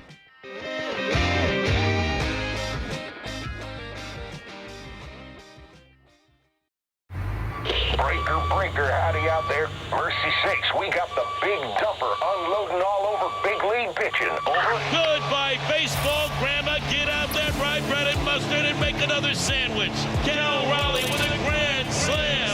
Another big night for the Big Dumper. Today, the Mariners look to close out the homestand with a series win over Boston. First pitch at 1:10, pregame at noon on the home of the Mariners, Seattle Sports, on 710 and the Seattle Sports app. At O'Neill Plumbing, we don't just promise to get the job done, we back it up. No travel charge, no show-up fee, no overinflated pricing, and no out-of-town owners. Just clean, fast, and professional each and every day.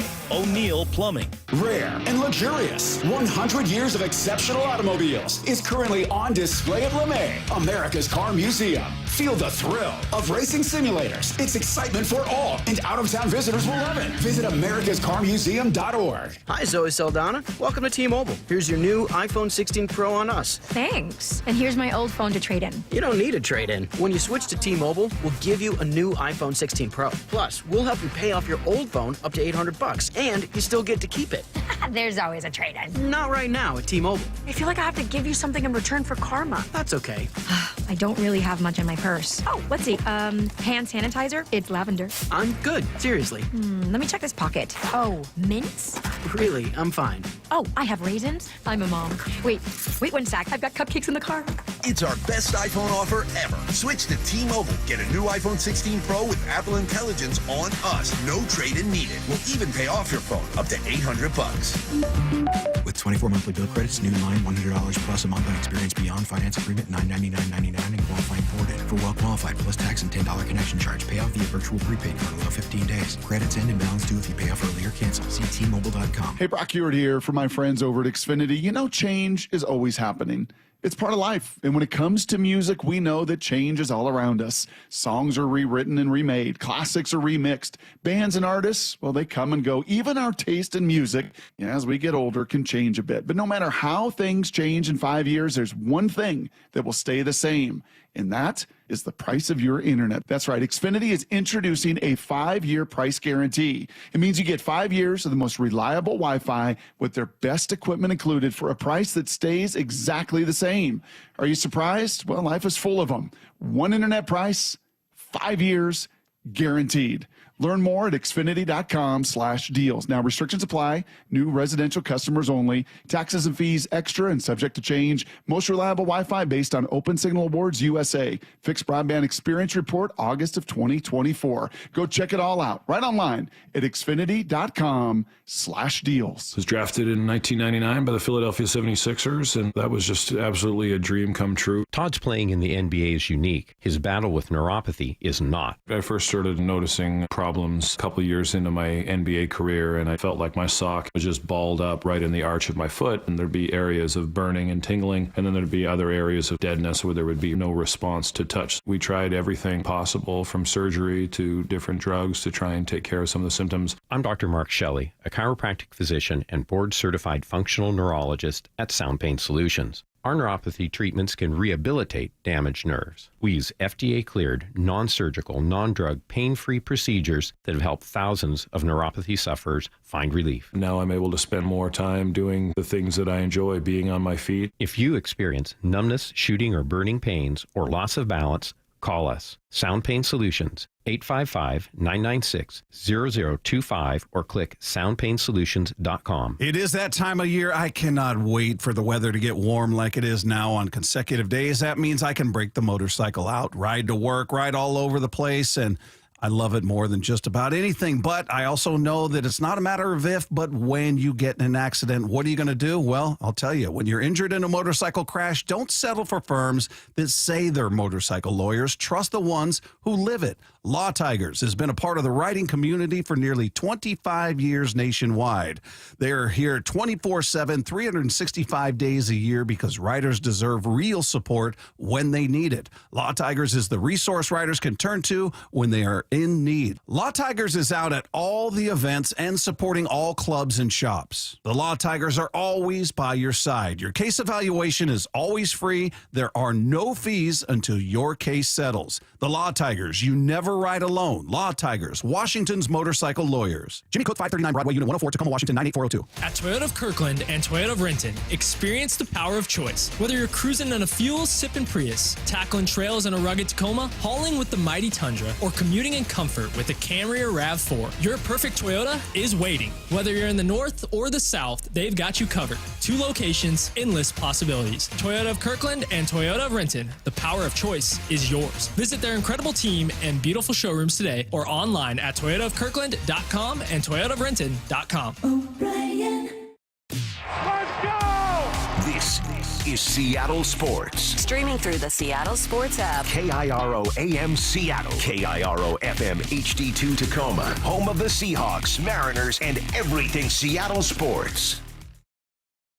Seattle Sports Snapshot. The Florida Panthers won their second straight Stanley Cup last night, defeating the Oilers 5-1. And guess who's back? The Mariners. They beat down the Red Sox 8-0 last night. Wu gave up one hit through 7. Cal hit a grand slam and was one triple off